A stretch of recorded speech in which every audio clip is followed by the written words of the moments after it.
like I said, it's a little bit of a more boring intro, but the world of social media has started to crack down on copyrights a lot harder. So I've been getting it every week on Facebook from this. I got a hateful email from YouTube, and then I was just like, I can fix that. I can just take everything out, whatever. I go get in the truck, go down the road to listen to Spotify so I can listen to podcasts. Spotify account's gone. Okay, that don't make no sense. Log back in, won't let me in. Log back in. Yeah, I guess they have a 3-strike rule. And really? they deleted the whole Spotify account. Yeah. Off of 3 violations from just audio only. So, I guess social media and all the copyright stuff is really taking a stand against all that. So, just got to chill on it for a few. See what happens. Damn it, man. So, no more Pinata Farms. Pinata Farms is right now on the no-go. Yeah. Which is sucks, but dude, it's one of those I was like, I really just wanted to listen to Bootleg Tunes podcast, people. Come on. And then as I was going, I found it on Apple. And then I had to remake my whole Spotify account and all that shit. So all good. It'd be all right. So it totally like shitted your Spotify, dude, your account where you couldn't even listen to music and shit. Gone. They shut it down. Then you got to pay your bill, Dom. Damn, that sucks. For real. That's all I listen to. Because we had 80-some episodes on there, gone. Episodes of the Spoiled Media podcast, gone. My main just listening, if I want to listen to music or podcasts from other people, gone. Everything. Damn. No shit. So, it is what it is. Like I said, sucks, but sorry guys, we got Floyd 2 plaques in the chat already. Oh shit. Yep. Hola dos. Yeah, congrats, man. Oh, I do have a good picture though. I'll send to Limpy since let me get it up. Oh, 2 plaques, man. He learned if he goes afterwards to eat Mexican and you win 2 plaques, what happens? Oh shit.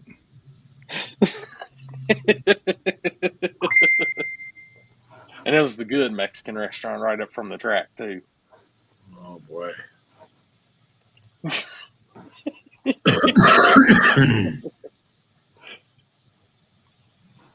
Jeez. That's awesome though. So we'll get to all that stuff. It was a good time. Weatherman sucks. Can't stand them. That's got to be the best job in the world, to be paid to lie and create drama that's not needed. It don't matter if they're wrong or not. Don't matter. Well, here's the thing that sucks the most, and I got talking with Seth and Zach about this. You could go on Facebook anywhere. Dude, they were playing up like we were going to get the storm of the century, the worst hurricane, all of this, on 20% chance. Wow. But if you're a regular person going on their social media and stuff, dude, like they had it up. We're officially in Torcon level 3 for the day. Torcon level 3 of 10. Like, right. Dude, it was like 75, 80 degrees and beautiful. Damn. Like, I don't think a drop of rain hit until Sunday morning at like 3, 4 in the morning. Just, weatherman suck. That's all I'm going to say. I hate them. Well, the problem is people don't understand the information, I should say. No. Right. That's the biggest thing. I mean, your common person out there doesn't have a fucking absolute clue about anything those guys are saying. And social media on top of it. I mean, the only thing I could see is that storm did slow down, and that's the reason why you guys didn't get the bulk of stuff until that morning on Sunday. Yeah. But, I mean, regardless, it was still pretty bad. You know, obviously there's out west. I think there's about 40. I think the death toll's up to 40 now Mm-hmm. It's crazy, man. It was bad. But Yeah, it's been like that. It's been like that for fucking the last 2 weeks here. Just on and off storms. No, just the wind. Wind. the wind. What the hell's up with the wind this year? Like, it's insane. 40 to 70 mile an hour winds is constant. Damn. Yeah, and then you got this guy being an overachiever. He wanted to prove his car was as street as it gets. Drives at the last 30 miles into the track. No shit. That's cool. I felt bad for him because on Friday we were sitting there eating tacos and he's broke down at the bottom of Fancy Gap Mountain. Get fixed, and then he gets the rig. Yeah, the bus. The bus. Then he gets 30 minutes outside the track, and he whatchamacallit, I think leaf spring broke on the trailer, so they had to he unloaded the car and drove the car in, and they limped the trailer in. Damn. Hey, that's street though. That's street car. 100%. Yeah, for sure. You got the plaque to prove it. What's going on, Frankie? But I got a little video from wrap up from that, so all that good stuff. We'll get into all that. What's going on, Sean?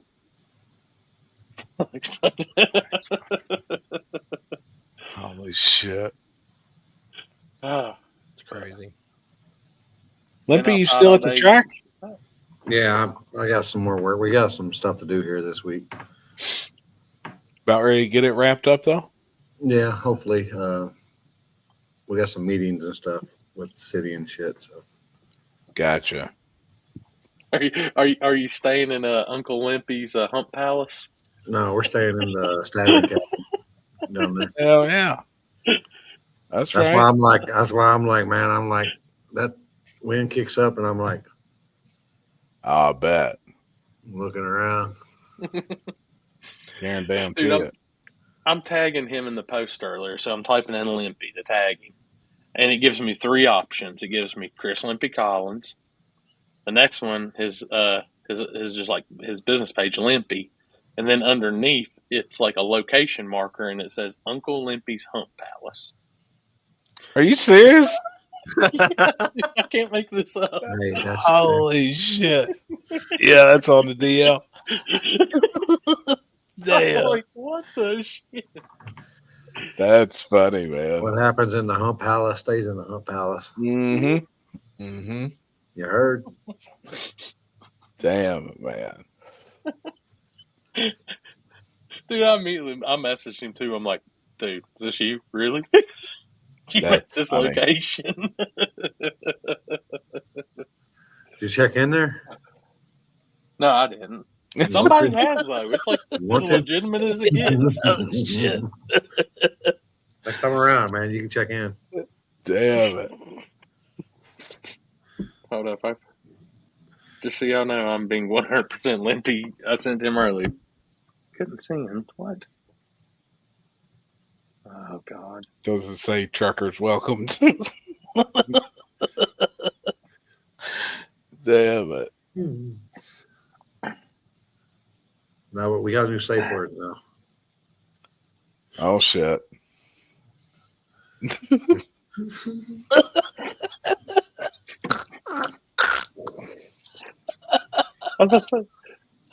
Oh shit! About to come.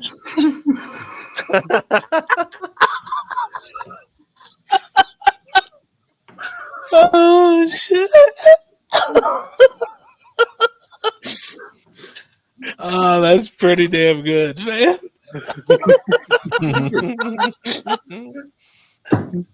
Oh shit! Like Patrick said that shit the other day. I was talking about skip my pants, dude. I mean, damn, I ain't never heard that. That's good. You know, cause you're about to come there like. Oh shit! Oh damn it! That's good. That's good shit. Damn it, man. Oh, man. But no, even with all that, like, hell, that's still a good weekend. I ain't mad at all at it. Oh yeah, let's see your video or whatever. Okay, I got a few highlight clips I put I haven't together. been watching. I haven't been getting caught up on YouTube like I have been. How many small tire did you end up having? Take a guess. Oh boy. I mean, can't be work. 9? 8. Oh, there you go, 8. Okay. Well, I mean, I don't feel so bad now about ours. Dude, that just, one I don't know. I was a little like, I mean, I've got some thoughts and ideas. Do you think you lost people since you charged $100 to race? I mean, I don't see how you could. You know what I mean? I don't know if it's that. Uncle Limpy's Hump Palace. I be I've damn. just not seen it. I mean, I don't. I don't see. You know what? It was $100, right? You did $100. $100 got you $100. Went towards the pot. 3,000 on top, and a golden ticket. Wow. I mean, there were so many people, and like, dude, I could go through and probably pull out right off the top. Not even having to dig in there. At least 20, 30 people that kept asking for a race your way in. Well, right. It was that simple. All you had to do, show up, pay $100, race. Yeah, I mean, it makes sense. Perfectly good sense. You should have, Floyd. You had a chance. Derek, you are were you doing wheel getting stands and shit. So, Derek, are you getting enough people for that to make that dude's worth it on his end to come out Friday? Don't forget that Friday a pot is getting put together so I can drag that Mopar junk. Yeah, I got 2 don't guys. say that. Don't say Mopar too many times. Mike will appear. Right.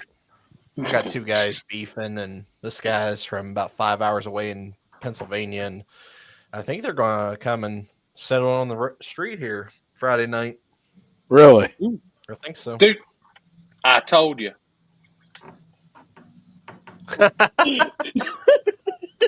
Say Mopar and he appears. Hey, damn. But let me pull this up. I'll pull the video up and I had to get my tan in so I didn't get burned. Yeah, damn right. 150 so far. He said 300 to 500.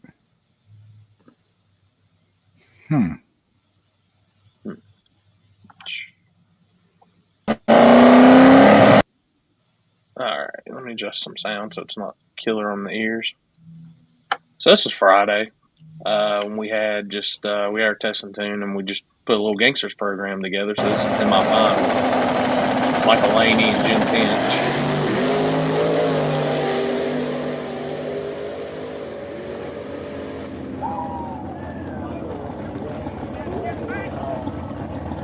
Laney getting the W.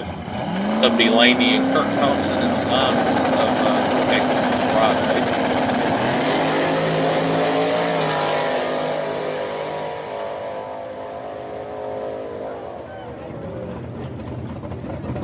Laney doubles up.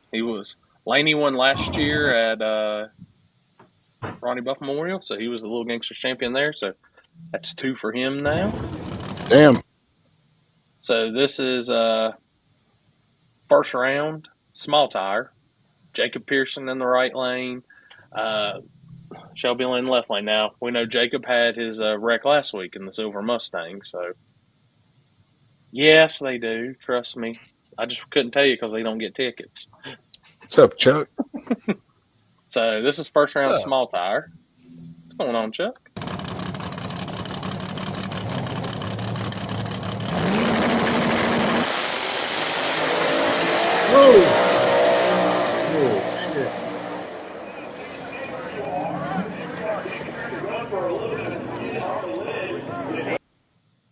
So literally just cosmetic though. Nothing crazy. Yep. Just had some brutal tire shake and got loose. I go up to him and I'm like, glad you're okay. And I said, how can you hit the same exact spot on the wall 2 weekends in a row? Damn. I was like, man, I was like, that's like achievement. Like, go get a Powerball ticket, something. So we were doing a second chance. So there wasn't nothing. We looked nothing crazy wrong. Just all cosmetic. So they went to the pits and started thrashing on the car. So we had our baby gangsters class for it. And same rules as little gangsters, but 630 index.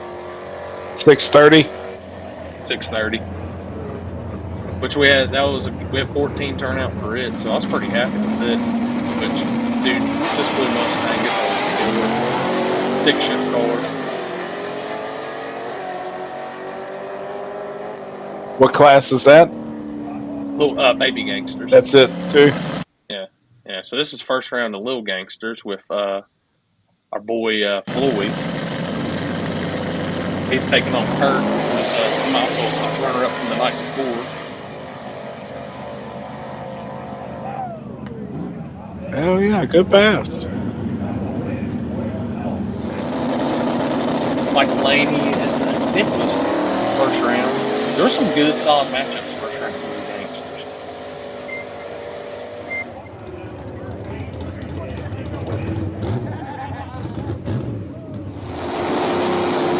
Last week's winner, Taylor Watt.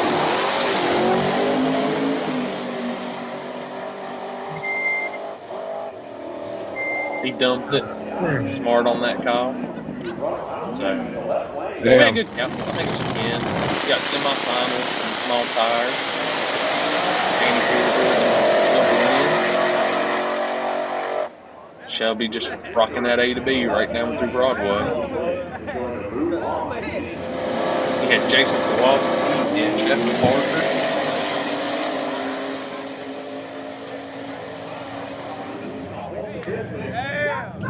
Kowalski's car was running real damn good this weekend. So hell yeah. This is semis and baby gangsters. Dawson Polly in the legitimate bracket car. He bracket races that every weekend. Taking on Travis Davis. Dawson hitting the womp-womps on him. Damn. And, he's going to be tough in that class. But your semifinals with little gangsters. TJ Jenkins and Caden Tyler.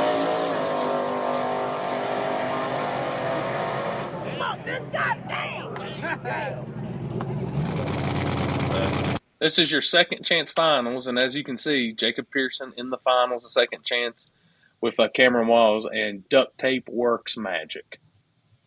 So they got that car put together, duct tape, zip ties, had a ratchet strap on the front end. Dude, anything to get that car back going.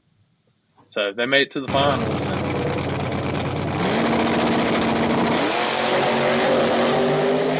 That bitch gets rowdy in the 60.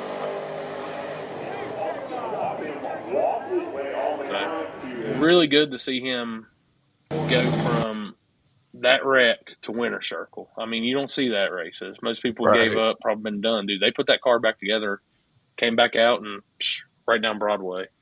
Oh, yeah. So you got Baby Gangsters finals, Jeremy Blankenship in the street car taking on Dawson in the OG bracket car.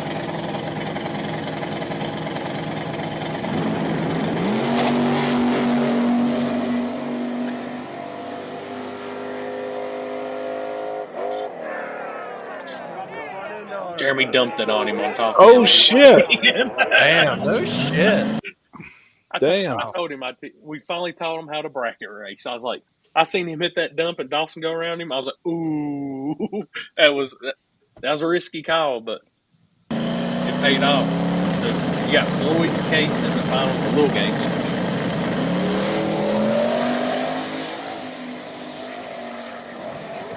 Caden dumps it right there, and Floyd drops back around him and gets the win. No shit. Then you got your small tire finals with Jason Kowalski and Shelby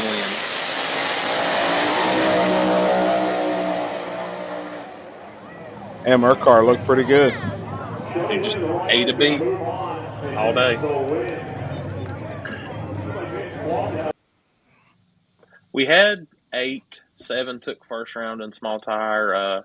Ryan had some engine issues on Friday and had to bow out. So he just put his focus into her car. Andy was also helping out with Jason's car. So, Right. but not the biggest turnout, not that, but everybody there was happy. Fans were happy. Oh my God. What the fuck? About to come.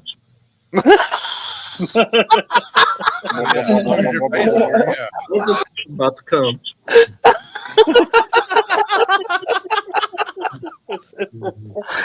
Oh my God, man. That's great. Jesus Christ. Happy But, day.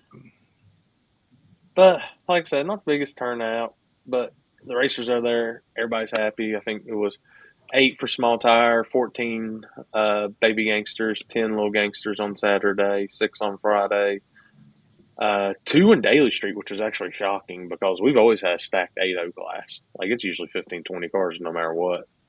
Damn.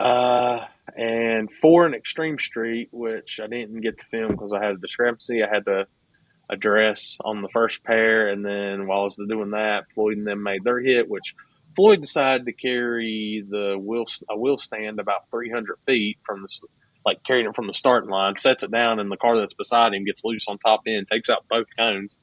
Floyd hits the cone, gets loose in the shutdown, and I'm like, best wild ride probably of the year, and I missed it. Damn. But Floyd did double up with Extreme Street, and Robbie Philbeck got our Daly Street. So, like I said, fans were happy, everybody happy, good day. Just got to work on making my next my August event a little bit better, and I think I know what to address and how to get it back to normal. So, just something something different on this one is what it is. I know what it is. Oh God! I'm gonna come out and say it right now. Me. You need to make up with y'all. Need to kiss and make up with yeah. Chris, just go ahead and back out. Bill. That's why your Spotify's down too, man. He reported you. Yeah. It happens, man. I'm sorry to report to everybody. I guess my car count's gonna suck all year. Man, you don't have that on them big jobs, man. Damn. Bubba.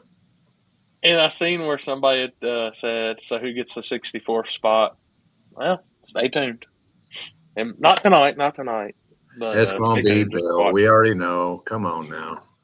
You ain't got to fuck. Oh, Chris is gonna wear out his mouse if you don't quit. Damn. Are y'all back together, or are y'all? No. What? Wait, what? Who? Bill and Corey. Y'all fought? Bye, Chris. Hot dang.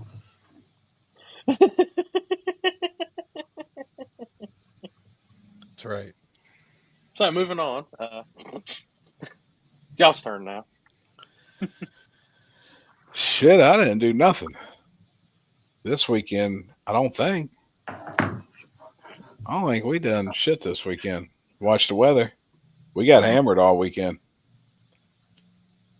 Just watching the storms come through. Everybody shit around here got beat up by hail. Yeah, I seen that. We didn't get any, but then people within 15 minutes from here everything was covered in hail. We never got any of it. Oh shit, that's good. Yeah, that was Willie number 2. Happy Valentine's. That's what I'm talking about. You heard? Who said Mopar? Oh boy. Oh look, he's loading. Oh shit. Hey, dude, oh damn, it snapped a leaf. Yeah. Damn. Fucking internet. Happy no yard work. No, he's working on this weekend. Watch out, guys. Mike sliding into the live feed to dry hate on me. Oh, I'm out.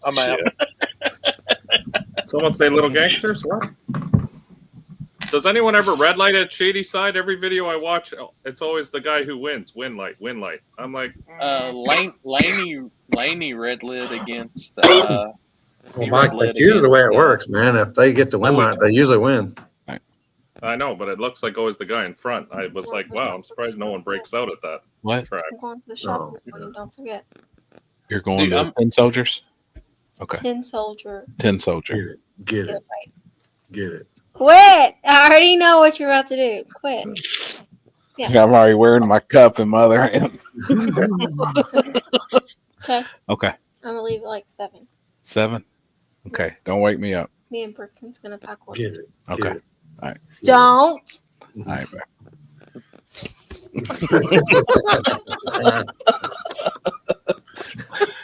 All right. Go watch. Quit. Don't. All right. Love you. Knock one of them teeth out. Hey, Mike, Yes, what y'all's index on Sandbagger? 650. Oh, yeah, for some odd reason, I was thinking of 750, 650. Okay. 650 seems to be. I tried to change it to 630 and make a new thing, but they I weren't. think we're having it. going to do here is we're going to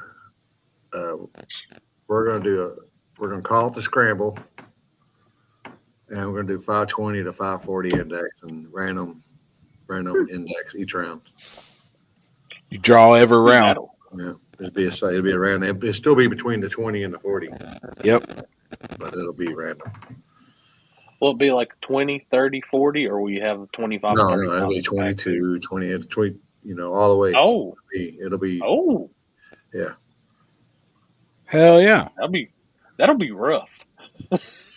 It is I what like it it. is. It is what it is That'll be sometimes. rough.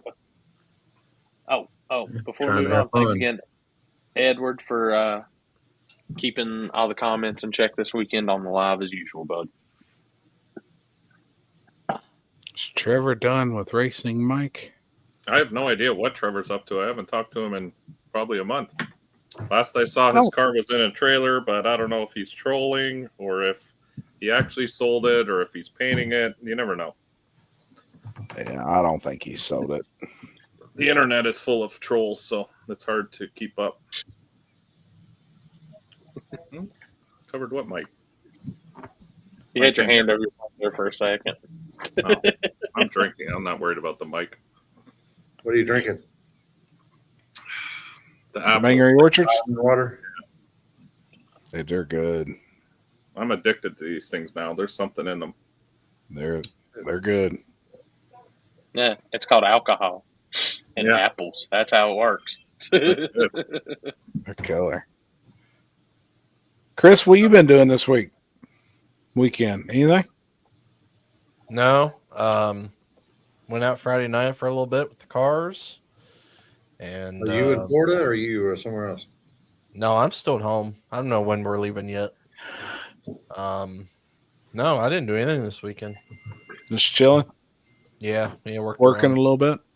Yeah, just working around the house a little bit. Oh, yeah. I got nothing good to report. Is Billy man. coming back to avenge his title April 12th? No, after the Orlando race, we're bringing everything home. Oh, gotcha. I think that's cool. You're getting to do it again, man. Yeah, it's been bothering me. I hate how that race ended, so I just want to see Sure. some kind of. Hey, you got my headlamp? That's a good question. I got to ask Thomas again. Or did that shop? I'll call Thomas tomorrow. I hope- I'm sure it's I hope got to it- be there in the tower. I hope it gets a little faster here than your shipping, Jimmy Dale Jr. You need one? I ship direct to your hand. No, I left 2 on the start. I left 2 left on the them- start line Oh, because shit. there was a wreck, and then I still had, and then they shut everything down. So I started getting high, and then I totally forgot everything about it. Hey, Right. you know how I ship things. So when you arrive I to know. Florida, I hand it to you in person. There's the shipping. I'm better than Yeah. UPS. It's hand delivered.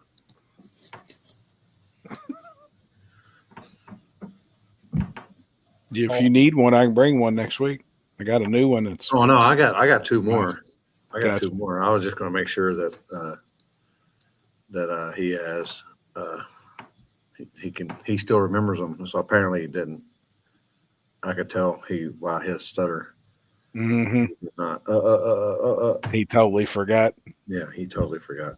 Fucking Mike. Are you talking about me? Like, Yeah. No, he's talking about you the entire time. oh yeah, I zoned out there for a minute. I was like, who are they talking about? And I'm like, oh shit, they're talking about me. I got hole in my lip. I'll ask him tomorrow. Again, I apologize. I did forget. Oh my god. Oh boy. Now what? Hold on. Well, if you're looking at it, we got to see it too.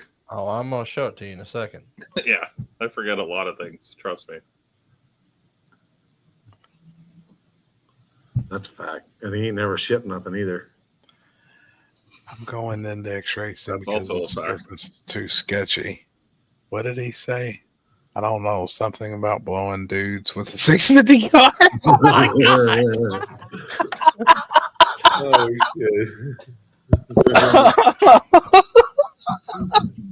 Oh my god. Oh shit, man. That's pretty good. Oh, holy shit. That's Mike, pretty did you good, hear my new man. safe word? No. It's I'm about to come.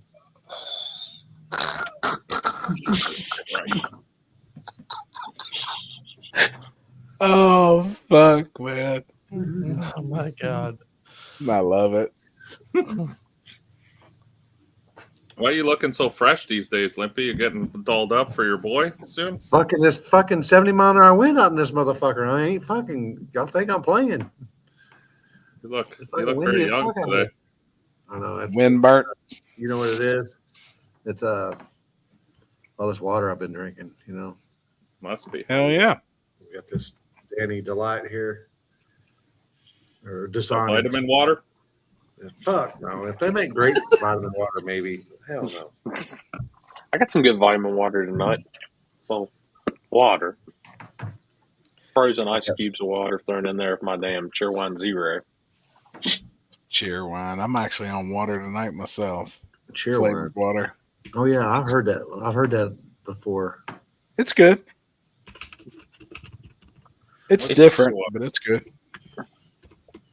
I don't know. I would say it's like a mix between a Big Red with Sprite, with a little Dr. Pepper, and maybe some Canada Dry, all mixed together in a soft drink.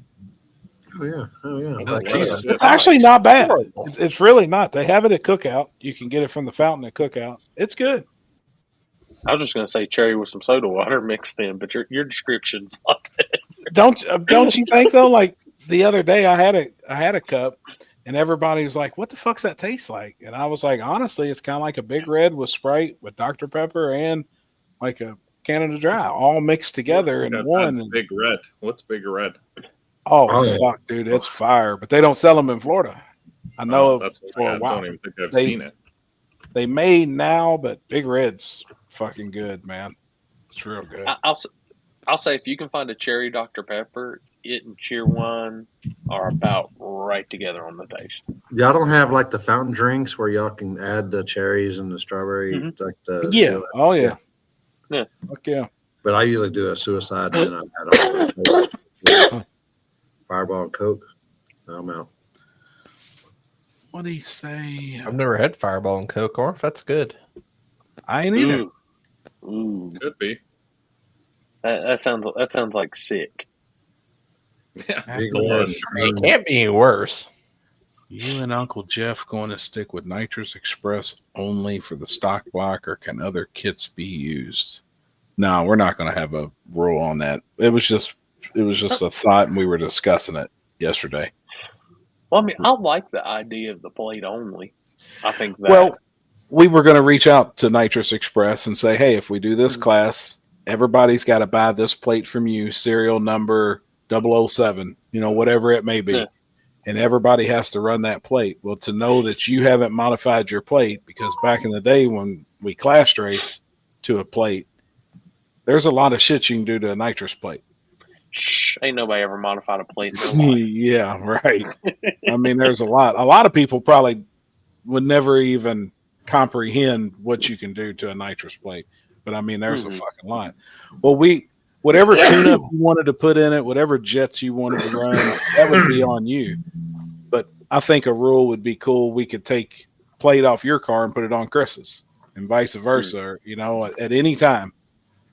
Like if your car just looked exceptionally fast, we take your plate off and put it on somebody else's. But I like, me and Jeff, the more we've been discussing it, let the stock block be the limiting factor, not the nitrous. Somebody wants to stack 3 or 4 kits on it, have foggers on it. It don't matter. I don't Blow care. the rods right out of it. Yeah. The major rule is going to be you got to have a diaper.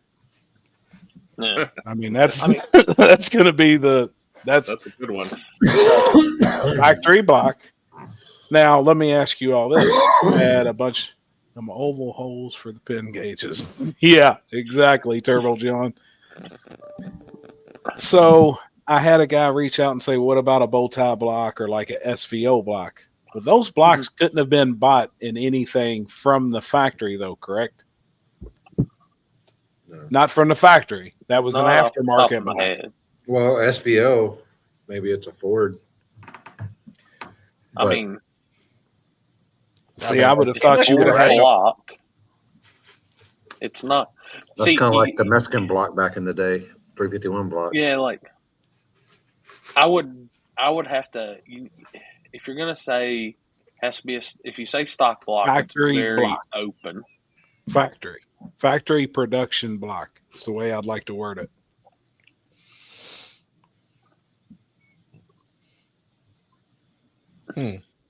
Factory production block. Well, the SVO is a factory. I'm not 100% sure what car it came in, but it is a Ford block. So and see, that's kind of like I don't know about a bow tie. I was about to say in wording that's production block. SVO was a contractor for Ford. What about you say stock casting block, heads? We're not worrying about heads. I've seen Billy was asking about doing like an inline deal. I think you just let the heads be whatever somebody wants to put on it. The block itself would be the limiting factor. I mean, I like that deal they do. I mean, yeah, bow tie block. So Sean said bow tie is factory. So it's going to be, you're going to have to literally, if you're wanting to keep the stronger blocks like that out of it, you're going to have to word it to keep them out. Don't know how, but I mean that's a factory production. Because when you say stock a factory block like that, I mean they're gonna roll with it. I mean, a dart block is built in a factory, so. See, and that's what I'm saying. I don't think like the bow tie blocks were made on the assembly line with the rest of the Chevrolet blocks. That was an aftermarket deal. Same way like FBO. What was a block has to come in a regular production vehicle? Right. Like, so Sean, you're saying a bow tie block is a factory production block. Or that's not what you're saying. What are you saying? Yeah, he said factory. You're saying we should make it factory production block. I'm kind of curious here. I mean, that's going to be a tough I know it's one. Going to sound crazy, but it is. Money for that's only one rule. You know, and that's the. Well, you can sleeve them all, so really, like. Oh yeah. I mean, and that's what I would have one splayed, and yeah, like that's me what and I mean. Jeff's already discussed. The outside looks factory. Yeah. Same as an LS is going to be a killer in that class. I don't know. I really don't, because the heads bolt better on a small block Chevy than they do on an LS. Because the production block LS don't come with 6 bolts. That's the thing. It's just going to be a 4-bolt head, where a small block Chevy's 5. I think a 400 standard deck small block, and you build a 480 or like a 434 cubic inch engine with 18-degree heads, probably make 800 on motor. And I mean, you probably spray that thing with 500, even stock block when sleeves.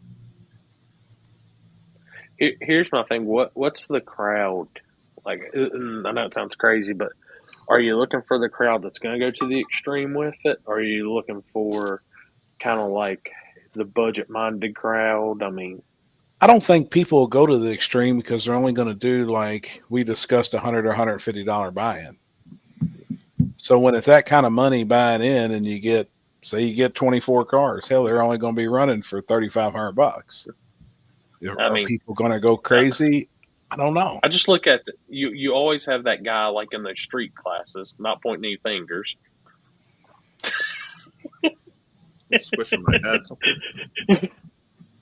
But no, I mean, I think that's the biggest, like, that'll help control, but it's just one of those, I wonder, because look at Dig or Die this weekend. We got that low budget nitrous class. Yep. I mean, it's just, I don't know. Like, I was reading over it, and I was reading through some of the comments and stuff on it, and like, I seen where there were a bunch of suggestions and all that, and I know, like, on the one where you are talking about using the one plate, the only thing that was like, well, just who are you aiming at with that? Because take, for instance, DXP Street. How many different plates were there made? Right. Or all that. And they're all supposedly flow the same, this, that, by all that. It's just, I don't know.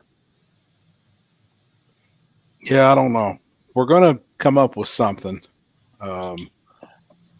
I wonder if someone will show up with a 500 cubic inch Cadillac. Wouldn't that be in the 500 cubic inch, though, a big block? Yeah. You would think. I thought it was. Well, this is a small block only. Stock block, small block. Production, small blocks.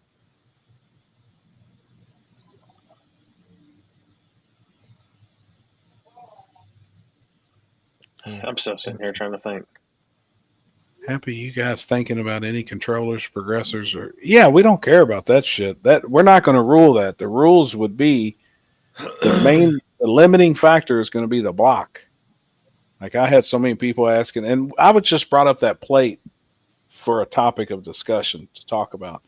But I don't care if you got 8 foggers hung off that son of a bitch and 23 10-pound bottles in the trunk. The block is going to be the limiting factor. It can only hold so much. I mean, me personally, I love, like, shit that's like that. Everybody's got to run the same thing type deals. Like, yeah. I mean, I like that ideal. The problem is, though, how many people would actually going to spend $800 on a plate? Yeah. That's the thing. To run this class, you got to run this plate. They're going to give you a deal on it. You can only get it at Nitrous Express. It has to have the serial number on it, big cock, and this is it. But my thing, though, is like, then we're still limiting the nitrous. I want to see guys with 2 or 3 systems.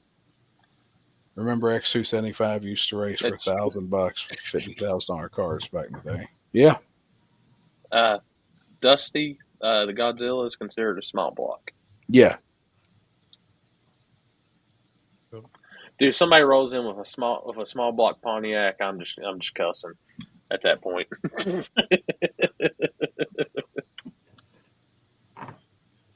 You can make a production Pontiac block up to $499. See, that's cool. I love it. As long as it's a factory block, I don't give a shit. What are you doing, man? That's that Kinsler Ultra Street shit. You're still alive? Barely. Just got back from the hospital again. Damn. Oh, I was joking, but yeah, that's not good. Limit the jet size instead of the plate size, but we can't. You can't really limit it because, say, a guy's got a puck in his car. Well, that's only got. You really can't. Or a guy's got 2 foggers on the car, and one's got a plate on the car, one's got a plate in the puck. There's so many different shit you can't limit. The rules would look like an encyclopedia, and I don't want to do that shit. Fuck, you can't even read the encyclopedia, so. Hell, you can't even pronounce it to begin with. I know, that's why I don't need it. What's wrong, man? You said you was at the hospital. What's going on? Fucking having some of that shit happen again. You had a flare up? Yeah, we went to it's not my heart. It's not my, it's nothing. Like, my fucking blood's good. My heart's good. all this other shit. I don't fucking know. Damn. What are they saying? Go home, relax? No, I gotta have one of them portable heart machines on me for a week because they think maybe I'm just getting a regular heartbeat that's fucking me up. So every time I have a spell, by the time I get there to get it looked at, I'm back, to normal. So Damn. we'll see what happens. Hey, I'm not worried about it. It is what it is. It probably just make it worse if you're worried about it. Well, that's what he said. He said, "Are you sure you're not having a panic attack?" I said, "Listen, I'll tell you what's happening. When this fucking shit comes on, I'm absolutely having a fucking panic attack." So Right. I said, the harder it hits me, the worse I think about it. But There's your Damn. answer on the SVO block, by the way, Happy. SVO block coming 84 to 86 Mustang. Hey, Happy. SVO. Yes, sir. look at that bad boy. What is it? It's dark. I Seat? can't see it. Oh, Massage shit. chair? You got a massager? Yeah. Damn. Hell yeah. Six, Does it work good? Yeah, it does everything. It does your neck, your arms, your legs, your feet. Leg. Yeah. They're nice, man. I've been over today and farted, and all day I've been smelling shit. I'd be damn. Every once in a while, you got to freshen up the fuzz, man. A Baby napkin or wipes. something. What's that? My co-worker just had a seizure last week in the shop. Good thing I was around to get him. Take care of yourself out there. Damn, man. That ain't no fun. Yeah, shit's crazy. Like I've never had any health problems other than I found out I had a tumor when I was like 27 or whatever, benign. And that's why my hormones are all fucked up. But other than that, I've probably been to the hospital like 5 times, and 4 times were for injuries, like riding Right. crotch rocket or dirt bike or something.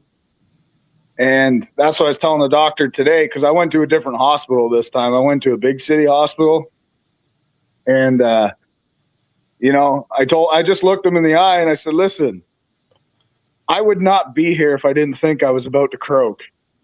Like, I'm not one of them people that run to the hospital every time something happens." So I said, "It's bad enough that I actually come to the hospital." He's like, "I understand that." He's like, "Your blood's good. Your x-rays are good. Everything looks good." I said, "Well, that's, at least if it's coming on, I know it's nothing crazy that's going to kill me." So, Do you feel it coming on? yeah, like this, yesterday I had a pretty tight chest, and sometimes it comes on to the point where I kind of get dizzy a little bit because I can't, I'm having a hard time breathing. And then obviously I start thinking about it while it's happening. I make it worse. So I've been trying not to do that, but with my, my pup pass in there last week, it's definitely been hitting me a little more often than it normally does. So could just have something to do with my nerves or whatever, but I wish my buddy Birdman was in here right now. He's been having some issues with his heart, just like getting out of rhythm. And it's almost like he's having a panic attack. He can't control it. yeah, and that's what they're thinking, right? Like it might just be a regular heartbeat, and then it comes on, and then, like I said, by the time I get to somewhere to look at it, It's good. It's back to normal. Yeah. But I will tell you, the self-medicating that we talked about before has really helped me overall. Damn. My joints and stuff are better. My back is 10 times better. I almost have zero back pain now. Yeah, Damn. I do have sleep apnea for sure. So they're gonna do this the heart thing first, and then they're gonna test me for some other shit in my chest, and then I go for the sleep thing.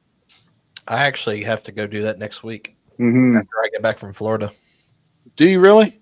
Yeah, I went to the doctor today because I'm tired of. Good for you, tired. man. I'm tired of being like, I could sleep all day.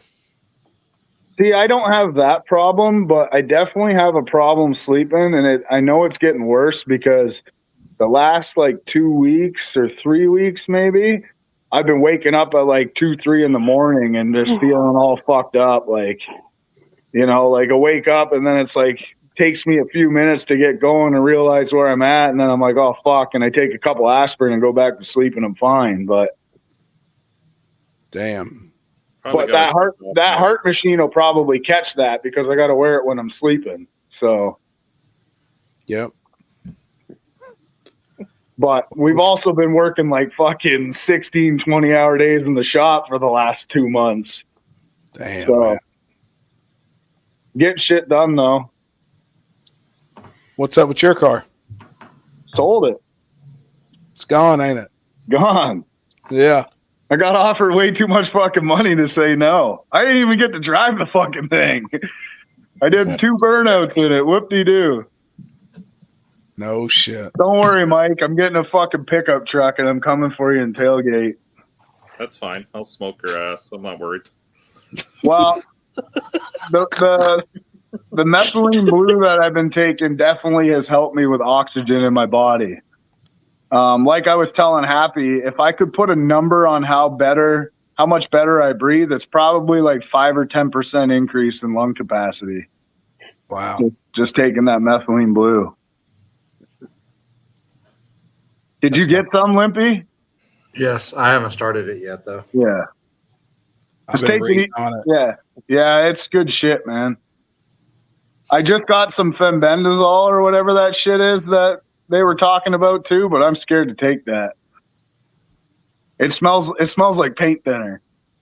Really? Yeah, it's yeah, and like all the dosage that you can find online is like animal dosage, right? Because it's an animal product, Right. but they make it for a fucking 800-pound cow or a 1,200-pound horse, you know, and it does cure cancers and all those animals, but to find the proper dosage for the weight of a human is like very hard. So I'm like, I don't want to take too much and I don't want to take too little because it probably tastes twice as bad as oil of oregano, and that shit's wrong.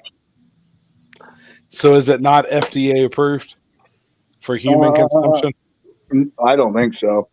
I think they have human grade, but they don't just give it out. Did you tell Right. the hospital you're taking all this shit when you go there? Yeah, What do they say? nothing.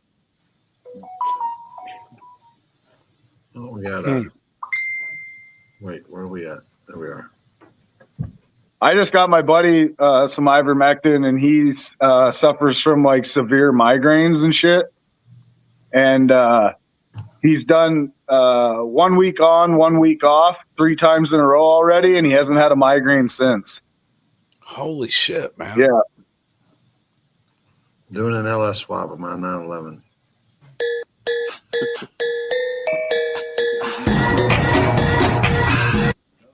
Oh boy. This is That's it. Alex. So what's going on with her? Jesus Christ. Alex, you want to tell us something? And here we go, copyright. They say nothing because they know it's not worth argument with medical experts. Are they really all experts though? Like, I've run into some experts. Don't get me wrong, but a lot of them just kind of walk around and read off their books. Right. I feel like here's the thing with free healthcare.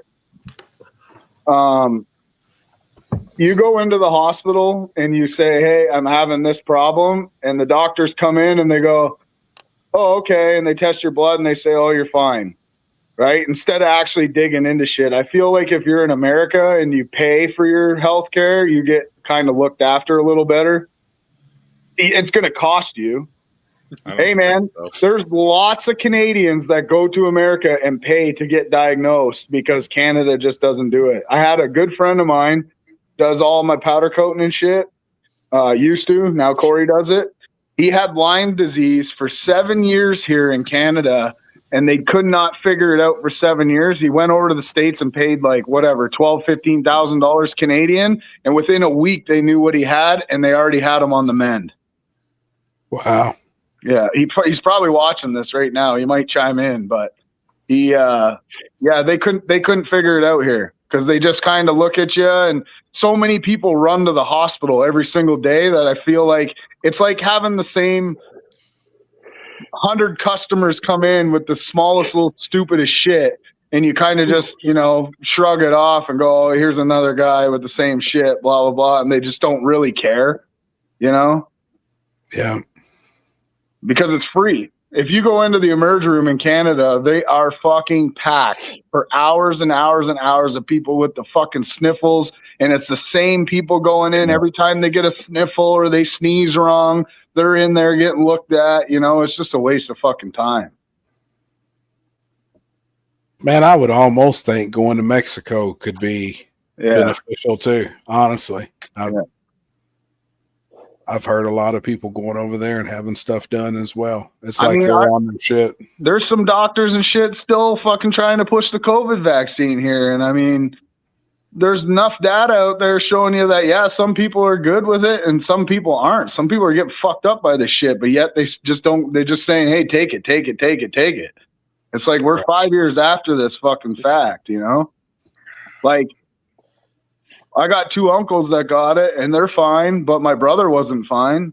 He got fucked up a little bit from it. My other uncle got fucked up pretty bad from it.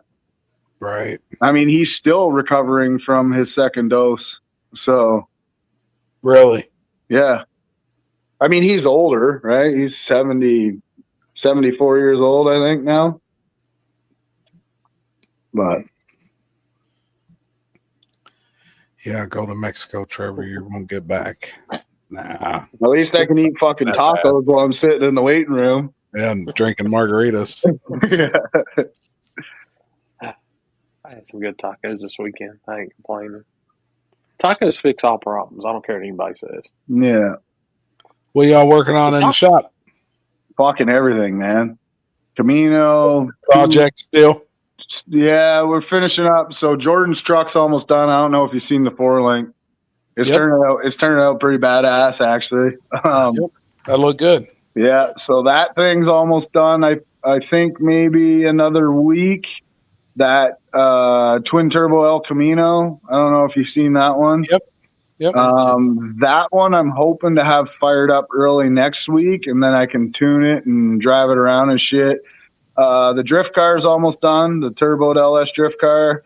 That other twin turbo Chevy or the what do you call them fucking trucks? It's not an OBS. It's a newer one. Yep. That one's basically done. We just got the turbos in it. I got to fire it up, get it tuned. And then I got the big block Nova. That's got to get finished wired.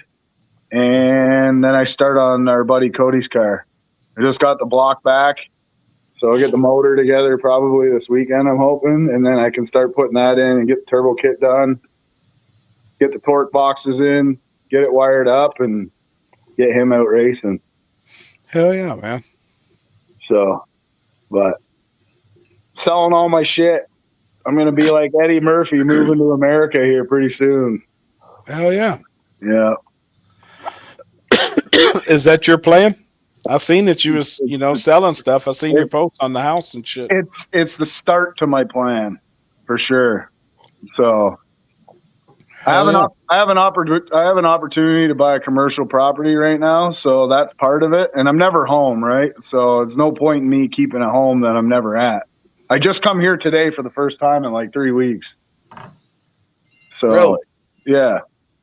So I'm gonna cash out on this house. I mean, it's worth a pretty penny of what I paid for it, and then gonna try and get that commercial property. So I got some income coming in. It's got like 6 rentals in it, and there's already people in there. So start with that, and then slowly work my way to get my business over to America.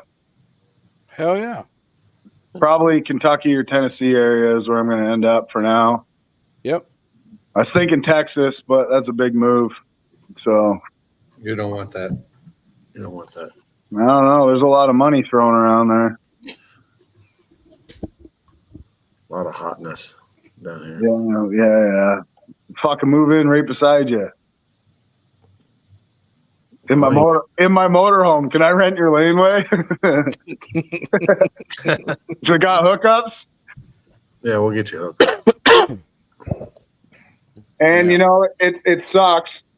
And I'm not looking for any pity, but now that my pup passed, I don't really have any ties to stay, you know, like I can always fly my mom and my brother or come down and see them. It's just a little different when you got your dog.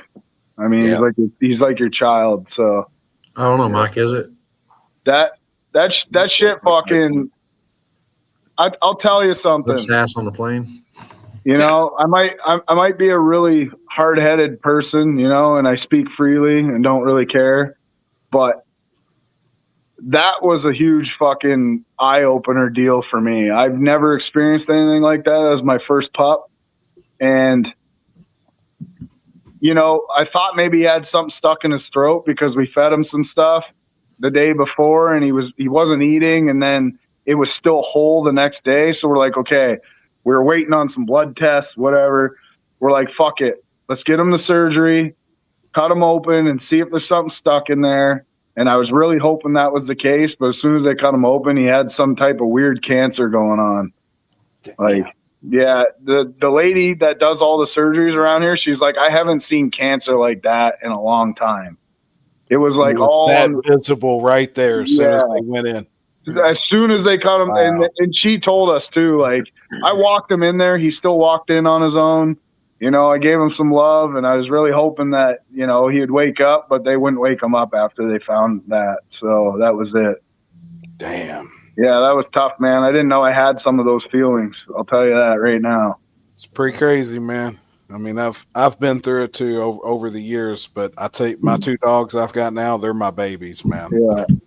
I probably haven't cried since I was like, let's be real, since my grandpa passed away when I was like 14 years old. You know, I was tight with my one grand. Well, I was tight with them both, but I was young when my first one passed, and that one hit me. But I probably haven't cried like I cried this time. It was like 3 days straight, man. I couldn't stop. Even just thinking about it, it just started. It wasn't like I was just trying to bawl my eyes out. It just fucking, I don't know. It was crazy. I know lots of people deal with it. I don't know how they do it, and I don't know how they get more puppies because I'd feel guilty, I think. Right. You know? Because everybody's like, oh, I'll get another dog. I'm like, it's only been a fucking week. And honestly, like, the whole time I had another dog, all I would be thinking about is him. Yeah. So, I don't know. It is an experience. That's for sure. For sure, man. I seen something the other day on TikTok I thought was pretty cool. And this woman, I guess her dog was really sick, and they had it hooked up to an IV and stuff. She's laying in the floor. Well, it said every dog before they cross the rainbow should experience as much chocolate as it wants. And she was sitting there feeding this dog like these Reese cups and Hershey Kisses, and that dog was going nuts, man. But I was like, you know what? That's because we've always heard you don't give dogs chocolate. You know what I mean? Races their heart and stuff. But I was like, man, if there is a heaven for dogs right now, he's living it right now, eating that fucking chocolate. Like, he was tearing it up, man. And I was like, damn. The only thing that I wish they would allowed me to do was at least be with him and looking at him in his eyes before they sedated him to do the surgery. Yeah. Just so I knew I was the last person that he seen, you know, like, fuck, we spent a lot of time together. So yeah, I didn't get to do that. So I'm sure he was looking around, wondering where I was at. Yep. He knows you was there though, man. Yeah. I'm telling you, they ain't dumb. You know what I mean? They're smart, man. They know. I think he knew. Oh, fuck yeah. Yeah, and I'm sure. He just walked right in there like nothing, walked right in the room.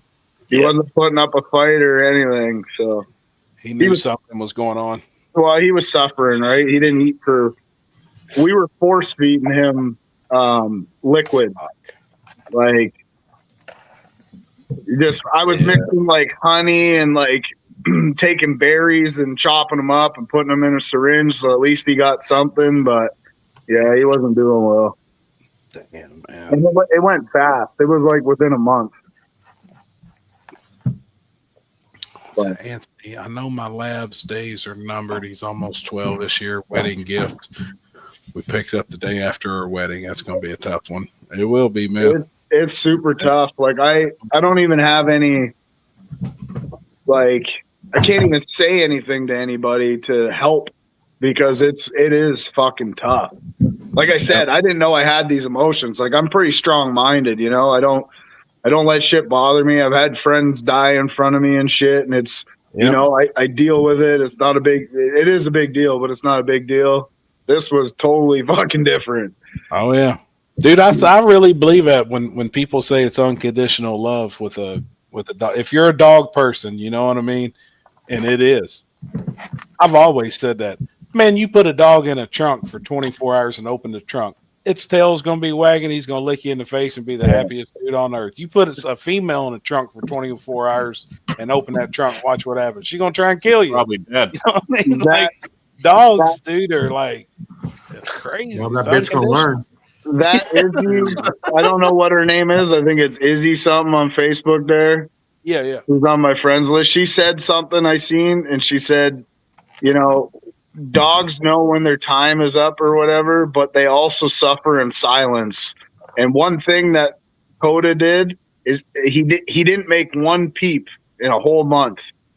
Wow. You know, usually he's vocal. He didn't make one sound. He's still jumping on the bed, you know, like trying to. You know, they just suffer in silence, and I don't know. I didn't like that. Yeah, it was. Yeah, I don't even know. It's crazy, man. But my lab's last day, he thought he was a puppy again. Me and him went to the lake, got ice cream, got cheeseburger. He knew it was his last day. He tore me up. Been 5 years now, and I just got a new one. yeah, Wow. I went and got him ice cream from his favorite spot, Dairy Queen, and he didn't take one lick of it. So I knew he was fucking struggling. Yeah. Damn. It sucks, man. I will need a say there was Frenchie now. one. What's that? You need a Frenchie now. No, I don't need any more animals. So Frenchies are clutch. yeah, man. I'll say this husky. Everything everybody told me about huskies, this guy was not. He was calm.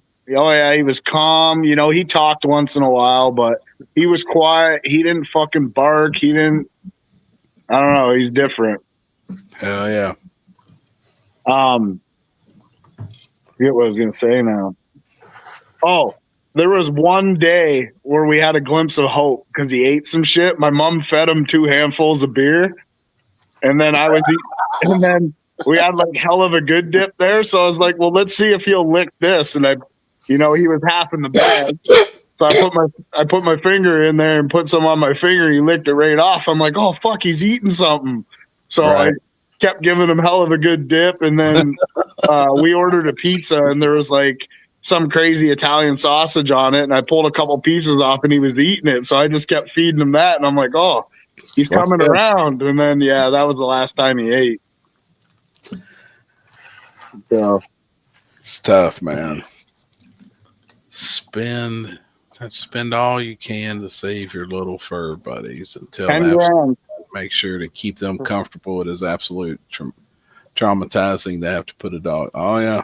Yeah, we spent 10 grand. That's what we just spent. Yep. I've been there too. Yeah. On my girl Bully.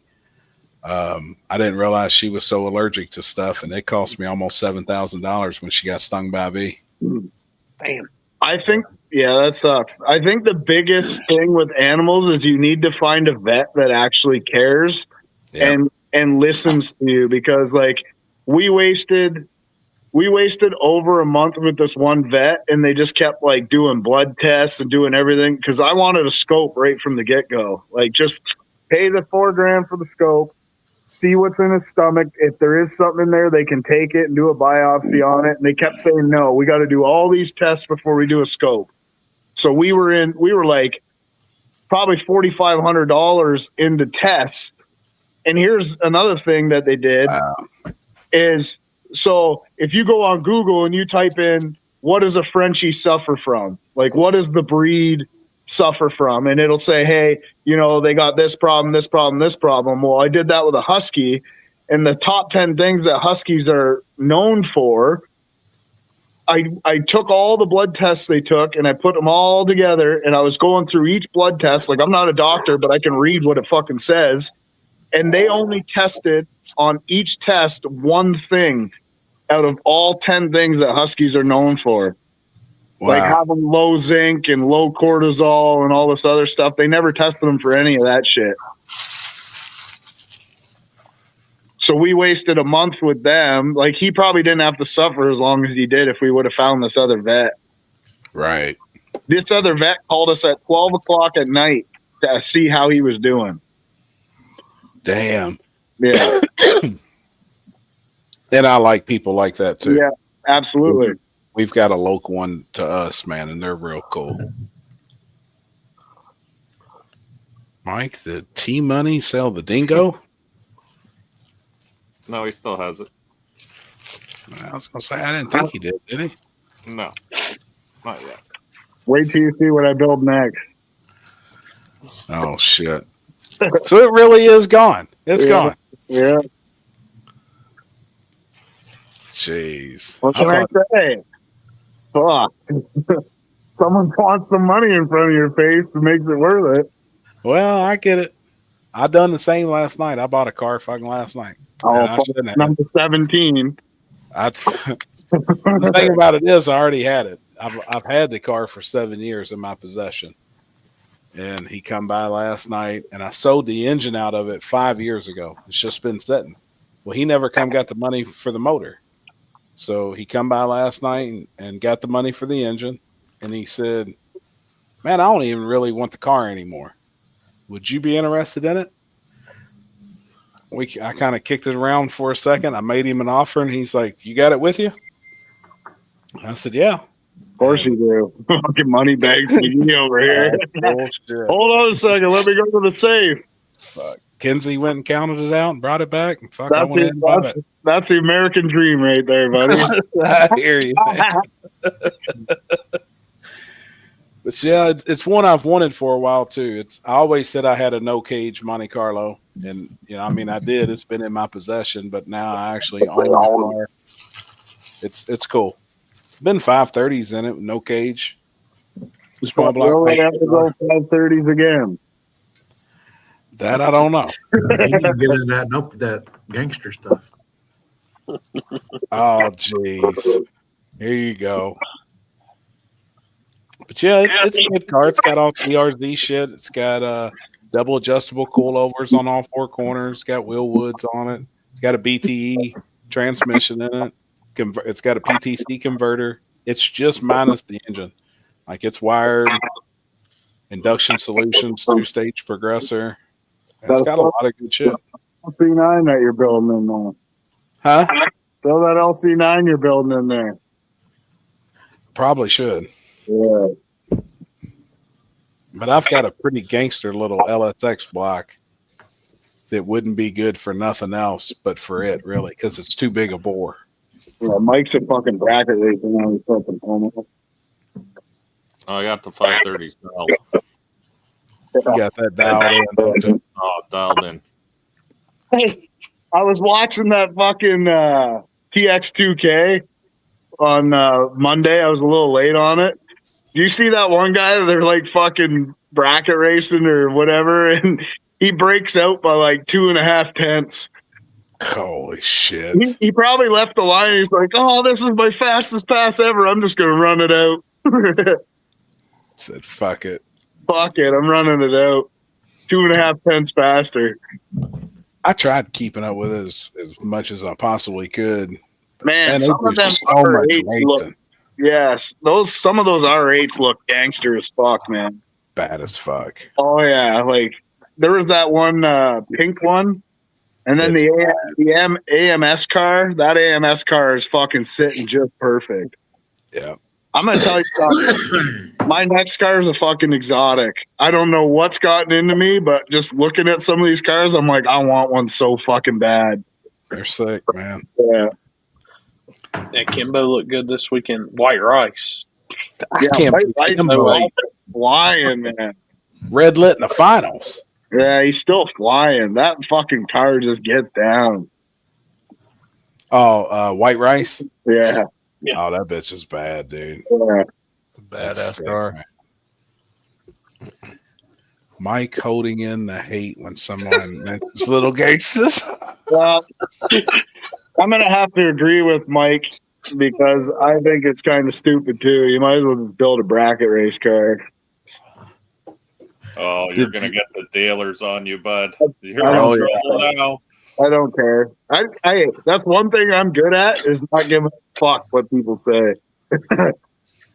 Did you all happen to read David Tabor's post today on? Yeah, I commented on it.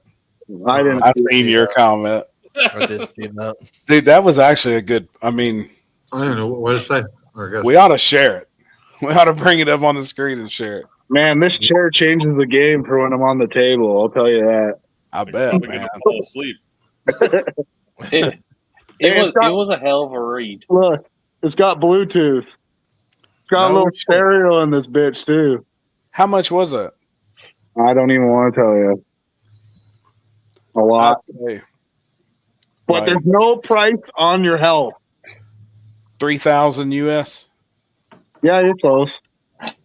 I've looked at them A billion. before, different ones. Million Canadian. Well, here I found a little Yeah. trick. So we got this place called Tepperman's, and they got like they're family owned or whatever. And what they do is they've done it since the '80s. They've in-house finance. So like that's where I got my couch. You can go get your couch, and they put it 3 years, no interest, no payments, right? And then Yep. as long as you pay it off in 3 years, you don't owe any interest. Yep. So basically what I do to keep my credit very high is I go to them, and every time I pay it off, I'll get something else. Like I just paid off my washer and dryer. So I was like, well, what can I get? I got a fucking 75-inch TV. I got all this shit. I was like, you know what? My buddy's like, get a massage chair. I'm like, that's not a bad idea. So what I figured out is you go into the store, you pick out the chair that you want, you go online and you order it online. Well, they always have a deal online, like 10% off or whatever. So I got the 10% off. But what I figured out when I ordered it is you don't get commissions either because there's nobody helping you. So you save the fucking $500, $600, $700 in commission on top of that. Yep. I was like, I got this chair for a pretty good deal. But yeah, it's a $4,000 massage chair. Hell yeah, man. What chair are you talking about, T-Ben? Huh? Probably your gaming chair. This ain't even a gaming chair. This No. is a $50 fucking computer chair. No, mine's Now, the massage chairs are legit, man. well, the arm part's crazy. You stick your arms in there and it fucking like blows this shit up, but it's got like you know, the little knob in there too. But it like almost breaks my wrist every time it fucking goes up, but it just aligns your arms back straight. Dude, don't put your wiener in there, man. Oh, I never even thought of that. That's a good idea. Fuck. I did say you were sitting in it reverse and it was giving you a rub and tug Yeah. earlier. Damn it. Does it give happy endings, Trevor? No, that was the next model up. Fucking with Chris talking about it. Yeah, he was talking about your simulator chair. That's what I was thinking too. Oh, what's a fucking $75 Summit racing seat? Is that what's in it? Yeah. Chris, did you change your room around? Yeah. Yeah. Yeah, maximize my space a little bit better. What'd you send me, Corey? I got Tabor's forwarded post? that, so no. Oh, Oh, that was a pretty good read today. I will tell people we can take memes, just not video memes. So you can keep those fan submissions still coming. I honestly haven't been cruising around on Facebook much lately, so I haven't been seeing what's going on. I've been leaving it Oh my alone myself. Oh my god. That's pretty good. that is good. Give you that one. Fucking draw 25. Funny because I was just actually playing that with my son the other day. I love Uno. Are you back in Oh, you Canada? don't want that heat in Uno. Hey, Are you back in Canada? April. Oh shit! He said, "Hey." You know what? I'm You know talking what- to a fellow Canadian, so now we speak in our native tongue. You know. I've heard more from fucking Americans than I have from over here. They just don't. They say it a little different. So, Yeah. but it literally goes with everything. Oh, it does. Bless you. Thank you.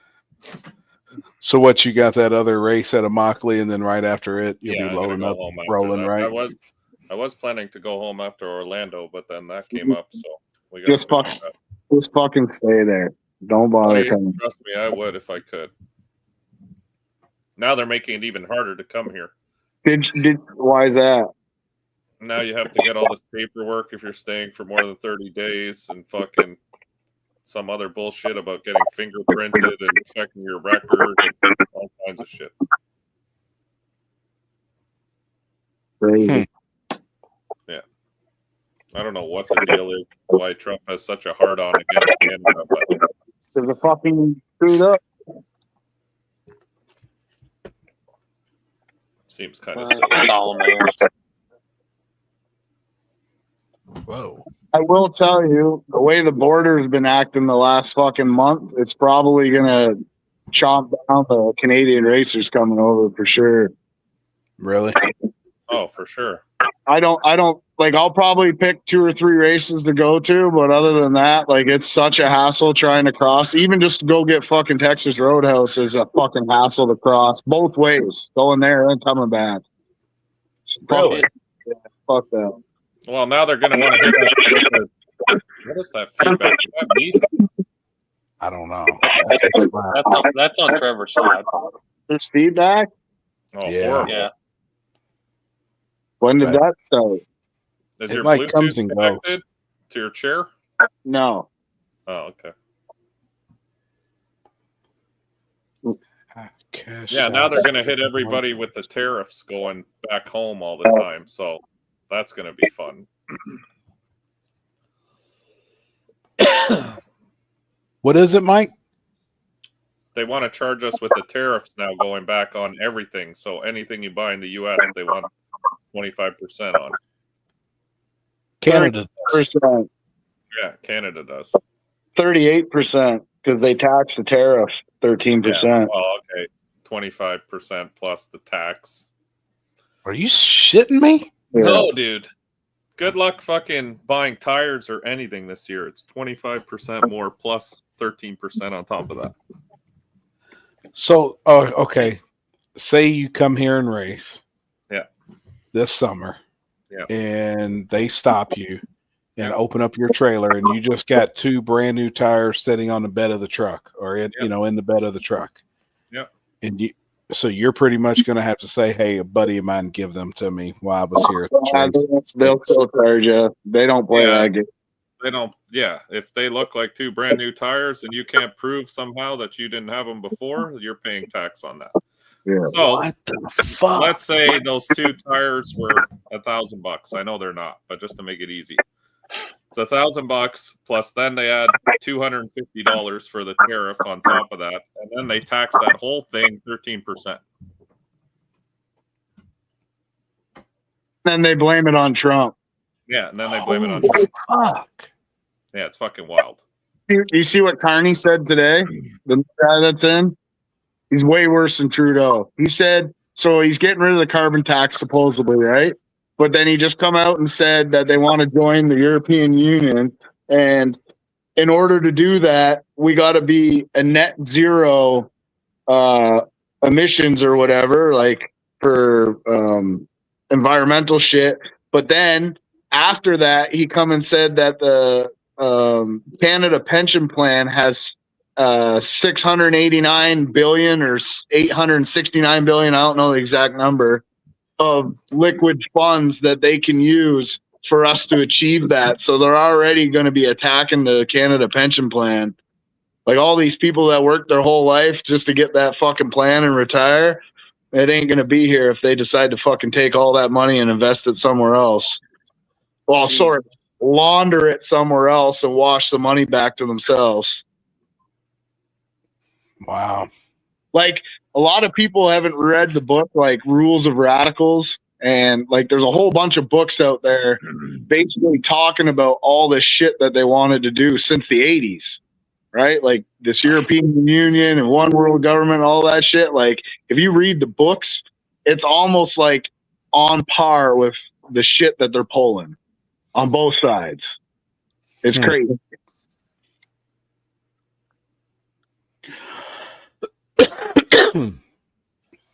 Shit is crazy. The only way to fucking stop it, and there's only one way to stop it, and that's if all of the regular people actually stuck together and went and fucked them all up. That's it. It's the only way it could stop. It has to get physical. You Like a can't civil war. stand there with fucking signs and I stand for this and I stand for that. But the problem is everybody's so far divided right now on both sides, all for bullshit. You know, like I'm divided with some of my friends too, because some of the decisions that they've made have made my life and everybody else's life worse, you know? So of course that's going to piss me off. You're supporting all the people that keep stealing our money and fucking doing all this dumb shit. So, but they think it's proper, right? Like they agree with what they're doing, which is wild to me.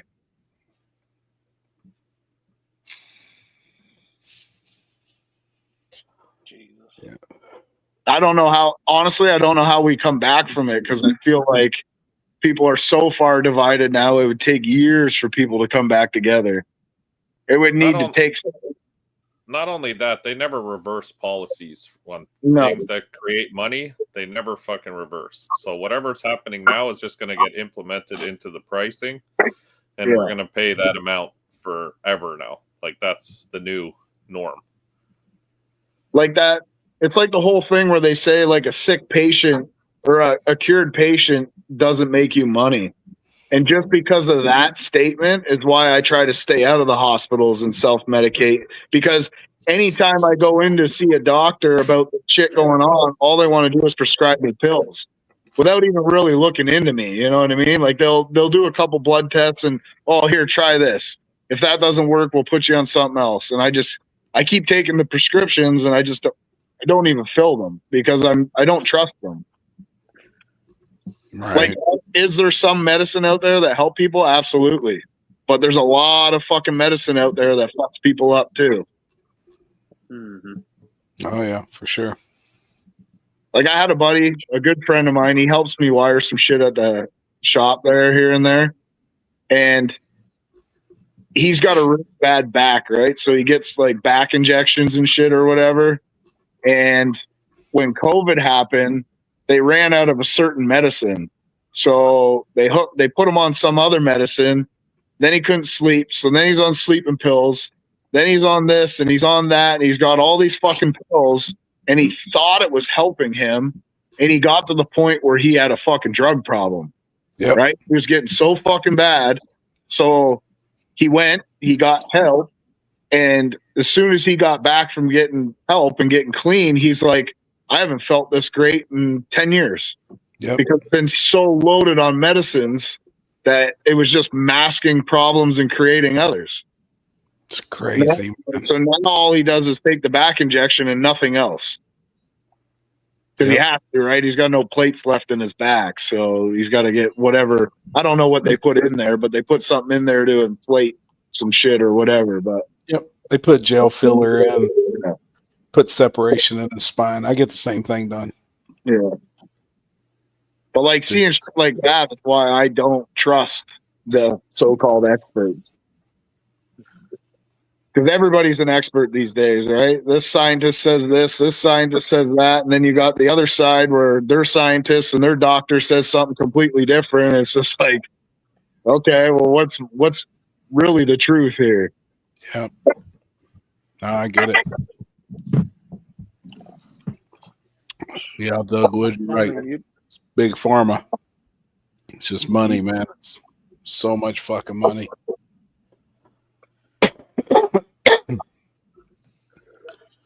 It's just not good. So needs surgery injections. Man, I ain't having surgery done as long as the injections keep working my back. I'm not having. No, because sometimes it gets worse. Yeah, it'll fix that issue, and then it moves somewhere else in your back. Before you know it, your back's totally fused. Yeah. And fuck that, you can't even move. It's like the tumor I had, right? So I still have it, but it's shrunk like almost to nothing. I was contemplating getting the surgery when they put me on the medicine before. And I ended up starting a job here back in town. I moved back from oil and gas. And I happened to run into an older fella at that job who had the exact same tumor as me. And he was having all these fucking issues.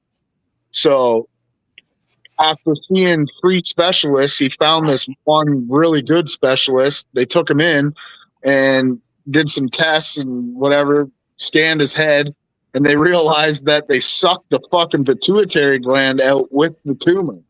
That's why his fucking hormones are so fucked up. So the guy's taking like 18 pills or something for the rest of his life to regulate his body because his pituitary gland's gone.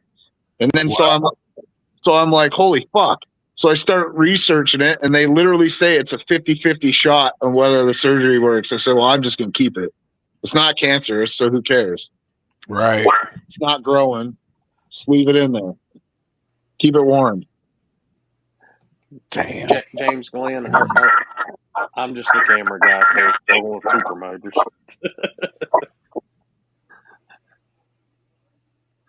No, all fucking promoters.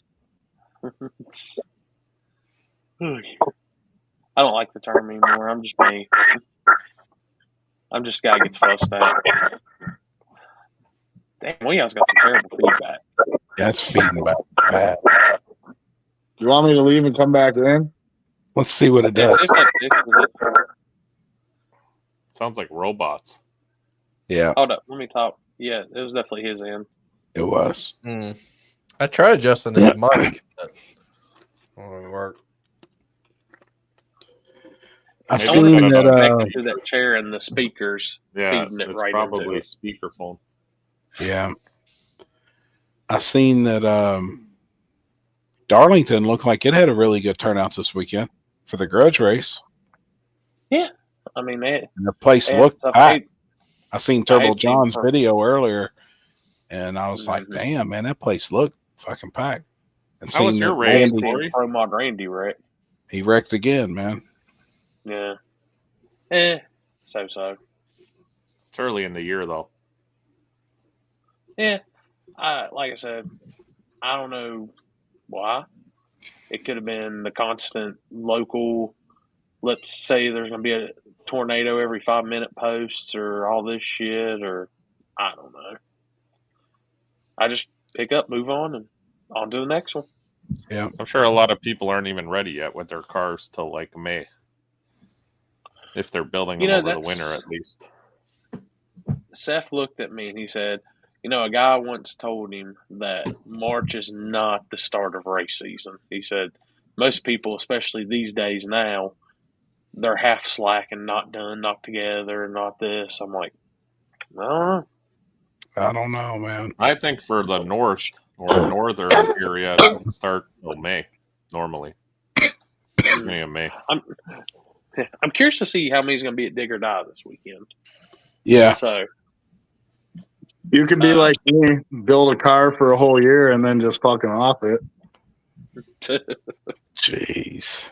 Dude, I've seen some people, like, you're not the only one. I've seen some people that's been building them and they just get to that point and somebody sells it, wants it worse than they do. Boom.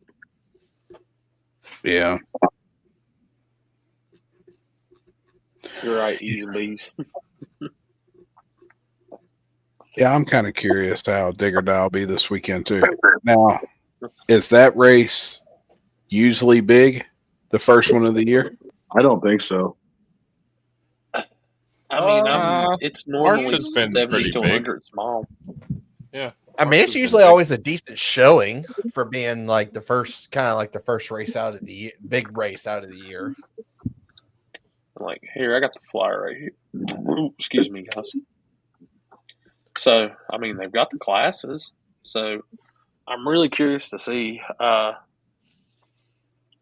I will say that a lot of the localer area people that would front side and stuff, I talked to, and there's a lot that hadn't been fully together or tested or anything like that. And then, we've got some in the area that they were testing for backside and they didn't want to switch to the front side with them being back to back weekends. Just, there's all kinds of different factors, but as like I said, move on to the next one and plan better, work on it and see what I can do. But this weekend, I think it'll be good. I'm thinking 60 or 70 in small tire at least. Really? Yeah.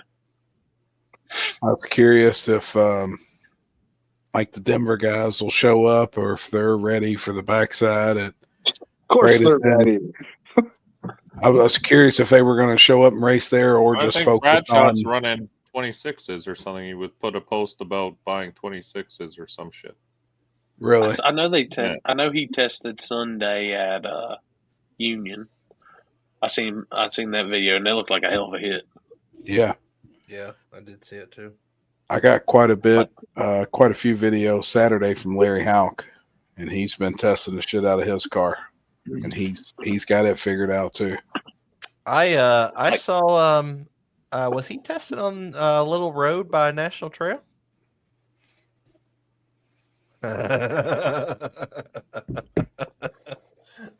Dude, it looks.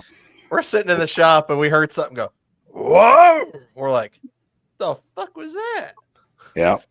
And I made a parts delivery, and I looked back there and I was like, what the fuck is this RV and this trailer? Yep. And I couldn't tell what it was, and I said, I guarantee you that's fucking Larry. Yep. He made a few the other day, and he said it's not exactly where he wanted to be, but he was. What did he say? He picked up 0.2 to the 60. I mean, I'm not gonna lie. If he shows up, if he's a dig or die this weekend, that's big tire winner right there. Okay, so right he went 0.2 faster to the 60 than what he did on 29s at dig or die, and that car at dig or die on 29s was fast. Yeah. So he's back on 28s and was testing the other day, and he said he picked up 0.2 to the 60. That's a lot. That's a shitload. Yeah. That's crazy. That's big numbers. But what do you think an average car? Well, you all know what a final 6 car. I mean, he's only went once. He was in the final 6. What would a car that can do that at dig or die? What would a car like that 60 foot at dig or die on 29s? He was running big tire. What do you think one would 60 foot? What it would 60 on 28s or 29s? No, he was on 29s. Okay. At dig or die. 40s. I was gonna say 130s. I was Maybe maybe a high I'm probably gonna say high 130s. I'd say 40s. So he's rolling right now on a 28 on a green surface. And if Yeah. he picked up 0.2 and he's now into the 20s, that's fucking fast. That's when. That's like Yeah, I mean, stupid there ain't many fast for hits digger on that. But die. that's also Ohio asphalt. That's true. You know That what I mean? motherfucker, that is shit true. there is fucking way different. Well, That's true. that little stretch of the that place he was testing on, that shit's fucking older than dirt. Yeah, That's but why it's he was different. there. It's It's different. Everything's different. You can test wherever you want. You get to dig or die, and it just doesn't work. It's weird. Yeah. Yeah. You can I test meant right to out ask front, you. and it's different. I meant to ask you, Happy, when's the last time you watched Home Improvement? Fuck. I don't even know. I'll tell you, I was young when I watched that. Watching it now, you should see the shit they fucking say in that shit. Funny Now as that I'm fuck, you older, pay oh attention. yeah, and that shit was on TV. I I've bet noticed now that that with a you lot of understand shows. as you're older, Yeah, make a big difference. I used a flashlight when I'm in my space. What? Damn it. Well then. Don't forget Thursday night Dig or Die pregame and Race Your Appreciation Party. We are gonna kick Dig or Die off in style. We're planning on rolling through that full custom fabrication. I know me, Ken, and Dirty Dollars Devin. So, Is he coming down too? yep, he's meeting Ken and then riding with Ken. Damn, and then headed back home and turning around and heading back to Florida? Holy shit, man. They got some traveling to do in a week. I'm hitting my head against the wall because I'll leave Sunday morning, come home, get some shit done, and then I'll be back down Rockingham on freaking Wednesday afternoon. For testing and shit? Yeah, get ready for Ducks race. Dude, I'm looking forward to Ducks race down there. I think I want to see what that front side can really hold with those RVW cars and all that. Yeah. They look good this weekend. I mean, the 275 no-time cars. I didn't really watch any of it. The only thing I seen was where Nigel sent me about Randy's wreck, and I was like, oh, shit, I can't believe he wrecked again. That sucks. Justin Swanstorm's whole clique was rolling. I mean, they was flying. He had all three cars there, the new green Camaro and the two Lexus. And all three of his cars was in the final four of No Time 275. Jesus. And obviously something happened and they split it. They all split it. From what I heard was the track got unsafe, or what they said. I think he had Randy's wreck and there was a couple others, and they just said I think from the 8th on was covered in pollen. Oh, dude, it was rough at Shady Side. We had to drag it Saturday morning. And they were dragging it and spraying it and shit, but since they didn't spray to the quarter, it was slick. You know, that pollen was just sitting on top of that glue. Dude, you'll see that'll affect Dig or Die pretty good this weekend too. You can literally sit there and watch from all those trees. If the wind blows, you'll just see yellow clouds going up the track. Damn. Yeah. Oh, dude, I'm telling you right now, Benadryl and Clear Eyes has been my friends since, past 3-4 weeks. Damn it, man. T-Bone, he wrecked at Thunder Valley. They got the car fixed, and he wrecked this past weekend at Darlington. Yeah, that sucks, man. But so, what'd y'all think of the tickets debate? What is it? Where they got in that big debate about the no tickets in the shootout, and then the drivers, a majority voted for tickets, and Willie Dog wasn't going. Like Willie Dog said, no, he ain't taking. There ain't gonna be no tickets, and they got kind of overruled. See, I think that's the difference between a grudge racers, and shootout racers. It's a different breed of guys. A grudge racer don't want a ticket and don't want the competitor getting a ticket either, because then they're going to judge the car, and if they know what it runs, so will somebody else, and news fucking travels. But when it's a shootout, those guys are like, who gives a fuck? You know what I mean? Like, I seen that the other day. I don't know. I read Big Jake's post, and you know, he's like, I'm going to leave it up to the drivers. If the majority of the drivers want a ticket, we're going to give tickets. If they don't want tickets, we're not going to give tickets. It is what it is. But everybody knows what the fuck them cars are running. Yeah. Like, I've seen both sides of it, but at the same time, I'm like, does a no time race constitute right off the bat no tickets? Because I've seen a lot of people posting that, and I was like, I mean, it's promoter discretion. Isn't that the point of it? Well, I think when it started, the main point was so that the fans wouldn't know. You know, I mean, it was no time race, and they kept it away from the fans.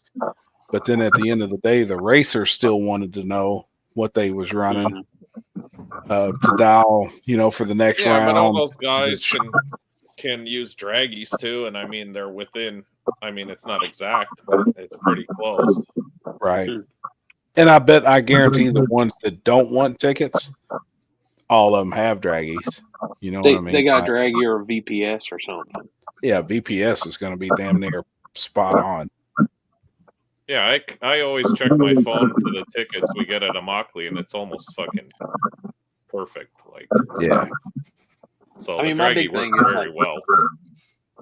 like in promoter discretion. Like if you've got a track crew that you're confident in that will cut the ticket in half and cut the margin off the bottom, give them. That's the problem, too, man, because there's always somebody gets somebody else's ticket, Oh, and it yeah. causes That a happens all fucking, the time. or they don't cut the margin of victory off, because right there tells the whole fucking story.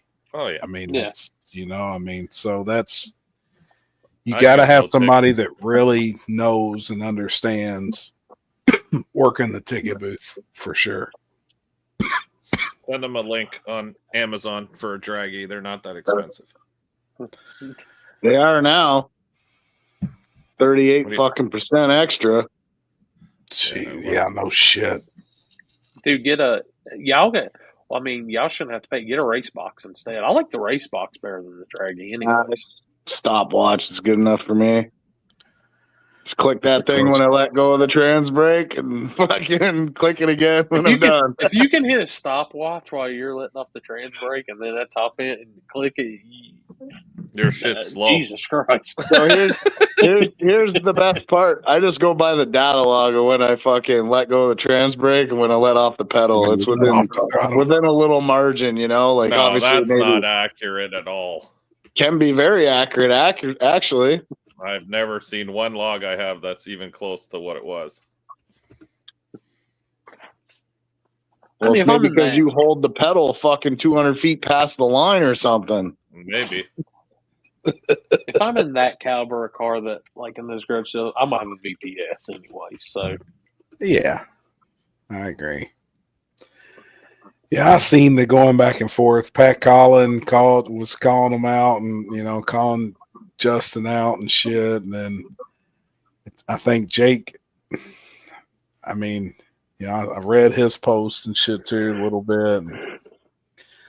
I don't know. I see both sides. If it's a shootout, that's one thing. If it's grudge racing, I kind of see the grudge world being no tickets. Yeah, exactly. That's where the lines are blurred in that community. Like 200%. You have the shootout racers and you have the grudge racers. Grudge racers, and that's a big difference. The grudge racer, the tickets don't matter. It's just hitting that W and getting paid. That's what matters. Yeah, that's it. That's what no time should be. Right. And I see that. I mean, I do. I see that. But these shootout guys, they're all ex RVW class racers or Pro 275 class racers, and they want them damn tickets every time. Now they're sliding over into the shootout world, but it's still no time. And I think if somebody, I don't know, maybe if it would have been different in the very beginning and all the guys was like, look, that's no time. We're not giving any tickets. Then that would have just been, it would have been cut and dry. You know, there wouldn't be no bullshit. If they just all stuck together and said, look, there's no tickets. Not in this world. If you want tickets, go back to Ducks and RVW. You know, and it would have just kept it. That would have been the line there. And the minute you open the door to discussion, everything goes badly. Well, I'm going to put it out there, and it's the same thing I said with no prep and everything. The minute big purses, big payouts start streaming, you're going to have the attention of these others, and they bring that in. No, sure. So, I mean, it's just that's in all of it. No matter what it is. I mean, no matter hill climbing. As soon as the money comes in, it does cause issues. Cause issues. I think that's what's the word? I don't think you can save it, but you know, I had somebody tell him. I've heard it from both ends. I've heard like some people love the big payouts, and there's others that like, man, keep this shit like $5 grand, $2,500, $5 grand max, and that's it. Right. So see Turbo John's comment. Never leave it up to the racers. Dog is right. See, I mean, You if can't- it would have just stayed like that from the beginning, and if all the no time promoters stuck to it, then that would have just been the norm. Like nobody would have ever wanted. You just run a draggy, and it is what it is. You know, it's nobody would have ever John. brought it up. So I do have to ask, John, since y'all were there, you had 14 cars, $20,000 payout. I know they had a split, but what was your split going in the first round? Shit. First round Poor split. guy. Would they have 14 in all steel, all glass in Randy's class, or was that in No, they had 275? 14 and 275 for 20 grand. 275. Man, that place looked packed. When I was No, watching yeah, the dude. video, you know, he was filming in the pits and shit, and I was like, damn. He said it took him forever even to get into the track.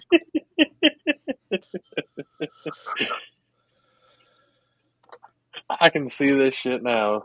Soon, all right, guys, we're getting ready to do first chip draw here for King of the South. John, hold up.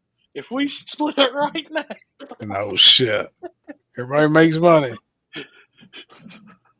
Don't let the inmates run the asylum. nah, He said it was never. wild. Yeah, I mean, it looked wild. The place looked packed, man. That's cool. It's good to see. John, you ready for the weekend? You got the car ready? Jay Randy didn't wreck this weekend again, did he? I wasn't able to watch it. Yeah, T-Bone, he did. Not that bad though. I mean, the car really didn't look that bad. Fuel cell and fiberglass bumper and shit. And I mean, it didn't look like it was no big deal. I feel for those guys. And it's like the same with Jacob, dude. Jacob, I mean, last weekend at Shayside, puts the radio car, breaks an axle tube, goes into that wall. This week, the no prep car into the wall. That's what I told him. I was like, dude, I was glad to see him get that win. Randy's due that same win, too. Like, Right. going through that much headache, it's coming. It's due. Randy should be back in for Ducks race. Oh, hell yeah. I'll see And you that's down the there. following weekend, right? This weekend's Digger Dive and the following weekend's Ducks. Gotcha. They added. I was glad to see them add. They're adding a no time 275-28 to Ducks race now too. So, dude, that race at Rockingham is literally as big as South Georgia now, like class wise. Really? So, dude, it's gonna be. I'm stoked. That's content on content right there.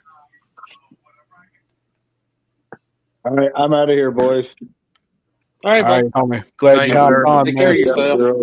Gonna be See ya, at the Trevor. shop. Yeah, we'll see you soon, dude. All right, All brother. right, man. Later, man. Buddy. See you, See ya. buddy. What are you watching? TV, Mike? I'm watching The Goat, it's called. I don't know. What is my that? My son got me onto this fucking reality TV shit. Now I'm hooked. Really? Yeah, it's so stupid. But now I'm like, now I need to know. It's like he got me watching what's that? Mr. Beast, all that shit, like that Mr. Dude. Beast shit. I ended up watching the whole thing. Like I was waiting. I'm like, oh fuck, now next week I gotta wait all week to figure out. He sucks me into all these reality fucking TV shows, and then I I'm hate like, shows like that. I know, so did I, but now I'm like, I just need to know who's gonna win. It like pisses me off not knowing. I can't leave now. John, all y'all gonna be a Digger Die? No, sir. Be there. I think just Corey. Yeah, I'm not gonna be there because we got Orlando and all that shit going on here. It's too much traveling. Yeah. There's a shit ton of shit in the next 2 weeks. Lonnie Dyer's first time I've been to Rockingham to race. You'll love it, man. The track's phenomenal from the front side. Yeah, I've been looking forward to this, seeing a radio race down there for a while, and clocks are actually going to be on. Everything. I'm like, hell yeah, this is going to be sweet. Dude, I can tell you how good that front side worked on their front side no prep. Like, you put some radio glue on that shit, it's going to be nasty. Yeah. Happy, when are you flying back out again? The following day? Friday morning. Oh, fuck. That's too bad. There's a lot going on. Like early. Yeah. That's fine. Flying in Wednesday. She's got my flight shit. I need to send it. Should have stayed for the weekend with us. Dude, if I didn't have an event, I would. I Have know. an event? Fuck yeah, Friday. Oh shit. I didn't know. So I've got to fly into Cincinnati and then Oh shit. I think Jason from the shop's going to pick me up and Gotcha. we'll be there. So yeah, it's the season opener for Edgewater Cincy Street Nights. Oh, I got you. Yeah. I forgot you do that. I can't keep up anymore what everyone's doing. There's always so much fucking shit going on. It's hard to. I know, man. I keep looking at my phone to figure out what we're gonna do this year, and I'm like, holy shit, there's a lot of shit. A lot. I don't know anymore. I know. Dude, And it's like there was no break.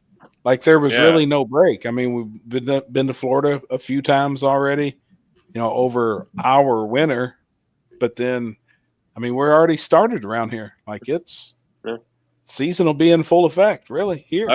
I feel like it's almost time for a break here because Florida season's wrapping up. So I'm like, oh, Right. nice. It'll be a break. And as soon as I get home, it's like bang, bang, bang, fucking another 10 races in a row. I'm like, holy shit. Yep, It's a lot. it is. I'm not going to lie. Probably the first weekend in August. I mean, not August, April. I'm taking a break. I was First thinking in weekend April. of April. You say Yeah. that. I'd say that. Yeah, I know. You say that, And and then it's going to I'm change. like, I'm taking a break, and then on Wednesday, what races we got? Yeah, that's how I am too. You know how many times Terry makes fun of me all the time? I'm like, you know what, dude? Next week, that's it. I'm fucking, I'm parking the truck. We ain't doing shit. Come Wednesday, I'm like, okay, what race is going on this weekend? We got to go fucking, I got to get to the shop, get the truck ready. Where are we going? He's like, Yep. I need to like a look drug up addiction. and see what even, like, because even on my schedule, I didn't have nothing even down the first weekend in April. So I haven't even looked at the schedule update to see what's going on that weekend at all. Let me see. I don't know. After going through Duck Week again on March, 2 Duck weekends in 2 months, I might have to take a freaking break anyways.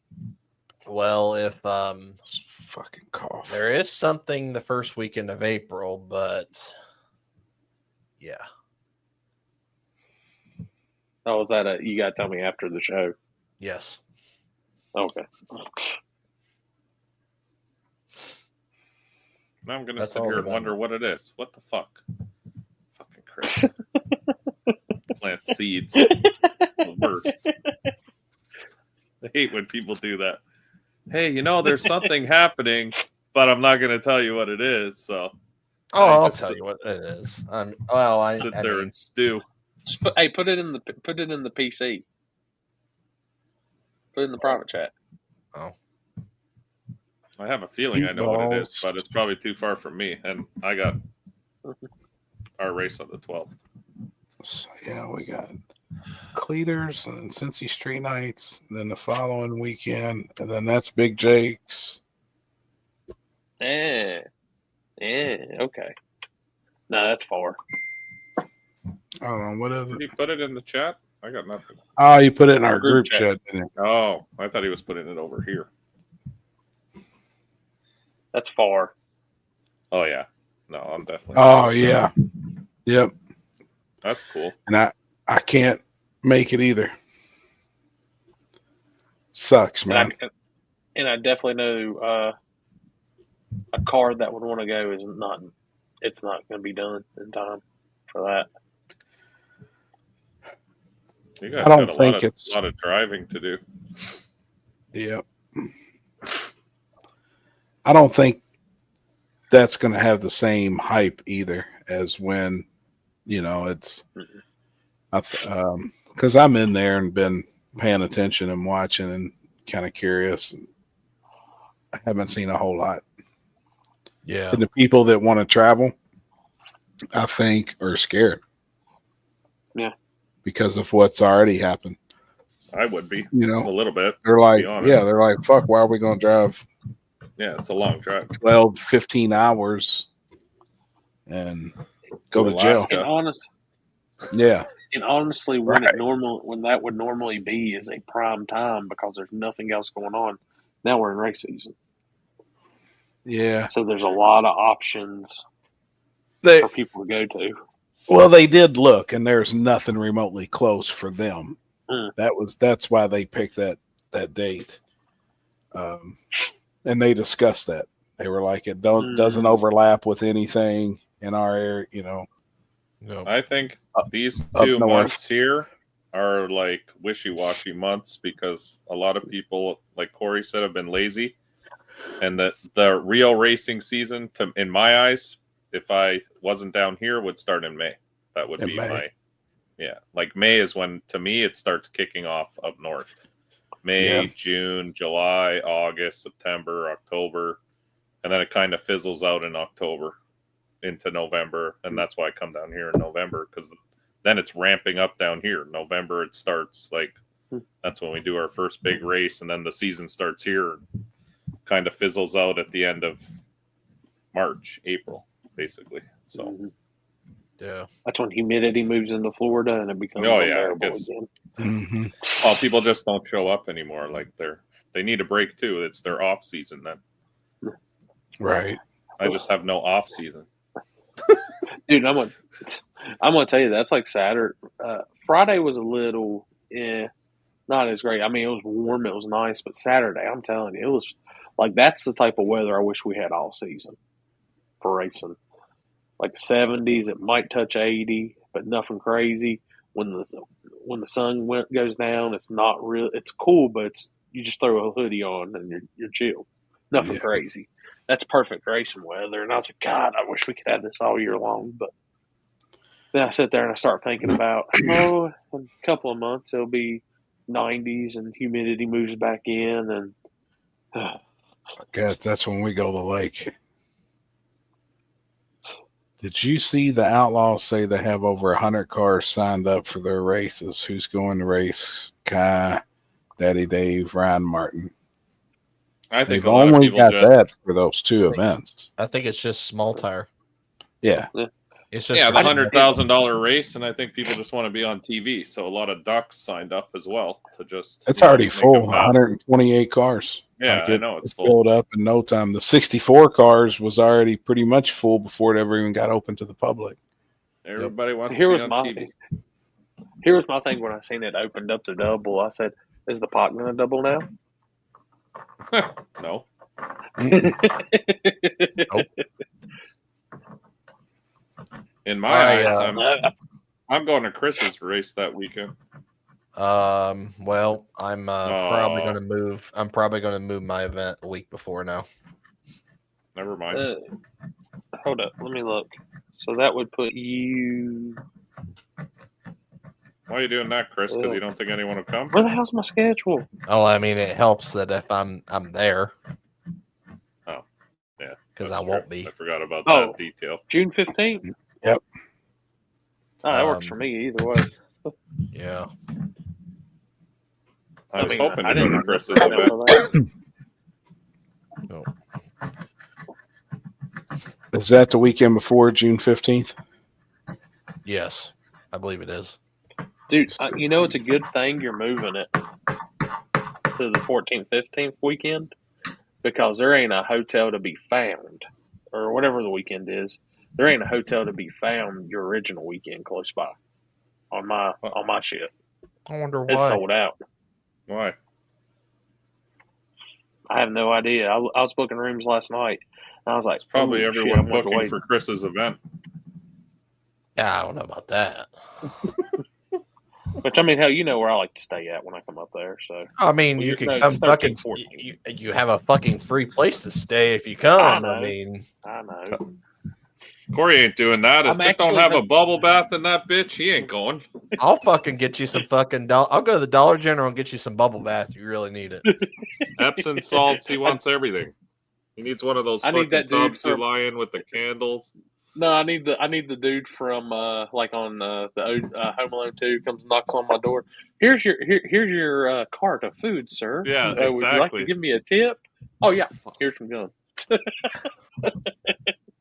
He needs fucking cookout on platters delivered in his bathtub.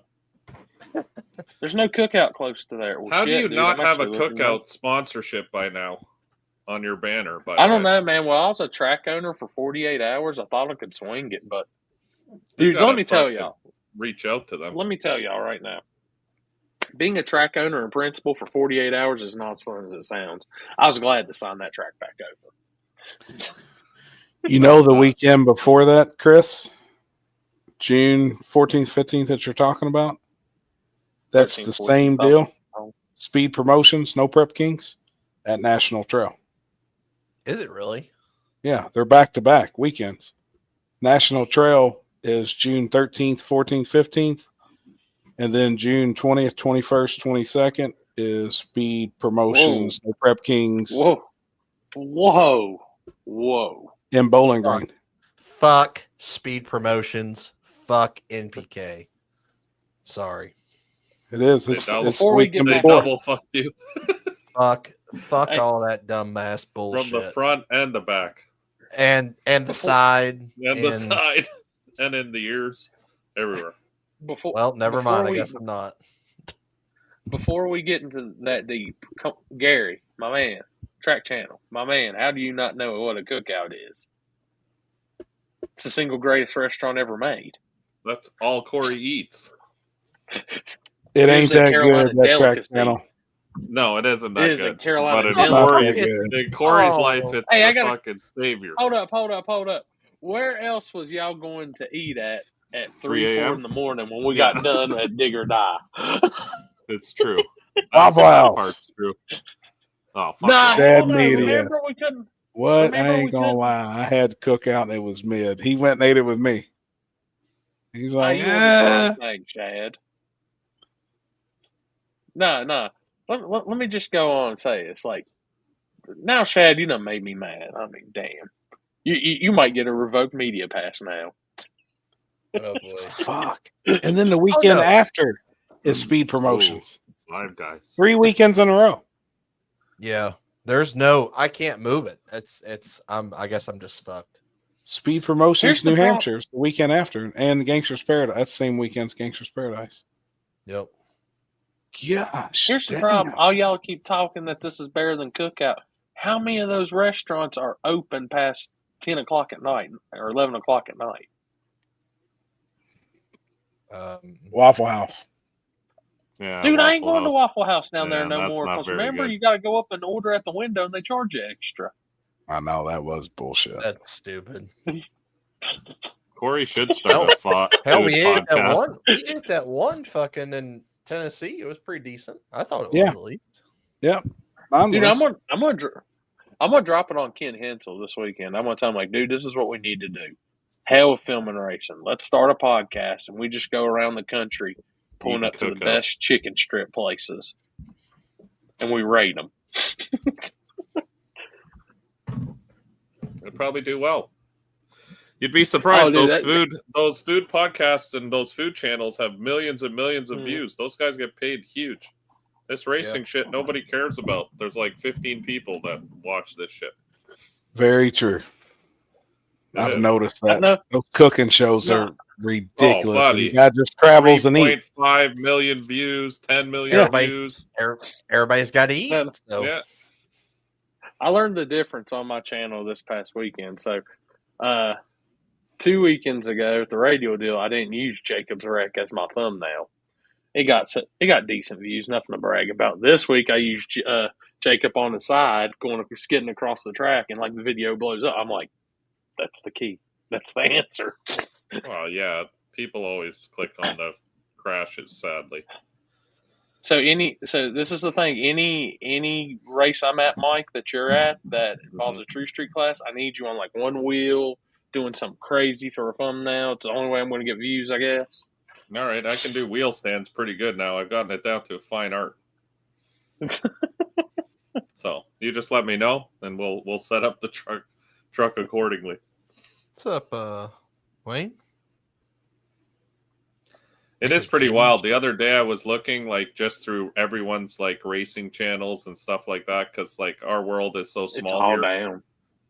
But it's not even that. There's nobody who really gets like Cletus is the only one that really gets like crazy views. All the rest of the channels are like 40,000, 100,000, stuff like that, which is nothing. Because then you click on these kid shows, and there's one guy who's got fucking 46 million views and all this shit. I'm like, Crazy. holy fuck!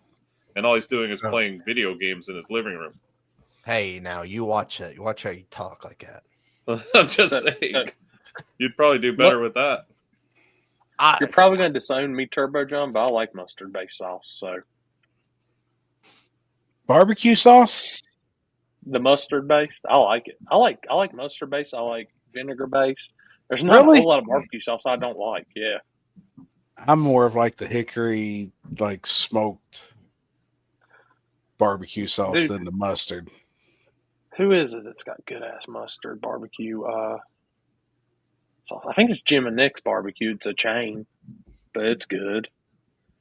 Like, I've got some mustard base in the fridge. It's really good.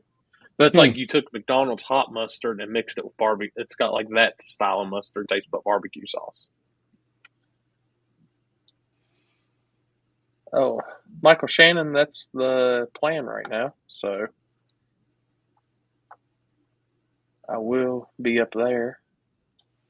Just to answer Y'all Brandon like mustard? Williams, Mm-mm. 1320 doesn't even get that many views. A lot of their Yeah, videos are only at 200,000. like a couple 100,000. I'm telling you, you look at some of these YouTubers, you see that like little kids and shit watch, they got million, like I'm talking tens of millions of views, not hundreds of thousands. Well, I always wondered because, like, with my channel and all my videos, I have to put that's not made for children. And I always wonder if that red flags, slows the views down. I think it actually does, because I've noticed that whenever I do my live streams and stuff when I'm gaming, it definitely makes a difference. Really? But, I mean, if I cuss and stuff like that, then obviously you get flagged. Yeah. Yep, I've definitely noticed it. Fuck them kids. Yeah. Well, this one's off the no kids part. Oh boy! I am gonna tell you, y'all did miss Timmy in full force this weekend. I seen him rolling around on the ground one time. What the hell was he I can't doing? explain that one. I can't Did you explain see that it? one. I have no idea. I didn't even know that happened. But fuck, they were turned up at one point. He get in a fight? No, I don't think he got nobody. He reached down to pick up some money or something, and then it's like he just give out, and he's rolling around on the ground. I know it was him because when he stood up, he was looking at everybody's waist. Well, at least he doesn't get fall down too far. I was about to say it wasn't that. Yeah, wasn't that hard of a it fall. wasn't that far. Damn, 1320's podcast didn't do so well. What is it? Do what? 1320's new podcast. How did it do? 45,000 views. Really? Yeah, I would have thought more people would have watched that. I guess not. I mean, it's new. I mean, yeah. I can tell you what not to do on a podcast when you're on Spotify, and if you want to lose your whole Spotify account. Dude, that's well, still I mean, blows my mind. that's like the whole That's like, obviously I lost half of my monetization on Facebook. Yeah. I mean, kind of sucks. A 2-minute video on the Bugatti got 100 million views. Did you say a 2-minute video? A 2-minute video on a Bugatti Chiron got 100 million views in 7 years. Yeah, that makes sense. I thought it was recent. What's crazy is by how they go, which, making the videos with it being 2 minutes, that doesn't get hardly any push or anything. I don't understand any of this shit. The views are all over the place. There's no real way of knowing. Nah, it's just you pretty much on YouTube. I tell somebody asked me this weekend about starting a YouTube, and I said, let me put it this way. It's a crapshoot and it's a gamble. What you don't think will do good might do great, and what you think might do great ain't going to do worth shit, probably. I think you do well when you first start, and then if you don't stick with it and do videos every week and like I do videos for fun. I don't really care. I don't make money off YouTube. I just do it more Yeah. for just because sometimes I get bored, so I'll make a video. But we try to stay consistently late on the Sunday show, so that we do that every 2 weeks, just like you do this show every week. Like that's where my consistency is. We try to do that show every 2 weeks. But videos, fuck. I have so many videos now, like so much material. I just haven't. And the weird thing is, once something passes, it feels weird editing that video to post it, you know, like a month later. 1320 does that, but it's different for them. I started messing with cinematic stuff, and I tried a little bit more this weekend on it. Just doing that because I knew Friday wasn't going to be really huge. So I messed around with doing some of that, and I haven't uploaded it to YouTube or anything. I was just playing with it on Facebook just to see. Which Facebook is like, I'm keeping it rolling. Like Facebook's doing decent, but it's something like I have a whole different respect for the guys that do that because I'm like, it ain't from. It's like not my normal thing. It's not something I'm just going to do constantly. But like, it made me think more, trying to look at angles, doing things like that, and I'm like, God, I'm glad I'm just a coverage guy at times. Yeah. You know what? Sorry, go ahead. No, I'm sorry. You go ahead, man. No. Finish what you were saying. No, I was just bullshitting on that end after that. So, no, go ahead. No, I like doing our Sunday thing because I actually like talking to all these people that follow us. Like, I like to interact more with them than anything. And it seems like that's our time to catch up with all these people that I have no idea. You know, I know some of them, but not all of them. So it's cool just to bullshit for like an hour on Sundays. Right. I actually enjoy that part of it. 304, not on my end, not really, but I do gain a lot of subscribers on the short side. Like, I ain't gonna lie, like I can pull it up right here. Last 28 days in shorts, I've made $30. But subscriber gain is majority off of shorts. So, and if that's gaining new subscribers that's watching the content, then it's win-win. I'll keep doing them. The shorts are definitely that's. I mean, I noticed that big time for like gaining subscribers and stuff like that. So I definitely agree with that. Yeah, because everyone's attention span is for fucking 20 seconds before they're bored. Right. All this shit is now programmed. I see it with my son too. He has no attention span for anything. It's kind of sad. Like, so, even when we try to watch a movie, he watches it for only a few minutes and then he's like, "Oh, this is boring." I'm like, "Why? 'Cause it's not a fucking 30-second fucking clip with titties or what?" So, before I say my answer to that, I'm gonna let I'm gonna let Chris and I'm gonna let Happy give an answer to that question. Going to Shady Side for the first time, what should I expect? What do you think, Chris? I don't have any experience, but I hear the fried bologna is the number one thing at that place, other than the racing. I wouldn't know because I don't like fucking bologna. It's and hope to God it does not rain. If it rains, it's there's a lot of water down the hill. The track turns into a backwards river at that point. Yeah, 100%. It turns into a fucking river. That's cool. I mean, it's just it's in a I call it as a holler, just because of where it sits. You're the third person. Like, 2 other people said that this week. Man, we're down here in the holler. I was like, oh my God. Yeah. Andrew, are you going to race or are you going to watch? That's what I think it is. Oh, I like the feel of it. I like the way I think the pits are badass. Shady Side's the ultimate throwback track experience with a great pit area. Oh yeah. Yep, I agree, man. I think the pits are cool the way they're staggered like that, and then just the feel, the old school like tire and shit. But the track surface, in my eyes, that's why I was asking if you're racing or watching. The surface is really good. Like it's It's a really, really good surface. And I've never even made a pass on it, but I could tell by watching the cars. Super smooth. It's a good, yeah, it's a smooth, good surface. So I actually lied earlier. We had 9 small tire cars because I completely forgot. Noah Stein and crew made the trip down. Really? And What happened? they came to, yeah, so they had some engine noise they did not like after the first hit. Took it up, cut, and they had some metal in the filter, so they just, to keep it from being bad, they just bowed out on Friday. Sucks. But dude, awesome guys as always. I've always liked Noah and them.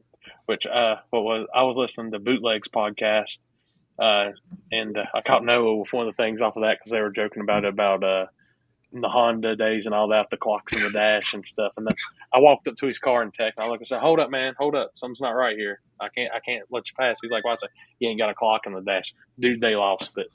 They're like, "Oh, we gotta tell Derek you said that." I was like, "Yeah, dude, that's one of my favorite podcasts now to listen to." Which, if you haven't tuned into it, Bootleg Tunes podcast, very good, very, very good actually. Hell yeah!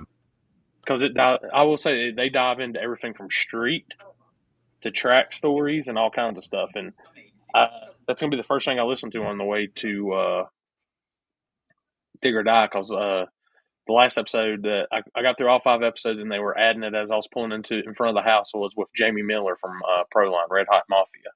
So I'm looking forward to listening to that one. Hell yeah, that should be a good one. But nah, man, I'm gonna tell you right now, Noah's car on that track looked real good. It came out and had that just enough extension. That thing booked and went. Like, they were moving out. Fast. Yeah. And they said, "Man, we're gonna go back and give it some beans now." They said we weren't even leaning on it at all, and we were impressed. Yeah, car's good fast. guys. Hell of a trip down. I mean, to come all the way from Connecticut to Shadyside. Damn. And I hate it ended like that for them. And I told them, I was like, "Man, I just hope to see y'all back. I will definitely be back." So. Hell yeah. I mean, it's cool seeing that car and knowing the history behind it. This is where I get into a racing nerd status. Is like I said, knowing the history behind it, at the OG KD races, all these back to the tracks, shitty tracks, all this, and see it pulling. That's cool to see cars like that coming down that way and getting on that surface.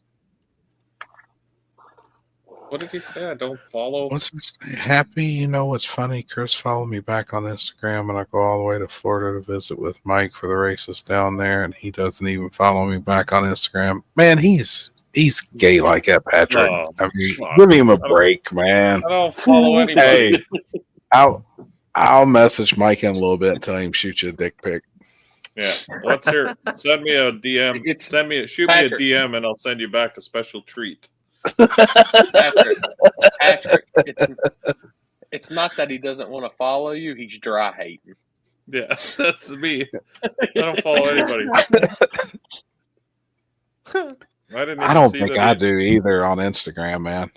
Yeah, I don't really follow anyone, to be honest. I don't do nothing on Instagram anymore.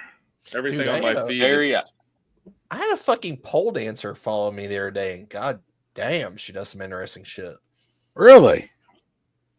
Is she local talent or is she out of town talent? I don't know what I don't know where she's from, but she posts a lot of the Double O shit show merch a lot. So she might be one of them.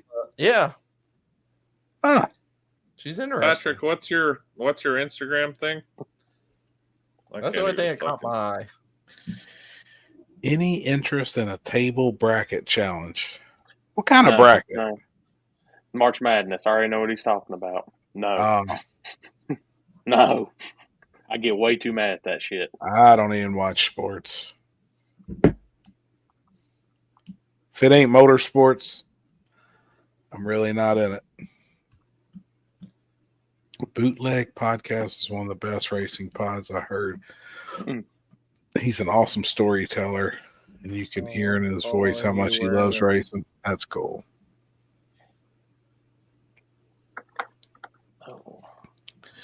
I don't know. Up and cover. I don't know. Patrick's making me fucking work for this. I don't even know how to tell who's following me. Fuck. I'm curious to see if Legato's back for this one. Damn, You it's know. cough. Oh yeah, I think good John luck. Legato would have a good chance again with the dad he had, but I know Team Denver's going to come back swinging I mean, has hard. anybody like I have not seen anybody like other than one person say, "Oh, I'm going dig or die."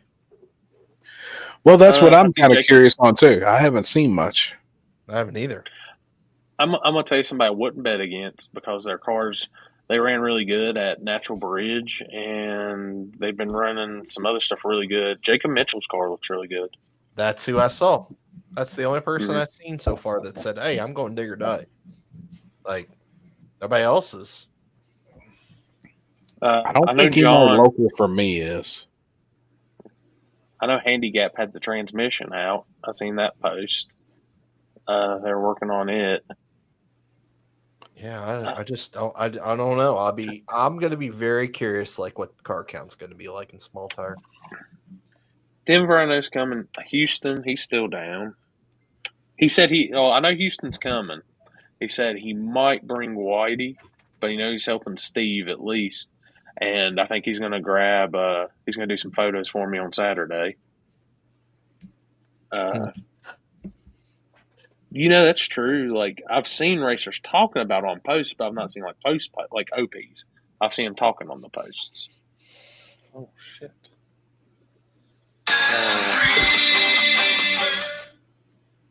Copyright. Copyright violation, Mike. Sorry. Hey, how many seconds can you get of normal music before it's I just copyright? fucked it. All 2 seconds of Mike there. Yeah, I just fucked the feed. Demonetized. Now you're not going to get your 45 cents from YouTube on this one. Oh shit! I never monetize mine when I turn this on because I know we're screwed. Oh and yeah, then screwed they right gave out me of the the gate. literal "you're screwed" to begin with. Oh, Larry said he's going. Yeah. There's whoever asked in the comments a minute ago if a new up and comer. I think it was Vineyard, wasn't it? That's where my money's going to be. Larry Houck shows up at Dig or Die. My money's going to be on him in small tire. Nice stealth Larry, you testing on Thursday or Friday. We heard you clear as day. Larry, you running big tire and small tire or just small tire?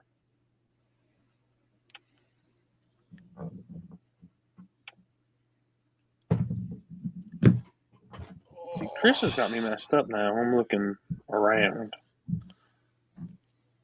I hadn't seen much. Oh. Your sister. The JT? Oh, your car. There he is. Gang. What up, dog? What's happening? He ain't doing Awesome, shit. awesome, buddy. Oh, he's doing both. He's running big tire and small tire. Good shit. I mean, I think it's crazy not to now that you're allowed to double entry. I don't care if it is on different tires. It's worth it. Focus on them 28s, man. We're gambling on you the following week in Florida. Are we gambling? You fucking right. On who? I ain't gambling on Mike. I'm gambling on rear-wheel drive. I want to see what Manuel wants to bet. I heard rumors it was 10,000. Oh, He wants an all-wheel drive. Look, I'll cover the 10,000. I think a rear-wheel drive's going to win it. I really do. I think so too, to be honest. And then if anybody wants to get in on it, we'll just write it down and we'll come up with a big ass. I mean, I'd rather have a side pot bigger than the pot they're running for. That'd be sick. Fucking A. Sent you another message on Instagram. What you doing, homie? Working my ass off, buddy. I hear you, man. I done the same today. I got the rear suspension back up underneath Kenzie's truck, and the lowering blocks and leaf springs. That motherfucker is flat hammered, dude. It's sitting on the fucking bump stops. I was like, you got to be fucking kidding me, man. So now I've got to notch it. And yeah, I didn't think I was going to have to because that motherfucker had a foot between the axle housing and the frame. And now it is sitting completely dead flat on the fucking bump stops. I mean, it's hammered. I was Yeah, I like, was gonna say fuck. there's no way you can. I mean, on my 57, I've got an 8-inch C notch in it just to get it to sit where it sits. Yep. You know. And this thing's on leaf spring still. You know, I was like, man, it ain't gonna be that fucking low. It's fucking low. We stuck a rim up there, and the bottom of the rim's level with the running board. Yeah. I'm like, fuck. Yeah. That's crazy. What's the good word tonight, fellers? Who we got? Is that Chris over there on the left? Yeah. Mm-hmm. He looks 9 years old. Limpy looked young tonight too. He was all cleaned yeah. up when he was on here. He was fresh, man. Limpy was fresh as shit. Yeah, he looked good, all tanned and shit, head He's shining. getting ready to suck up the cleater next week. Hey, what's the deal? Is Chris on? Are you on human growth hormone or that anti-aging shit? You look like you're going in reverse. I hope so. Fuck. God, you cute motherfucker. Thank you. Oh shit. All right, I'm out on that note. He called Chris. I'll take that as a Chris compliment. cute. See ya. Yeah, it is a compliment, Chris. 304. I'll throw 1,000 on a rear wheel drive winning. Happy, I'll put 500 to 1,000 on a rear wheel drive. Yeah, I agree. Holy shit. Chris is Butters. I think it's going to be the Butt Hurt Bar Nationals out there at that thing. That's the. I'm kind of curious who's going to show up with one. Does it look like? I bet Beater Bomb's probably going to be one of the only ones. Shit. I don't think many others will do it. Brent Alberry just put one on his car. You didn't Did see he? that? He had a picture posted. The motor was. Oh, on he his was car. picking it up. No, he's standing on the Butt Hurt Bar in the front. That's doing a big wheelie. Yeah, I don't know. This race is going to be all big wings and butthurt bars. Every car. Dude, all the trucks got big wings and shit. I on know. them now, That's too. what I'm saying. It's all big And wings butthurt and bars. butthurt bars. Yeah, they got all of it. This is going to be a YouTube fiasco. Is that race on a like 650 index? Yeah. Oh boy. That was a serious question. Oh fuck! I Man. shared that meme that you posted in the group chat earlier. Is that hilarious? Oh, it's funny as fuck. I just seen that first place I put it was our group chat. I was like, oh, they'll like that. That was good. Beater Bomb or Ryan Mitchell to win Cletus race? Beater bomb. So we got y'all in here. Let me ask this. What do y'all think of Ryan's new supercharging system? I think when he figures it out, it's going to be gangster because it makes sense what he's talking about. I watched his video, and I really never watch videos. It was pretty interesting, but it seems to me like it would be hard to manage. But I mean, that was his first time messing with it, and I don't know. I guess I don't know. I don't know. That's above my head. I mean, you're basically using badass solenoids to power manage with an output on ECU, right? Yeah. So Well, it's basically, like nitrous, but not nitrous because It's just compressed air. it's just compressed air, but it's cold. yeah, I was gonna say is he making his own air? Is that what I understand? Correct? No, they're Yeah, filling you the bottles. They're filling Yeah, them. he can fill them, Yeah. but it's all clean air. Compressed. Like, Just filtered compressed air like CO2. But the nice thing is the DA never changes for you. So Right. you can have your tune-up so dialed in to that exact DA, like a turbo car, anything, nitrous car, it's all air dependent. With that system, it's not because it closes the throttle body, and now you're on standalone air. Like it's constant. The two things that is better about it is one is you have cooler intake air temperatures always because on a turbo car you're not generating all that heat. You know what I mean? And you're not driving a supercharger with the crank, so you're making horsepower right there. You know what I mean? So Free power from the engine. yeah, it sounded like one thing Ryan said that was interesting. He's got to be using that on the trans brake. because the thing makes no boost. So you're going to have to be on it on the brake when you leave, right? It sounded like he was more concerned about whether or not he would have enough. Because the big problem, I think, would be this: as you leave the starting line and your bottle pressure goes down, it changes your tune. It changes.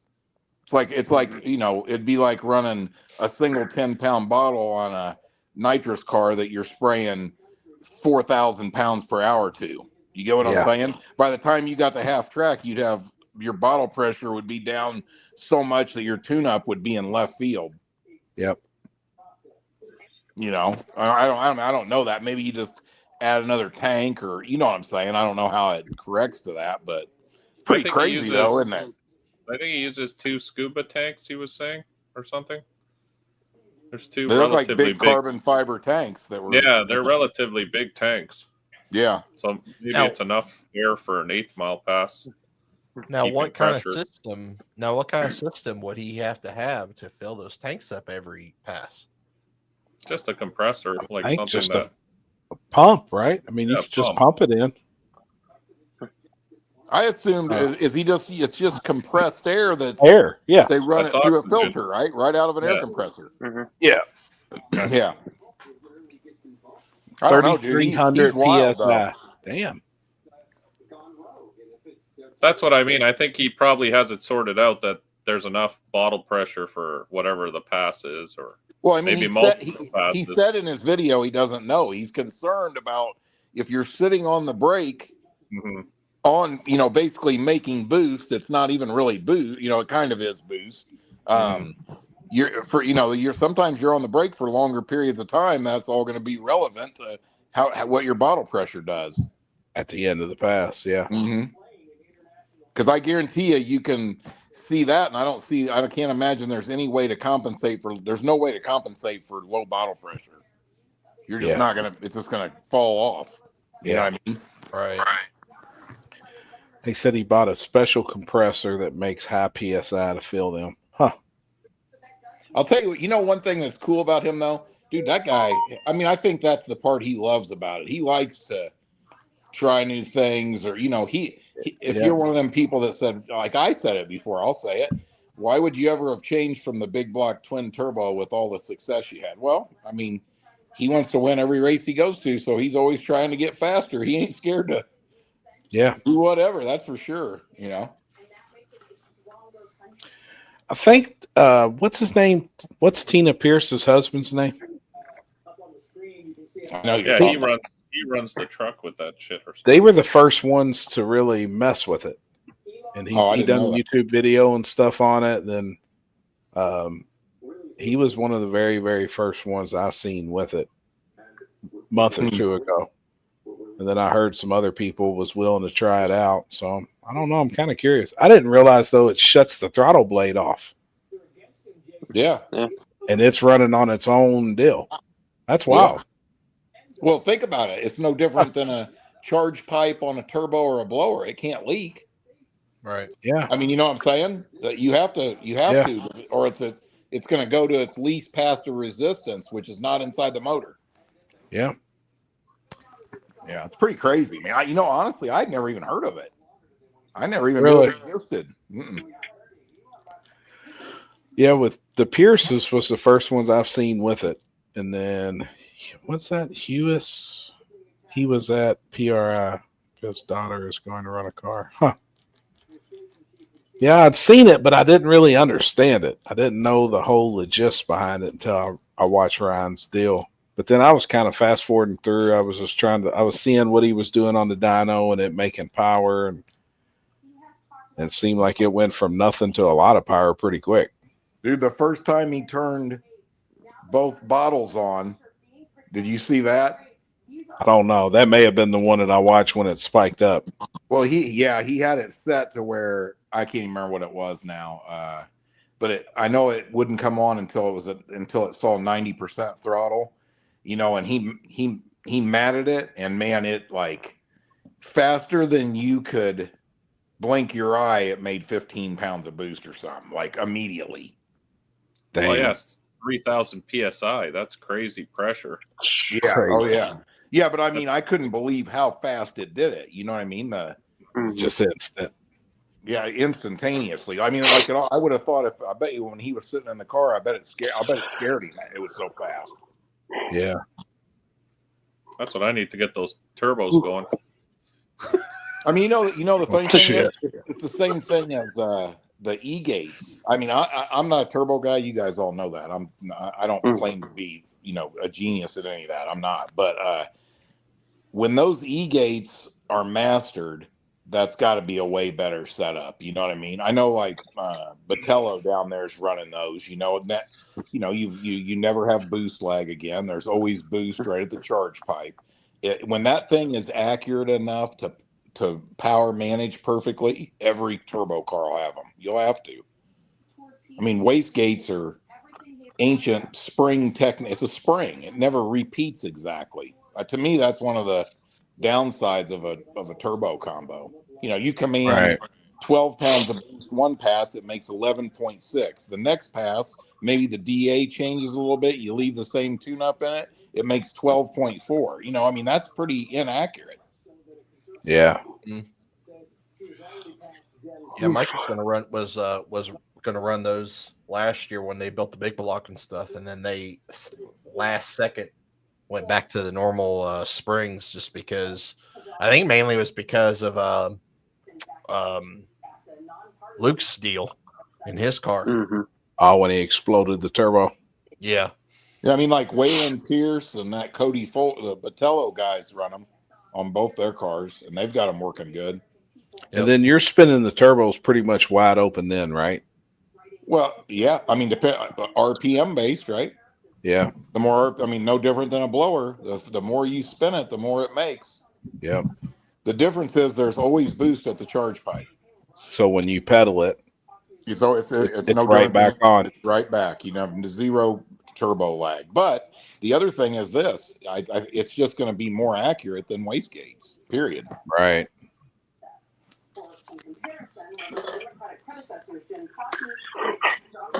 Now let's talk about real racing. Stock block, small block, nitrous. That's what I'm talking about. We discussed it earlier. We was talking about it some. I mean, I think a lot of people's interested. It was. Yeah, I mean, but dude, you saw my comment on there. The whole premise of our idea is to let the motor be the limiting factor. Okay, I mean, several different ways. Nobody else said this in there. You're only gonna, you don't need a set of $15,000 cylinder heads on a stock block, right? Okay, unless you're just trying to burn money, right? I mean, you're gonna tear stuff up. So you got the person that's gonna first of all, your motor has to stay together to get through 4 or 5 rounds of racing and win a race. Right. A, okay. B, so with that being said, you're not going to put a set of billet Little Chief cylinder heads on there, right? I mean, right. You got a $200 engine block. Yep. I don't see. Here's the thing: a lot of people on there saying LSs would dominate it. I disagree 100%. I disagreed with everybody's comment that said that. I don't think that'll be a dominant force. And if you do that if you do an LS nitrous combo, you're going to have to sleeve the block. Yep. They won't hold up as good as an old Gen 1 small block Chevy, the right one. You know what I mean? Yep. So you're going to spend way more money on that. Now, a guy, but no different than me. Like, that's the cool part about it to me. You know what I mean? Like, and then I think you make an engine diaper a mandatory thing because that's what the class is about. Exactly. Yep. I said that on there. Yep. So somebody just asked, talk rules about the nitrous class deal. Same nitrous kit throughout or run any kit? I think run any nitrous. I just brought that up to discuss it. I was curious what people thought, but it would almost be impossible to make everybody run the same kit. One, nobody's going to want to spend the $700 or $800 to buy the same plate that everybody else runs. Two, you get a fuel injected car with a throttle body on it. Well, he's going to have a totally different setup. He's not going to want to change his intake, put a carburetor on it. I mean, there's so many variables. So like me and Jeff, really, our thing was you run as much fucking nitrous as you want. And I've seen people talking about keeping it like a dash 4 That's gayer than. Well, I want to see blocks split. Like, I mean, I want to see the carnage and Well, spray here's my thing. spray People, listen, paying customers want to watch cars go fast. What are we going to implement next? A throttle stop class? How about the foot brake nationals? That's what we need. I mean, seriously, man. Like, Don't be is hating, everybody losing it? You know what I mean? Like, I want shit that people want to pay to come watch. That's fun to watch. Yep. You know, 2 And I nitrous think cars with flames coming out of them on the back bumper and then launching rods it's out. fucking cool. It's cool. It's always going to be cool. It's because mostly it's you, ain't it? You always put on the show. I don't really launch too many motors. I No don't know. wheelies and flames and I don't know how many people we would really. I don't know. I mean, I think that you know what I'm thinking about doing. Happy. It probably would have to be next year. But I was even thinking if we could get like say 8 cars, I'll have it at Gangster's Paradise, and I'll add money to the purse. Let's go do one like a feeler. Yep. Do that and then do the 2 fall races. And the same thing, like you said, you know what? No, I don't want any rules. It's the same rules as small tire. I don't care what car it is, but you got to have a factory block. And that means no Chevy bow tie blocks. No, that Ford was the comments earlier, block. or the It's SVO blocks. Yeah. Yep. That's the thing where we thing, really need to come one other up thing with we that. should add to it, I would say, and I think everybody would anyway, you'd be smart anyway. I would say it needs to be an iron block. The only thing that came factory with aluminum is late model LS or, a mod motor or whatever. But I would think like me, if I was building an LS nitrous motor, I would be starting with a 6.0 iron block probably. Oh, 100%. Proven fact in an old school. Wouldn't sleeve an aluminum one to be lighter? Oh yeah, it would, but you're gonna be putting. I like the idea of doing that, of outlawing it, because then everybody's got an iron block. You get what I'm saying? You're not going to get a small block Chevy or a small block Ford that's aluminum. They never made a production one. That's kind of an unfair advantage. You follow me? That's what I was saying. I would build a 5.3 aluminum sleeved. Not if the rules say you can't. No, I get that. Mike, don't worry. There's some gray areas with some paint and everything. We can make this still work. Yeah, but if you get caught cheating, God, it'll brutalize the rest of your life. Imagine. It's iron, I swear. Yeah. I bought it off Amazon. I'm just gonna weld 6.0 on the dart block. No one will know. I think it'd be pretty awesome. And you know what I think's even cooler about it is, I think real quick you would see cars going 5.0s, 490s. Oh, I do too. I think right off the rip, Rusty Lines would have, if it was any production block, Rusty Lines would have the car to beat right off the gate. Oh, I agree. Yeah. But he's got aluminum block in that deal. Well, I mean, I hate doing that, but you see what I'm saying? Here's the thing. I do. Yep. I don't like turning like, here's an example. I always hated it when this is one of the main reasons. I hated it when people wanted stock firewalls, stock floorboards to the behind the driver's seat, right? You made it where you had to have a Fox body to be competitive. Yeah. I mean, for the most part, right? Or stock front suspension. I mean, you'd be an idiot to build anything but a Fox body. If you allow aluminum factory blocks, then you kind of outlaw anybody having a small block Chevy, a small block Ford. You know what I mean? They're already 100 pounds overweight. Exactly. 150 pounds. But I refuse to make, we don't want to make weight rules or anything like that. I'm like you. I think the two things you have is, and maybe it's not a big deal. Maybe just let them run aluminum blocks. I mean, if guys want to build aluminum LSs, that's fine too, I guess. It don't really matter. I mean, here's the thing. I'm smart enough to know I can go out here and for less money, probably, I can build an iron small block Chevy that'll make just as much as the LS, if not more power. For sure. So I do too. Yeah. And at the end of the day, I still feel like it's a stronger piece. It is. I mean, it's a better piece. Yeah, I agree. Yeah. I think the thing that's cool about the small block Chevy is if you're like me, if you search the internet and you go other places besides drag racing, like the sprint car world, Oh, there is yeah. so many high end motor parts out there for dirt cheap. It's crazy. You know, Yep. a guy that was serious about running small block nitrous could budget build him a gangster small block that makes 800 on motor all day long. Yep. And when I say Relatively budget, cheap. I'm talking under 10 grand motor. You know what I mean? Yep. Yeah. Which is rowdy. The small block makes 700 to 800 horsepower. That's a rowdy fucking piece. But you can do it for less than 10 grand. You watch what you do. Yeah. I think I'd run like 3 or 4 kits on mine with real little shots in each one.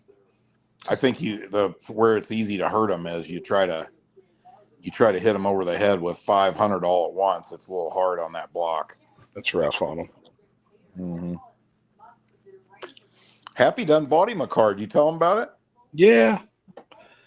I've had it in my possession forever, but I'm glad now that it's mine. I mean, I've had it. It's been in my barn ever since I lived here, and I had it at my old house. Oh, no kidding. And then I sold the engine out of that car 5 years ago, and the dude never come and got the money. So he called me on Friday, and he's like, "Hey, you still got the bread on that engine you sold?" And I was like, "Yeah." I said, "Just swing by and get it." So last night he come over here, and he goes, "Man, I'm not even really interested in that car anymore." And I was like, "All right." I said, "What do you want to do with it?" He said, "Would you be interested in selling it?" I said, "I'd be interested in buying it if the money's right." So, we went back and forth, and then I made him an offer, and he was like, "You got that on you now?" And I said, "Well, yeah. I ain't gonna offer it to you." Yeah. And he said, "All right, go get it. I'll bring you the title tomorrow." So I was like, "Fuck yeah." Me and Kenzie went out there in the barn, opened it up, and looked through it. I can't believe the mice hasn't got in it and fucking destroyed the seats or anything, but they haven't. It's heavy though, it's old.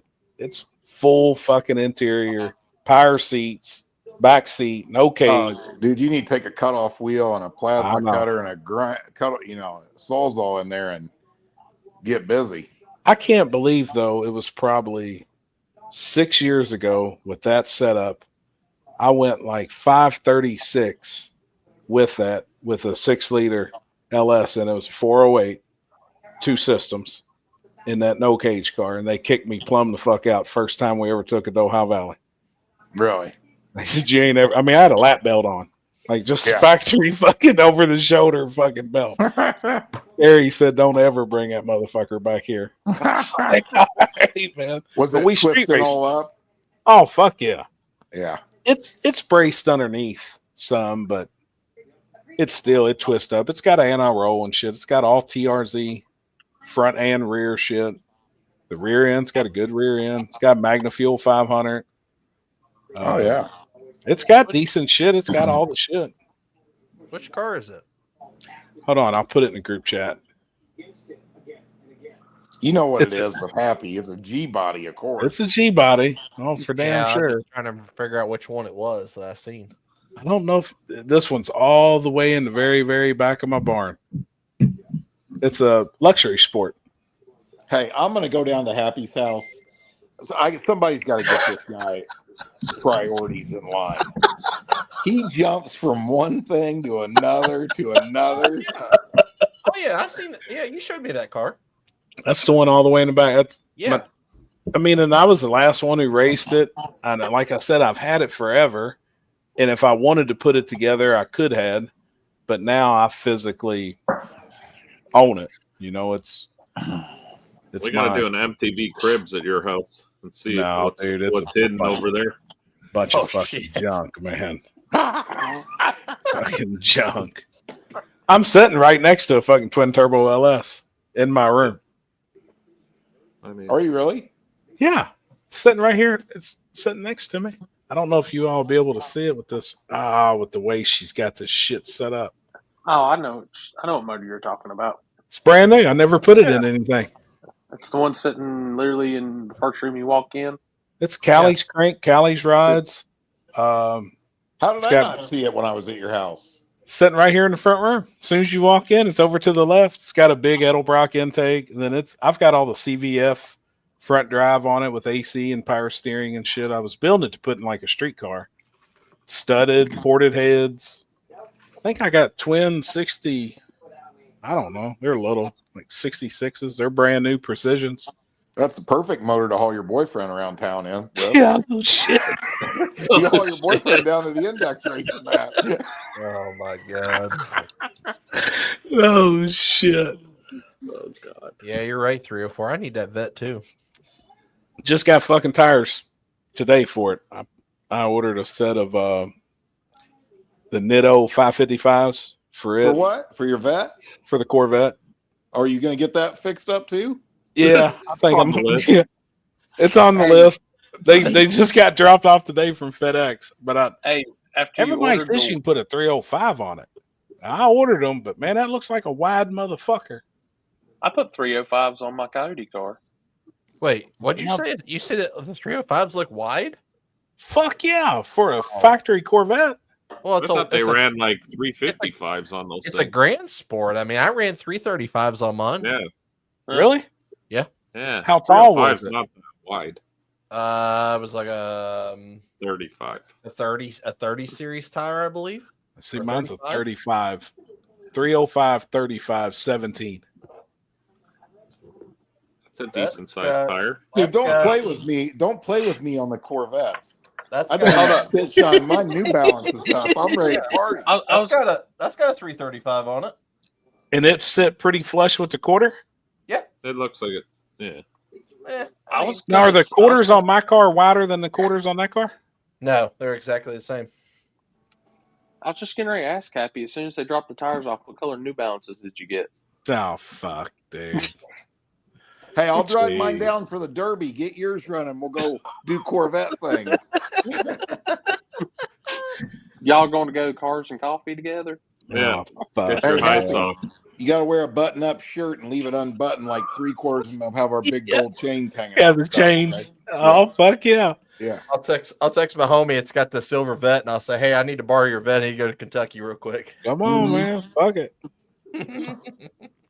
Oh, I got something What- good for this. What Just the give me fuck beer. happened to the dually build? It's still sitting in the fucking garage, man. I've been Still waiting on the building. weather to change so that I could spray it. It's to the point now. Excuses. It was cold. I ain't getting out there and painting then. Shit, Kenzie told him no more bath time till his her truck was done. Oh, dude, she about to shit last night when I bought that car. I just walked in there and told her to count the money. And she goes, "Is he borrowing money?" And I was like, "No, I'm buying the car." Well, then she was whispering, "Is he borrowing money?" And I was like, "No, I'm buying the car from him." Well, then she got loud. "You motherfucker." What the She goes, "I ain't going to get shit." I said, "Go give me some fucking money, man. I'm going to buy it." Fuck, man. That's hilarious. And now you got to make sure that truck's done. Oh, I know. And that's why I thrashed on her truck more today, man. I am going to get it done for her. I'm glad to see it actually going back together. I'm going to put a shock bar in it tomorrow and get the rear shocks mounted. Got to C-notch it now. I didn't realize it was going to set that fucking low. Fuck. I've been vet shopping, not going to lie. Man, get you one, man. What Yeah. motor are you putting in that little truck?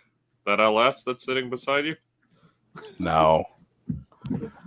I'm just leaving the Like- 6-cylinder in it until Are Kenzie you gets out there. And serious?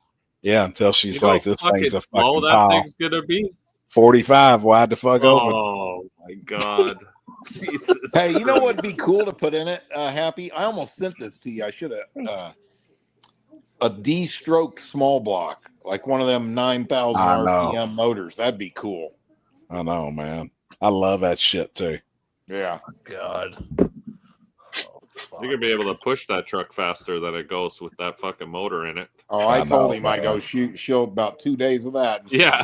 It'll be When right everyone back in the starts shop. honking and fucking freaking out to get the fuck out of the way. It She'll be sounds like I a tried to pull fucking out of the parking tractor. lot. She'll be like, Oh, yeah. I tried to pull out of the parking lot at work and almost got ran over by a semi because this fucking thing wouldn't get out of its own way. I got fucking killed. Yeah. It sounds just like a fucking tractor. Oh, they are little tractor Bloop, engines. bloop, bloop, bloop, bloop, bloop. Might as well This is, hand crank that bitch. This is what Jeff and Happy are gonna be looking like. Coming soon to Cars and Coffee. Jeez. Oh my, No shit. Look at the one he's all tattooed up too. oh my God. Who did that?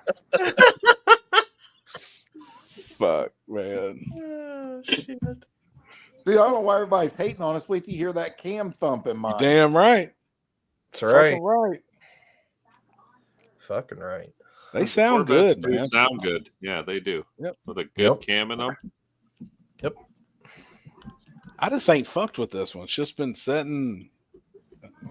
I'm tired of the last issues with it pissed me off. We put a driver's side window motor in it. It went out. So I went to GM and got a fucking GM window regulator, the whole shit, put it in. It fucking went out. And you can't open the fucking door if the window don't come down. Because the window drops down about an inch. You open the door, and when you shut the door, the window, automatically goes up. It went out. I got so fucking mad, I just left the motherfucker set out in the fucking rain for a fucking year. It had leaves in the motherfucker. And I've got suede racing Recaro seats in that fucking car. Ruined the fucking seats, had mold in it. I was like, fuck this car. I was so fucking furious. Well, then Kenzie finally was like, put that motherfucker in the barn before it sits out here in ruins. It's got a carbon fiber spoiler and shit on it, and it's set out in the sun so long it faded all the fucking clear off of it. The raw carbon's sticking out. So now I got to take it off, re-clear it. It's got a Pro Charger, doesn't it? Yeah, I built a 416. It's got a 416-inch motor in it with it's got one of the A&A Pro Chargers. Yep. But I never put it on good fuel. And that's really, every time I'd take the motherfucker out, if the methanol wouldn't come on, I'd burn that bitch up. It made 750 on fucking pump fuel, and it made right at 1,000 with the methanol. Well, the last time I took it out, the nozzle, it's got 2 stages of methanol injection. It was fucking clogged. Dude, it melted 4 pistons in that motherfucker on one side, melted the fucking head. Like, it was a mess. Oh, God. It was a fucking mess. Had to sleeve it on that side. I mean, it was I never trusted water meth injection just because of that. Neither. Oh, neither. I That's know. all I ever hear is those stories. It happened. I mean, I tested it, and like you could hear the engine kind of it's got a test button. So while the car is idling, you can spray it. You can spray the methanol, and it'll it's almost like spraying fuel on nitrous with no nitrous. You'll hear it kind of flood the engine. It'll bog the motor down. So I tested it, and I was like, fuck, man, it's working. Everything's good. I pull right out here and get out here on this straightaway behind my house.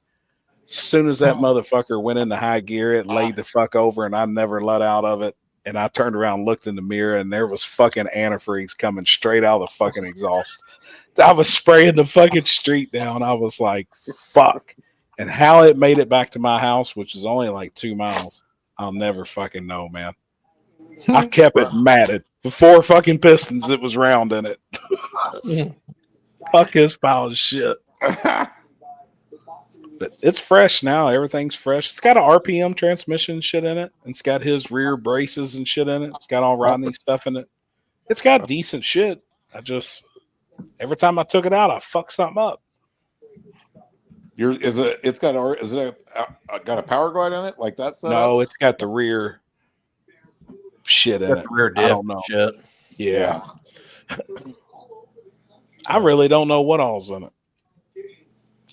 My vet's got a man stick in it, boy. I'll be grabbing gears out there. That's why I keep them New Balances on point. I can't be missing right. no shifts. You heard me? Fuck yeah. Yeah, when I slap that pedal, them New Balances get good traction. You can hear the squeak. That's right. There you go. You got to be careful when you're polishing them up. You don't want to get none of that slick stuff on the bottom. You might miss a gear. Oh, shit. Oh!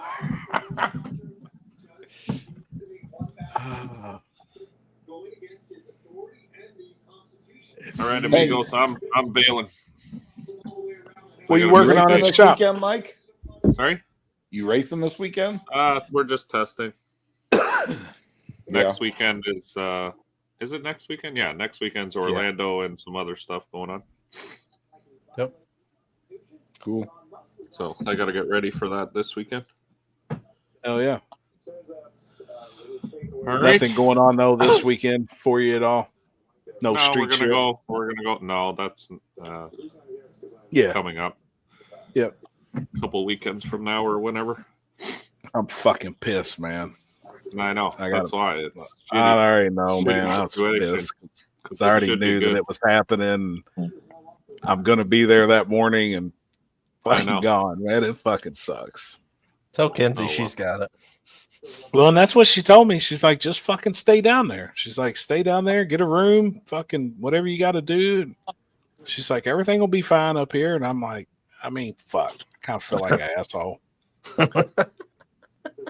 We'll just get like you asshole anyways. Yeah, we'll just get you blackout Thursday night, and then all of a sudden it'll be Saturday, and you'll be like, "What the fuck?" That's happened? Right. Yeah, it happened. What the fuck happened?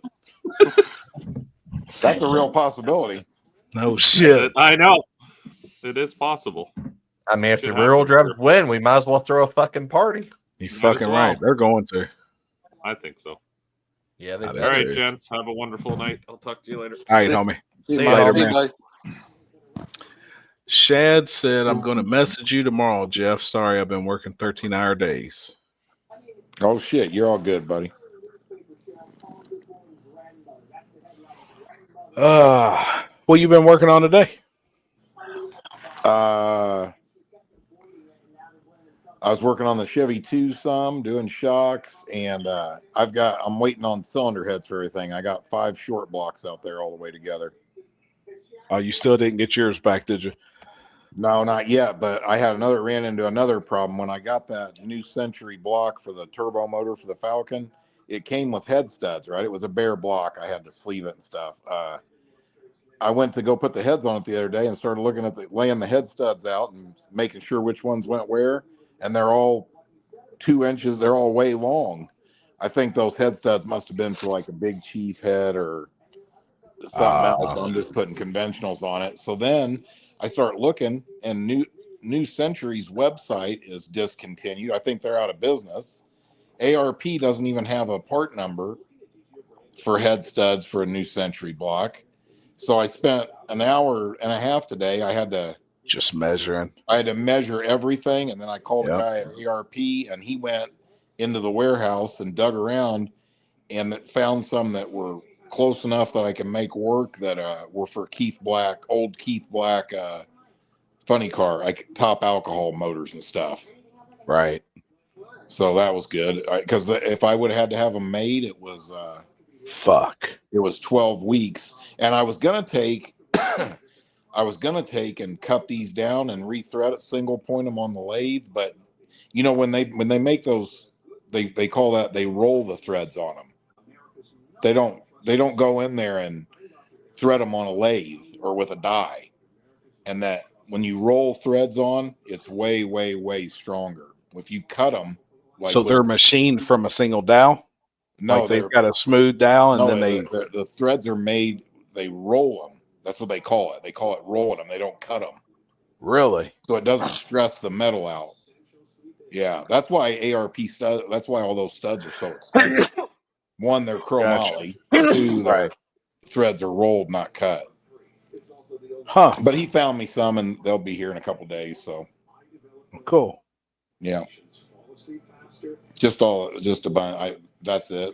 New 632 for Carlos that owns Discovery Trailers. That's short blocks all done. I did that this weekend. So just waiting on some heads now, and then finish up some of these motors. What block is that 632?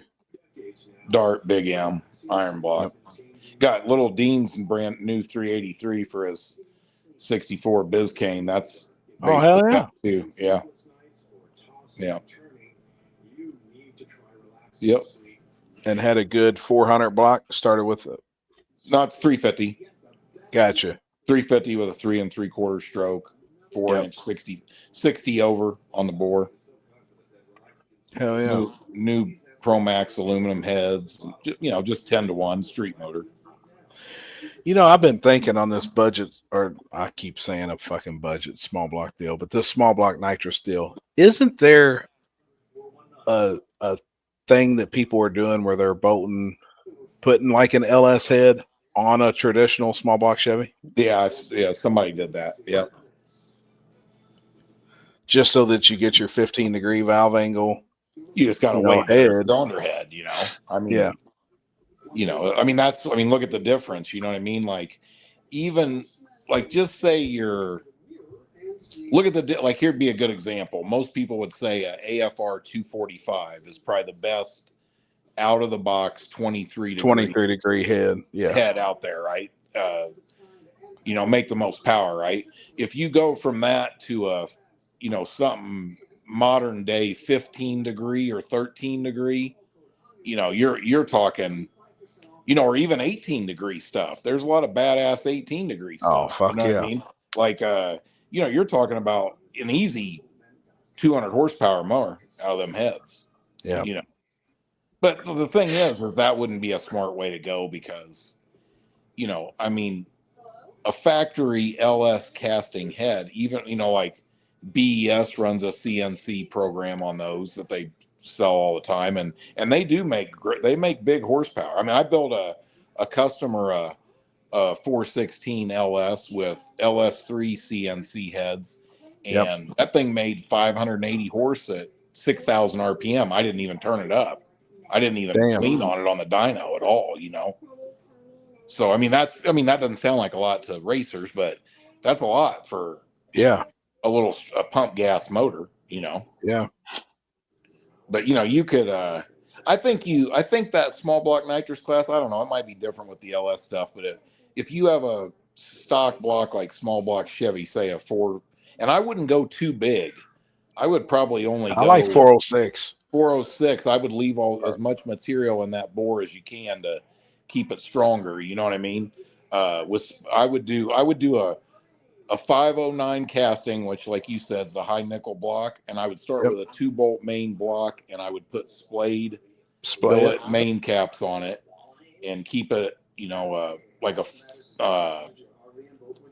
just 30 over, probably, whatever, because you're probably going to have to without sleeving it. I think you can do it without even sleeving it, and then and I'd fill it all the way to the top, and I'd dry deck the heads. I'd run water through the heads and not run anything in the block. I agree. Yeah. But I think that's going to be your most affordable way to do it, to be honest. If you build an LS and you put some bad Mamma Jamma cylinder heads on it, it's, you're going to spend some money on heads, but it's going to be pretty easy to make good power too. What's one cost to sleeve right now?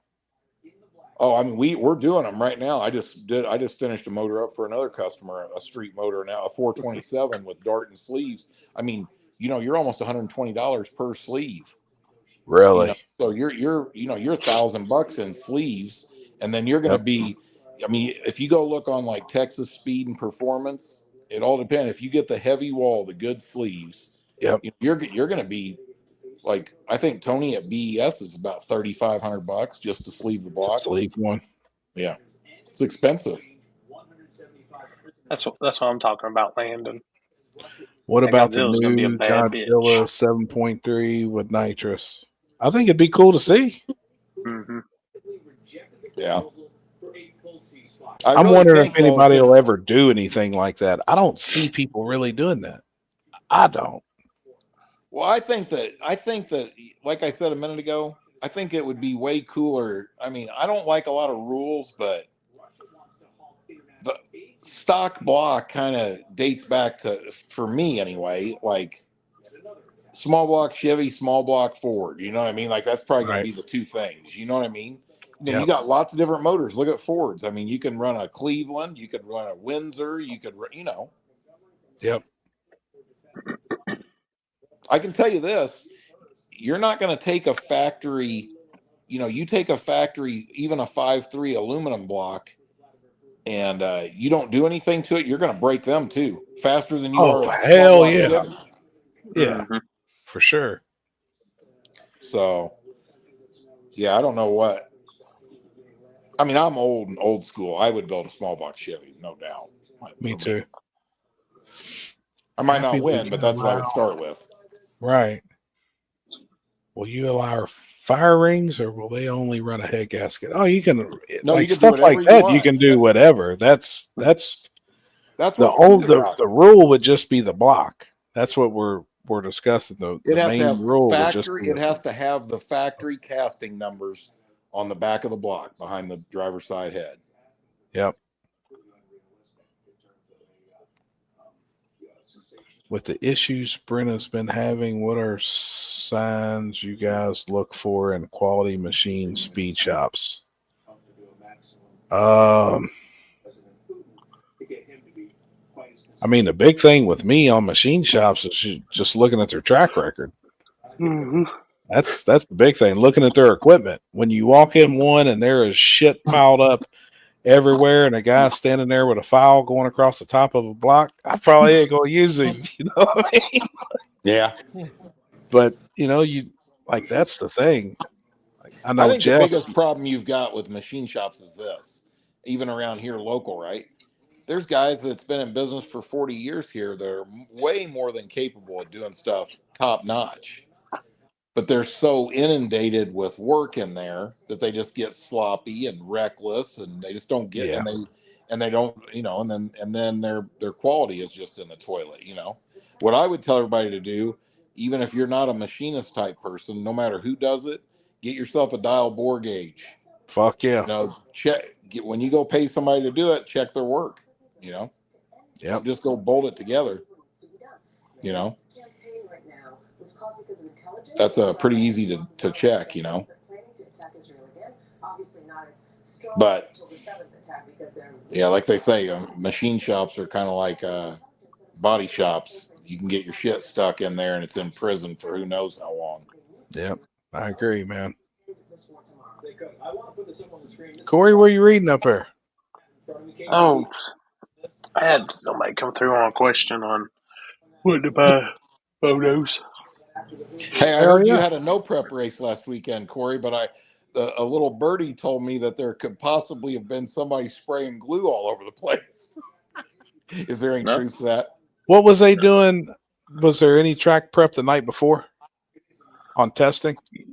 Yeah, testing too, but we didn't really hit it hard with glue because it was only about one or two cars that were on decent tire, and everybody else was street tires.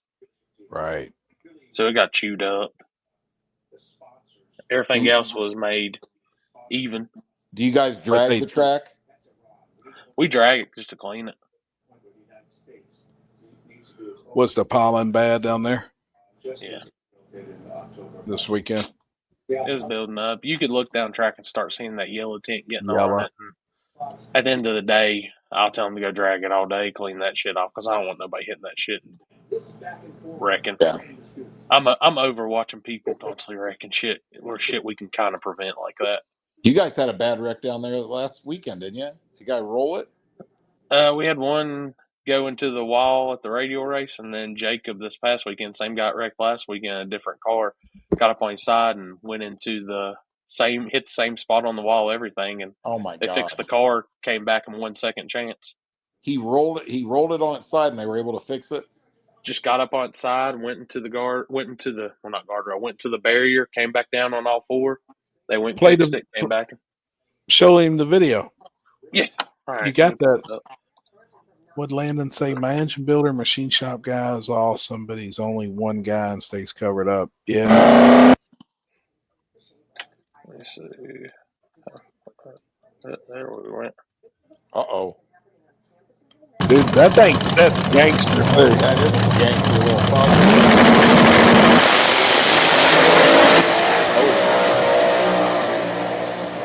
Was that on a radial or a split? Split. Huh? He was on split. Yeah, he's on Mickey. Boy, that thing Then look, there it is.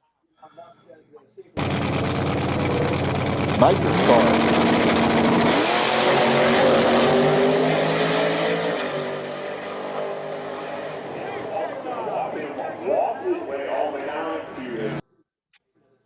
What got a engine combo is in that?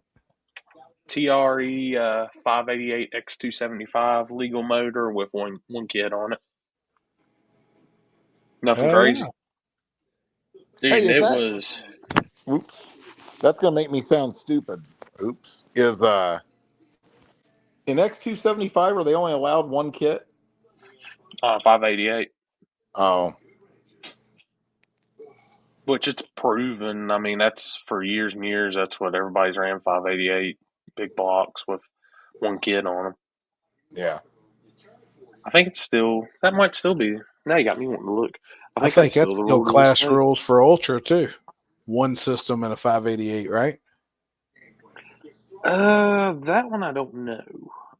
Yeah, it is. Ultra's changed up so much because I remember Ultra used to be natural aspirated big blocks only, and I I know think they're now that letting them spray. X275 can be bigger motors now because Ron Rhodes has got a 632, I think. Let me see. I'm curious. I wonder if he's jet limited. Yeah, I know it's jet I'm limits curious on how that. they do those rules, man. Like, it's just weight for horsepower at the end of the day. Yeah, Yeah, you can run a big block nitrous 484, 490, any intake, any head, any block up to 10.7 deck, 641 to 650 cubic inch now on X. yeah, Hold because on. Ron Rhodes has got Damn. a 6 something. You can run a 484 bore space, Yeah, but what's the cubic inch? 641 to 650 cubic inch. Yeah, the hot setup in Ultra Street is 588. Like that's what Mm. Rodney Yeah. Massengale's vet has in it. Yeah, damn. That shows you how behind the times I am in rules. Damn. Is there any jet limit in that, Corey, or is it unlimited? Let me get back. I already started looking on. Yeah, hell, you're right. Yeah.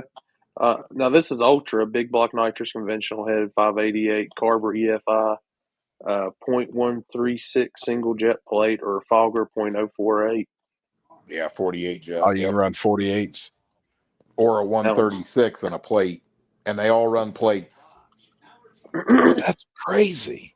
They all run I'd love plates. to I'd love to flow both of them on a machine. Now it doesn't give no. Well, I'm sure It they've doesn't done give. that, or there's a reason they're Yeah. all running plates. Oh yeah. And you can mod the plates. We discussed that earlier. I mean, there's so much you can do to a plate, but that jet's only going to flow so much. I'm curious what kind of flow they're getting out of them.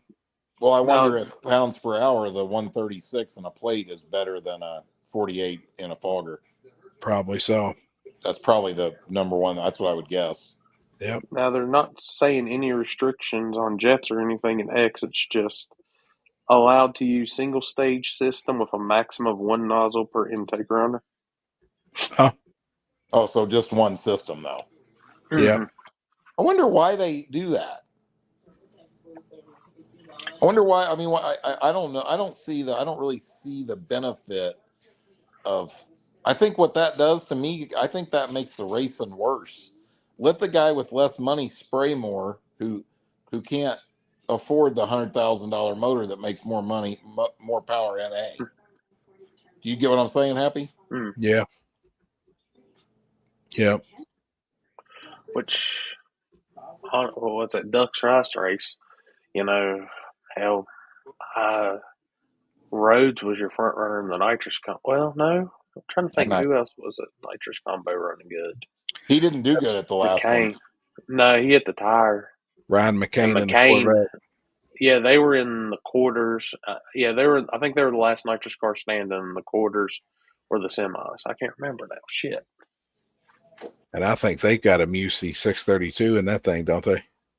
Mm-hmm. It was one of It's the got a only distance motor. 632 Museys that Musey did.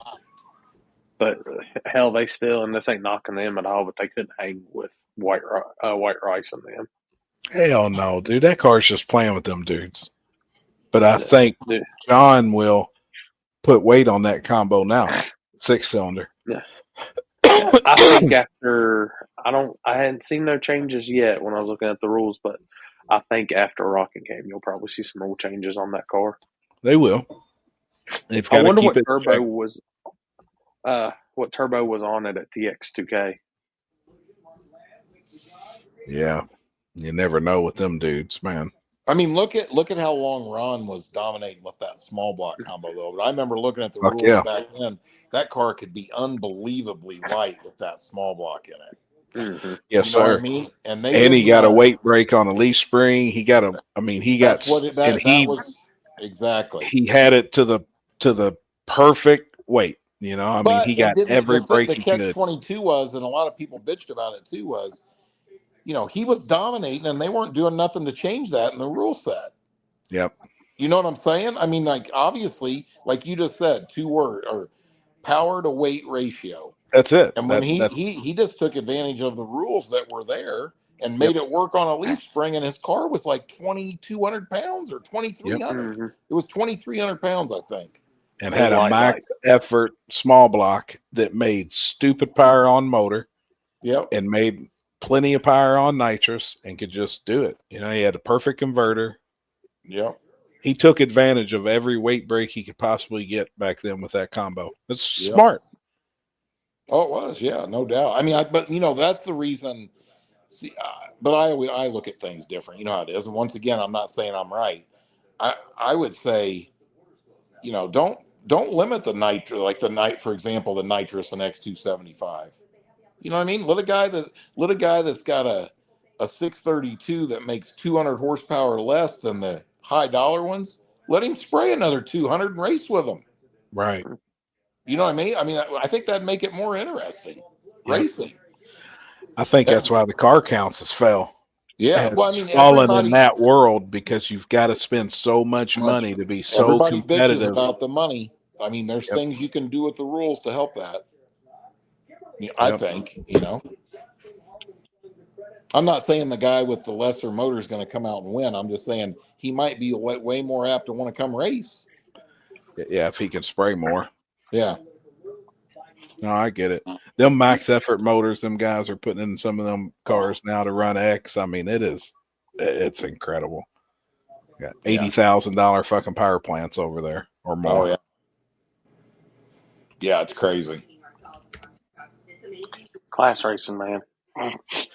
It's tough. I mean, that's well, but you know what? The number one thing that I would giggle at that people say that this argument about the money and I can't this and I can't that. Money's always been about racing. It'll always 100%. be about racing, and it's never going to change. I don't care who writes the rules. I don't care who changes the classes around. I don't care. I mean, like that's a big thing with the 530 index, and I don't disagree with that. For some guys that don't want to spend money, that is a good class to jump into. I agree 1,000%. You know what I mean? Yes. But if you're heads up racing ever, money will always be one of the most important parts of the game. It's never going to change. I don't know why people don't just choose to accept that and shut up and either race or don't race. That's really what it comes down to. You know what I mean? Look at dirt roundy round stuff. They did that right with the what do they call them here? Street stocks is what they call them, I think, right at the dirt track. They all have claimer motors. At any time, you can come pay $2,500, and that guy has to take the motor out of his car now. Right now. I love it. I mean, and they still will build gangsters. They will still spend 10 grand in them, and then when the guy's like, "I want that motor for 2,500," they go, "Fuck you," and they go, "You're thrown out of the track," and he goes, "I'll go race someplace else." You know what I mean? Like money is, I mean, I see, for me, I'm just a real black and white person. I just accepted it before I ever even decided to go racing. Yep. Gonna have to go make some money, and you're gonna have to build some fast shit. Or you can be this idiot that sits at a keyboard and cries about, well, I can't afford the motor that he's got. You know what I mean? Like, I mean, think about that for a minute. That's as bad as the liberals on TV not thinking that men should be able to play in women's sports. I mean, what has this world came to? It's crazy. You think you were going to roll into a big small tire no prep race and win with a $5,000 motor? I mean, what the fuck are you smoking? You know what I mean? Like, that's crazy. Yep. The worst part about it is the amount of racers out there that think it's promoters' faults that they should restructure the rules so they can be competitive. That's comical. Yesterday, looking through there and reading some of the comments on that nitrous post I made, and the cars should weigh 3,300 pounds and have factory this and factory that. And I wanted to comment so bad, I bit my tongue. But I was wanting to ask the guy, hey, send me a picture of your car, because I guarantee it was everything that he fucking put. Yeah. Well, I mean, I'm to sure a T. everybody on here would agree, Corey especially, even, right? To me, that's what one of the number one appeals. When I first started drag racing, I was on radials. I went down to Ducks Race, right? And I didn't have no real money. I wasn't competitive at all down there. I just went down to see what it was about, right? And it only took me one time to realize that's what was so appealing about No Prep. It didn't have a book of rules. I mean, without even knowing what I was doing, I was like, well, hey, shit, I don't have to conform to all these rules. You know what I mean? They're not going to throw me out every year because I don't have because I got out of date seat belts or whatever. I mean, you know what I'm saying? Like, that was the appealing part of No Prep to me. Honestly, one of them. And I think it was for damn near everybody else too. Yeah. Mm-hmm. That was the appeal. And then, then like on your post, like for example here, and I'm not hating on anybody that was commenting on there either, but it's like, I don't know how many times we got to say it. It's no different than the rules the way we write them now. The tire's the main thing. In small block nitrous, it'd be the tire and the engine block. The block. For a reason. And the two reasons for that to me are, I think it'd be a budget friendly class to some extent. Compared to small tire, it definitely would be, right? And it's interesting because the fastest guy there could blow his motor up in the semifinals or the finals and lose. I think you'd see a lot of different winners. Well, I think the cool thing is it's nitrous. It's just all going to be nitrous car. Yeah. And I still in my heart, I think there's nothing much cooler than a fucking nitrous car. Well, and hey, you know what? Good point. You know what I say to that too is it's prime time for it to come in there because nitrous cars are non-existent now. I know. I mean, what is the percentage of turbo cars compared to nitrous cars? It's 93%.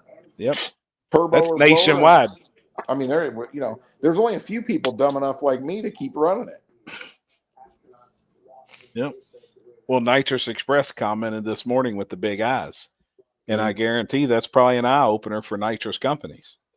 Yeah. Hey, we ought to probably jump on board with this because these guys are going to be using our shit. If somebody's going to make a class and it's nitrous only. Well, you know what I would do, and I could talk to them guys about that if we do the classes. Like, I'm sure like Nitrous Express would get on board. I don't like the idea of making it where you have to run a specific thing from a specific company. But like, say Nitrous Express wanted to sponsor the class and give a discount to anybody running the class to run their product. That'd be a good thing for their company. You know what I mean? They don't have to give it away, but give them a deal, Yeah. They're selling parts. Yeah. And I think it'd be awesome. I really I don't know if I almost said nitrous. Oh, sorry. Go ahead. No, go ahead. You're right. I seen the comment they said the redhead stepchild. I don't think that it's just a lot of people's just making a switch because one thing I can say about nitrous is it's been the same for years and years and years and years, and you don't have the issue of turbos and blowers like that. Nitrous is you can regulate and you can check it pretty. Like if you had to tech it hard, it's easy to tech. Yeah, sure. It is pain in the ass a little bit, but it's still it's not that bad. I mean, making somebody pull their jets out and shit, and checking the size. Yeah, he's froze up. And checking the line size. I mean, it's simple. It's relatively simple. Yeah, it's simple tech and simple stuff like that. I just I always liked. They were talking about that on the podcast, like when we had no clock small block, we had all that just small block. Spray the bitch as hard as you can and let it be. Stuff like that. I always loved that shit. Well, see, that's the last class that I personally run, that's what I was running no time Same thing. nitrous No small time. block. And I mean, we was pretty much wide open. We didn't have any rules. It just had to be a small block. It had to be a 4.4 bore space small block. And nitrous. It had to be a nitrous car. There was no boosted cars. It was nitrous only. And a lot of people always are like, I know, like some love the mix of the pro mod, like with the Winter Series and all that, but I still like the whole how PDRA segregates nitrous and boost. You got pro nitrous and you got pro boost. I think that's the best thing running. I agree. I like it too. I'd love to see the radial world. I don't know if you got enough to house it, but I'd love to see like X or something get broke down like that. Like, which we did have nitrous X and shit back in the day and all that, but I'd like to see it now. I think more people make a comeback with it. Probably would. It probably would. I think there's a shit ton of these cars sitting around that just ain't doing nothing right now. Well, or a shitload of motors for sure. I mean, the motors are still around. They're not scrapped. Yeah. I mean, that was some high dollar pieces that guys built 7-8 years ago, man. That are sitting around. I mean, I don't know. I think this is gonna. I want to do it. I'll be the first to tell everybody I'm a complete dummy when it comes to nitrous. Don't really know a whole lot on it. It's never been my power add or a choice. But dude, when they had them nitrous only races, I loved watching that shit. They're sick. It's great. It's good racing. It is. I don't know if it'd be. Damn, man, this cough. I don't know if it would be a huge fan favorite, but the old school nitrous guy that I am, I would me personally, I would want to watch that class. Now, I can't say it forever, but there's a ton of guys out there that are still, they made the switch, and went turbo or went boosted. You make it a media person's class. The main rule is bullhorns only, no zoomies. Oh shit! I think it'd be cool to have something like that and just bring back that. I'm not gonna lie. I think it's not just prep racing. It's not just no prep. There's little things that I wish would come back into racing hard because it was just cool shit. Like exactly, ain't nothing better than seeing a car pull horns. I'm a zoomy person, but dude, them flames coming out of a bullhorn car, sick. You just can't beat it. And stuff. I'd love to see some of the old ways. I was talking with Pete Harrell this weekend. He was on the start line. I was like, man, I just miss the glory days. And like, dude, when X275 was first popping, and you had Vader, and everybody was worried about the hater holes on the turbo, and this was a 488 Mac was the record at that point. Like, racing's cool now, but it will never be as cool as it was back then. It's got way out of hand, man, from then. Yeah. Dude, I remember, what was that one year in X275? They had almost 80 X275 cars and had to divide it up into two classes. That was the heyday of that. Like, everybody was building one. What's his name had the Ford-powered turbo Dart that Harold and them was tuning on. Yep. You had the Handys, had the yellow car and the red car, the nitrous cars. Yep. It was just a show. I got talking to somebody about this today, and I said, I think racing, we got to go back to this, and we're missing part of it. Is we got to remember we got to figure a way to bring classes that have the entertainment value of like we used to have with the wheel stands, the huge bullhorn flames, the different things like that. And I think a nitrous class could bring that. If you see a wheelie out of most any car, it's out of a nitrous car. I mean, you know what I mean? Like, and like, I know some people, there's probably a bunch watching, they don't like the index, they don't care as much for that, but dude, it was crazy to sit back. Floyd doing wheelies. I had nitrous cars in that class, leaving hard, pulling the wheels and shit, sounding cool. Yeah, they might be playing a little top end games with patting the throttle and stuff like that, but it was cool to watch. Right. Like, yeah, damn, they're riding wheel stands again, different stuff like that. Like, Yep. It's just something about we got to remember the entertainment side of it. We're not just putting on a race. Yep. And we have to make. I was telling them we have to make the entertainment what's going down the track, not off the track. Because I said the people coming to the venue, they're paying for racing. They're paying to see racing. So we got to make classes now. That's kind of what I like about it. Like I said, hell, Tinch pulling the big wheelie in the semis against Michael Lane on Friday night. Then Kurt Thompson comes out right behind him on his Byron and does a big wheel stand. I mean, just cool shit. Yeah. 90% of the people that's in those stands are not purists when it comes to racing like most of us are. They're there to see wheel stands, big burnout, Entertainment. wrecks. Yeah, that's what they're there to see. Entertainment, not the professional side of the racing, you know. Yeah. Like just two cars going down to the track, a lot of them will get bored. They want to see the excitement factor, the booms and pops and fire and wheel stands and smoky. Nobody gets tired of seeing a smoky ass burnout, you know. That's why I was sitting there. We were talking about the field of the 63 cars so far, and 2/3 of it pretty much being blower, Hemi, big blocks, and shit like that. I was like, you know what's cool about that? And they said, well, I said, those dudes are going to do big smoky burnouts every single time. Oh, yeah, for sure. And they're going to race hell with those loud, wow, just shit like that. It's like, oh, yeah. It's now, old. that's it's cool, old though, school, too. cool. Like, that shit's, hey, you got two blown Hemi cars up there, man. It's pretty hard to top that, though, too. Like, that's fucking badass, man. Later, Robert. See you, Good night, Robert. man. Good night, Robert. What are you doing? Testing headlamps? Yeah, well, I'm just getting them out so I don't forget them tomorrow. What you headlamping? Might be doing some street stuff tomorrow night. How far away? Well, it's grudge racing. Really? That's the best racing.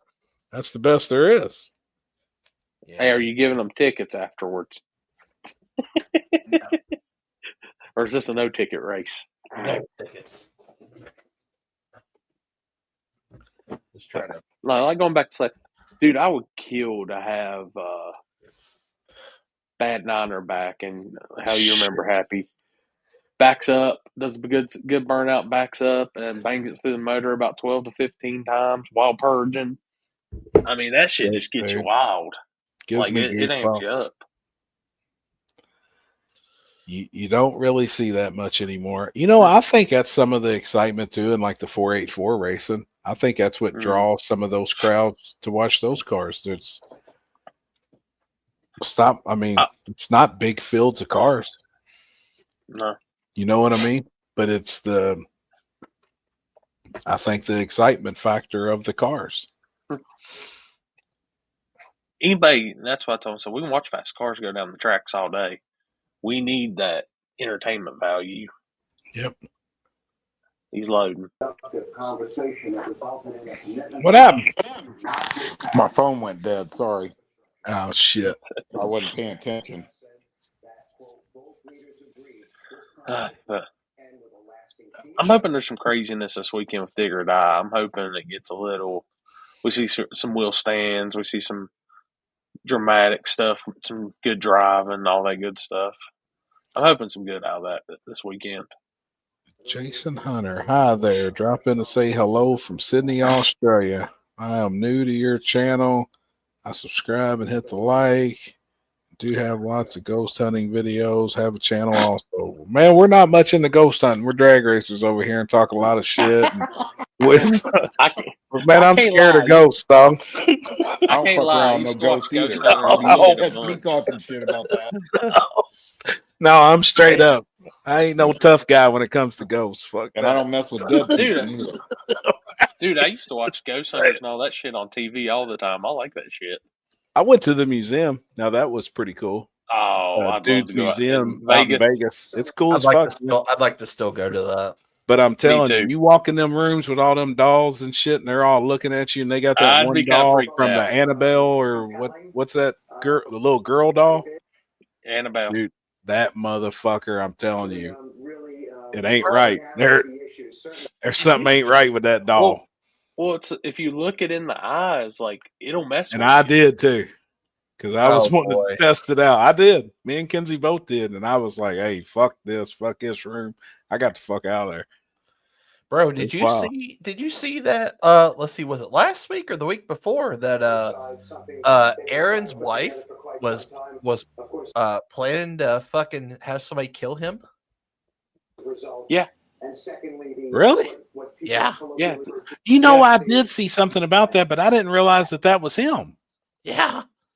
I seen it, but I didn't read into it, and no shit. It was like a hit for hire type shit, and he found out about it. Well, I missed it. The thing was, I was out. Yeah. The dude from Ghost Hunters, Ghost Adventures. Yeah, Ghost Adventures. I seen that on Facebook, but I didn't read enough into it to realize that it was him. It was his wife. Yeah. Trying to have him murdered. Yep. A ghost tilted him.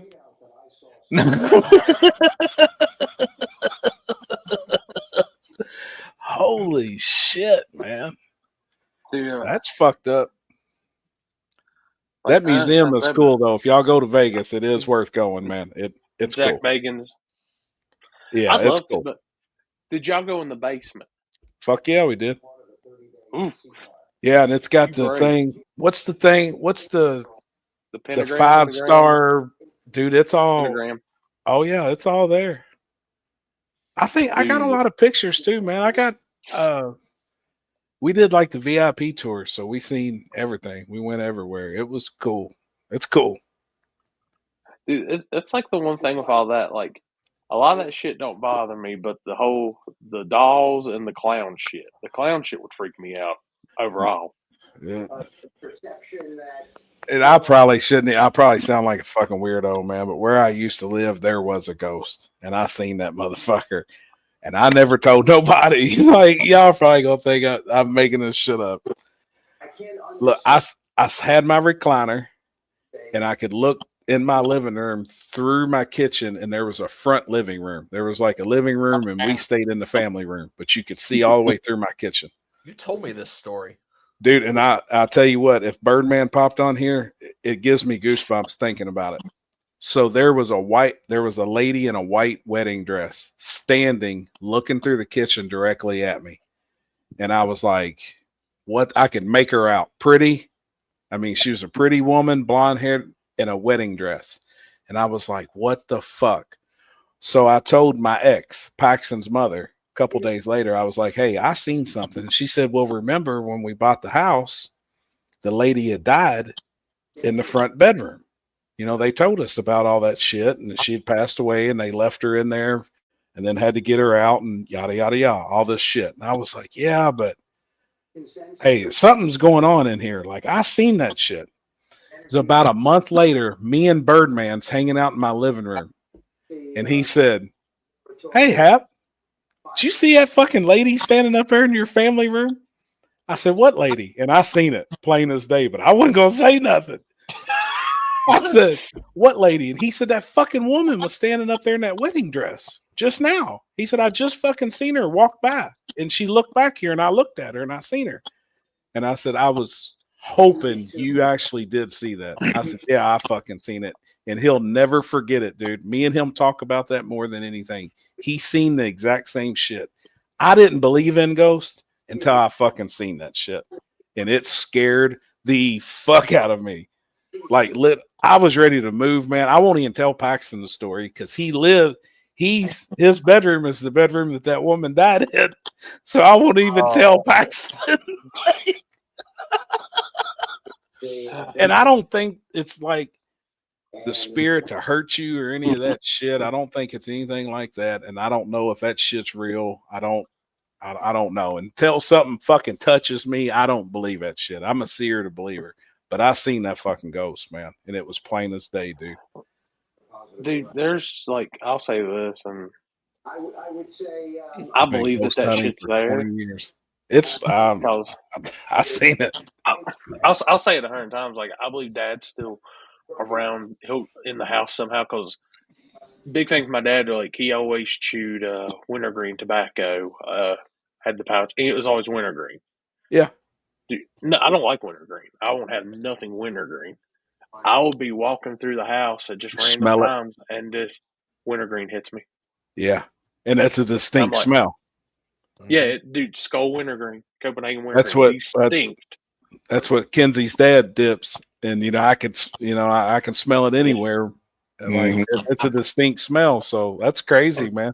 You Really. remember me And like telling you his, the story when I was in the Marine Corps? I was out there in Seattle, Washington, and I was they called it the wire. I was in the Marine security forces, and we were guarding the nuclear bombs for the submarines, right? So we would go out there and we'd stay out there for 3, 4 days at a time. They say inside the wire, like they had a little block building that you do 12 hours on, 12 hours off, right? Yep. Like towers and these underground bunkers that the nuclear bombs are in. Anyway, I'll make it real short, right? So this will freak you out, dude. So I was out there, and I'd get off my shift and I'd go eat and I'd go to bed, right? Well, I started having these nightmares in bed, but they weren't normal nightmares. This is the true story. I swear it on my son, right? I'd be in there in bed, and then this gets crazy. This thing would be like hovering above me, and then it would fucking grab me, right? And I would be in this unbelievable struggle so bad, I fell out of a top bunk all the way to the floor, right? Hmm. So then this was happening every time I went to sleep out there, right? So listen to this. So then I started having a dude would be in there while I was sleeping, because if I started moving around and stuff, I'd make him get me up, Wake you up. wake me up, but I couldn't. So listen to this. So it finally got to the point where I refused to sleep, dude. I'd go stay awake for 3 days straight, right? So I would be out there. They had a pool table out there, and I'd be out there drinking coffee, right? And anyway, this is a true story. This like master sergeant, a guy that had been in the Marine Corps for 30 years, came up and he said, "Hey son, I noticed you don't sleep much out here." I said, "Yeah, I don't I don't really like sleep." I didn't say, I wasn't telling him, you know what I mean? You don't want to tell somebody that. And he says, "You having them dreams?" He goes, you're not the only one, right? But listen to this, dude. I would literally, I don't know how long that it would last. I would literally be struggling so bad. I would wake, when I would finally be able to wake up, I'd be soaking wet and I was sweat. gonna say you And probably be I'd covered in feel fucking like I sweat. had been in a fucking, literally been in a fist fight. And it Holy it shit. was so fucking real. And you know, want to hear the other thing that's crazy? There was times when I went in there and laid down to sleep, and I wasn't even asleep for 3 minutes, and it would start. Oh And I'd have fuck. a dude watching me. yeah. Uh, Did anybody else have them Oh while you yeah. were there Oh yeah. besides the guy coming up to you and telling you that? Oh Or yeah. Oh yeah. Yeah. They said it was like it was a fucking place was like haunted. But I mean, this thing, dude, was serious. I mean, like, what the fuck? it would, and you know, I remember the dream. Gives me goosebumps. It would be like hovering over me, but I couldn't make out what it looked like or nothing, right? And it's like after I'd have these dreams so many times, you'd just be waiting for it to grab you because you knew it was coming. And then when it grabbed you, it was insane. That's Jeff, fucked up, man. look up sleep paralysis, Jeff, because I had a dealing with it once. Dude, literally in the room, I'm sitting here doing this right here. I'm in my front living room where we're doing this. I was sleeping on the couch. Well, I hadn't been sleeping good for nights, and I finally went to sleep. Your body pretty much shuts completely down, and you can't move nothing, and you can open your eyes, and it's like you're in a dream. And dude, I swear I was on my couch sleeping, looking, and it's like a demon's looking, like all I can see is red eyes looking down at me, coming at me. Like I can't move, I can't do nothing to get out of it. And then finally your body snaps and you just out of it. Dude, that was crazy. Dude, it's the scariest thing I've ever been through. Did they say it was haunted though over there in the wire? Yeah, but not everybody in there. It didn't happen to everybody, but I mean, then I started hearing stories. There were guys that went in and are like, "I'm not going fucking out there. You're gonna have to transfer me. Oh I'm not fuck. going in there." You know? So they had it too. Yeah. Oh yeah. So yeah, like I said, I mean, you know, Fuck. it was. The thing that was crazy was for I don't even that's been 30 years ago now. You know what I mean? I'm old now, but I don't really remember. I'll bet it happened to me 30 times before I even told somebody. So then, I told a dude, I can't sleep on the top bunk. I got to be on the bottom because I can't fall from fucking 6 feet up. Right. I'm going to fucking get break my fucked neck. up. You know what I mean? So then I started sleeping in the bottom bed. And then what would happen was, I could, it was like this. It was the weirdest thing was I would feel like I was struggling for an hour just to try and wake myself up. Like I was in this just unbelievable fight but the thing was, this thing was so strong, there was nothing you could do, right? And then all of a sudden you would finally wake up. Well, then what started happening was, I guess I would holler or scream and shit and it would wake the other people up in the room. You know what I mean? Right. And then it finally just got to the point where honestly it wasn't worth sleeping. And here's what's crazy. I'd be out there for 3 days, then we'd leave the wire and go back to the barracks, right? I'd go in there and fucking fall asleep for 20 hours. Yep. It was horrible, man. And then it never happened outside of being inside the wire, only in that building. Wow. I put in our group chat thing about sleep paralysis. Read on that, Jeff. It's some crazy shit. Yeah.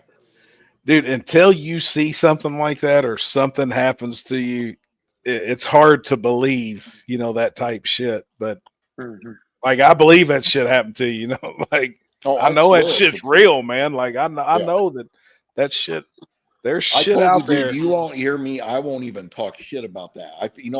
That's what I'm saying, man. Somebody like dead, anybody that's dead, you better have some respect for them. You don't know what they can't come do. Yep. Yeah. No, I agree. Now that I've seen it, and I'm always like that. I got to see shit to believe it. But man, when I was over there in Iraq in the Desert Storm, you don't do it. Guys doing shit like taking pictures with dead bodies and putting cigarettes in the mouth of dead bodies. Oh yeah. I'm like, dude, don't be. That ain't smart. Yep. No. Exactly. No, I believe in that shit too. Yeah. No, I mean, dude, I still swear, like, Dad's bedroom was above my bedroom, and you can go in there and I can sit in there and be working on something, and I hear footsteps constantly above me, and it's like, well, hell, Chris, you've heard me.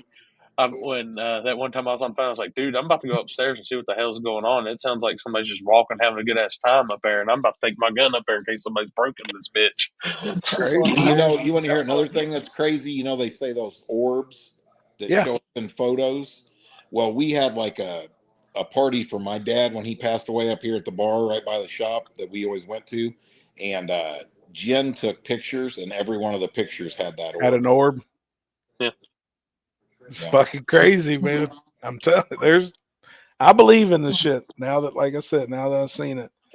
I don't talk about ghost shit. I don't usually go down that path. How many times did you see the lady in the white dress, you think? Them 2 times. Just twice. Actually, those 2 times. I seen her the one time I was by myself, and then I spoke to my ex about it, and she was like, there's always stuff happening. Like, I'll know for a fact, I'll go up there and shut the bathroom. We had 2 bathrooms. She said, I'll make sure all the lights are off in the house. And the next morning, bathroom lights on, door would be closed. What I say? There'd be a towel down on the ground. Well, wait a second. Now, when that happened, I'm going to tell you how I'd be. We didn't talk about it. I'd say, well, no, I'm saying, look, I am fucking out of there. I wanted to be. Fuck. I'm telling you. And then when Birdman seen it, and he was as white as a ghost. And literally, he was like, Happy, did you see that? And that's my buddy. We're just back here bullshitting. We're watching TV and shit. And I said, yeah, I seen it. I said, what did you see? And he explained it to a T. And I can't make it up. And he couldn't make it up. So when he told me that, I was like, I know I'm not tripping. Like Birdman was like, dude, I fucking seen that woman standing there in a white, and he had no idea. He had no clue. Hey, I never told him. Chris? I want to go get like a mannequin and put a white wedding dress on it and put that motherfucker in front of the front window at Happy's house. Shit. Dude, that shit funny would that shit me. Be? He gets up, say he gets up and goes to the bathroom and walks out in the living room in his underwear. Jesus, looking at the window. Oh, that's priceless. That shit was so fucked up, man. But hey, you know what? How about this? when Happy's not looking at a race, if he ever gets a camper again, I'm gonna go prop her up and I think that's an excellent idea for a war in a wood wake up. Fuck. oh, man. Hey, that'd be and this is priceless. why I stay in hotels. Oh shit! But then that could be. You got to think about that. You could only imagine the shit that's probably happened in some of those rooms. Oh, I can't. No, I You know mean, what I mean? Like like that sometimes freaks me out. well, Like dude, when we was in the Airbnb, Chris, and Sarah's in there taking a bath. We're like, what the fuck? You're in somebody's Airbnb taking a bath, laying in that bathtub. You don't know what the fuck they've done in that bathtub. Whose asses has been in there. well, I'm standing up taking a shower. buddy. That ain't no different than laying in the bed in a hotel room. I know. Like True. I know. I get it. She's bathing in her own dirt. Yeah, we had that discussion too. Yeah, that whole ass discussion about this. Baths or showers. If you're sitting Shower. in a bath and you're taking a bath and you're dirty and you sit down in that water. Oh, look, Shad's in here now too because he was with us. When you take a bath of water, literally, she took a bath in and out. That motherfucker wasn't in there 2 minutes. That bathtub couldn't have had an inch or two fucking inches of water in it. she must have come out dirtier than she went in. Oh shit! That's what I'm saying. That's what we were saying. Oh man! But when you're sitting there, you're sitting in dirty water. I said, when you stand up, do you rinse off? And she's like, no. Like, I'm done with my bath. And I was like, well, you're as dirty as you was when you got in that motherfucker. Hey, hey, Happy, the night that you seen the lady in the wedding dress by yourself. Yep. Could you even go to sleep? No. I was fucked up, man. But I didn't tell nobody. I didn't tell my ex. Because I didn't know if it was me. Like, I didn't tell nobody. And a couple days later, I mentioned it. And she was like, have you guys there's been shit going on. Have you ever seen, like the like possessions? If you go on and look some of that up, these little kids speaking in Latin backwards and shit. Unreal. I'm gonna tell you what, I don't ever want to witness that. And that shit's got to be real. Oh yeah, it has to be real. I mean, those kids don't even know those fucking languages. All those to be able stories, to talk all the stories. They have a. I grew up Catholic, right? Like at the Vatican in Rome, they have I forget what it's called now, but they've got X amount of archbishops and priests that are devoted to doing the what do they call those? The exorcisms. Exorcisms. Like it's a whole group of them. They got like a whole department for that. And dude, some of those real stories are just unbelievable. I've seen some of that shit on YouTube going down rabbit holes, and I'm like, what the fuck? Because they don't even know those languages. Like, you know what's crazy is I really don't even like to watch it now because I feel like if you watch it, you're almost asking for it or something. I don't even know. Right. Like it's bad juju. Jeff White Eye looks like he farted, but it wasn't all farts. I didn't. No, I believe in it. I'm gonna tell you when my shit happened to me. Like when I could finally wake up out of that, dude, I felt like I had just ran 30 miles or something. My body was so exhausted and just. Dude. I mean, imagine physically struggling, maybe for. Like I don't even know. That's what's crazy. So you know what? I do know. So what I used to do was after that started happening, I'm just remembering this stuff now. I'd look at the time when I laid down, you know what I mean? And then there was sometimes when it was 4 hours later, but I don't know if the thing started 5 minutes after I fell asleep. But sometimes when I came out of it, I felt like I had been fighting for 4 hours. You know what I mean? It was crazy. Dude, I'm telling you, that's like that sleep paralysis. Like, you can't open your mouth to say anything. You can't pick your arms up off your side. You can't do shit. And you got something that's coming at you. Like I said, dude, when it was at me, I was laying on the couch. Like, I couldn't do nothing. Like, I was physically, my whole body, it felt like I had 100 people holding me down, holding my mouth, and all I could do was look up and seeing something with 2 red eyes just coming right at you. Crazy, man. Very. I mean, you know what's sad to say about it, or crazy is yeah, Jesus Christ. God almighty, Landon. This is a family show, Landon. I got used to it to a certain extent, but then I was like, I'm done with this. Yeah, fuck that. That's fucking crazy. So you know what I did? Noticed? I went and beat up the officer, and then they put me in jail for 60 days and transferred me out of that bitch. Deuces. No shit.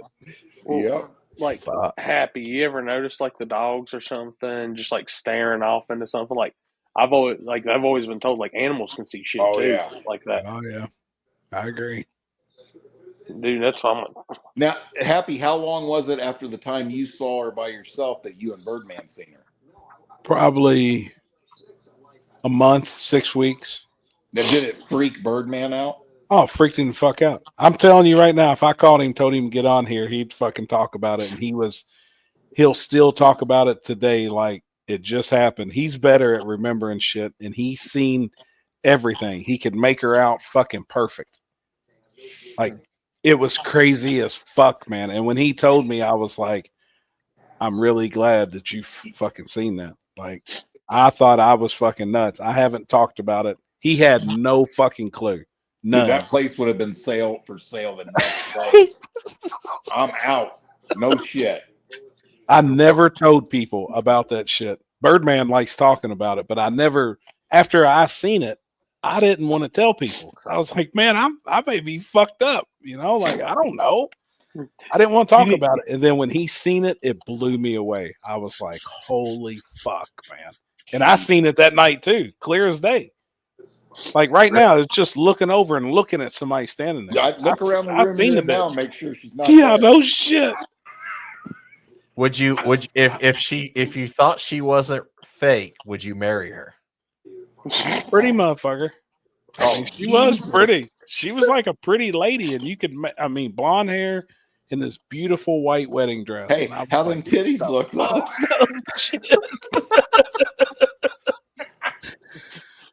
Fuck, man. I'm actually gonna message him. I mean, is it really cheating if it's a ghost? Exactly. Ask Kinsey and see what she thinks. Oh shit! Didn't this happen in one of the scary movies?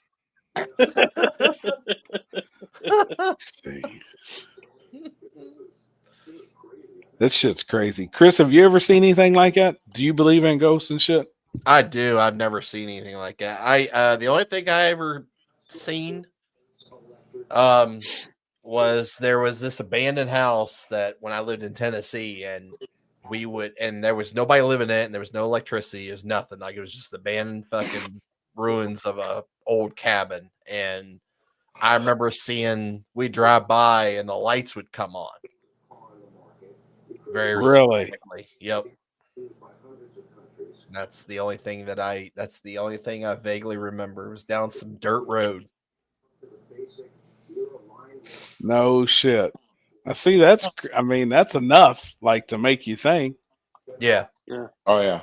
And I knew for sure that nobody lived, and nobody did live there. Like, we knew that for a fact. But. Hey, off the subject, when my phone was charging, I was watching the news, and you know how they're going around, all these crazy liberals are going around lighting Teslas on fire, and have you seen that? Because they all hate Elon Musk. You know, they went from loving him because he voted Democrat and he was all about electric cars, right? Now they're setting them on fire. Where this dude in South Carolina, out by you, Corey, he tried to go Molotov cocktail an electric car charging station and caught himself on fire. And they arrested him, and he's facing 20 years in prison now. Yep. What just shows you how fucking stupid they are. Dude, it's a what the fuck? I ain't seen that shit. I heard about it. Dude. Oh yeah, it's just you're watching the nation divide over the stupidest shit right now. Well, the thing that's crazy is, I mean, you know, here's what's crazy. it was over 80% of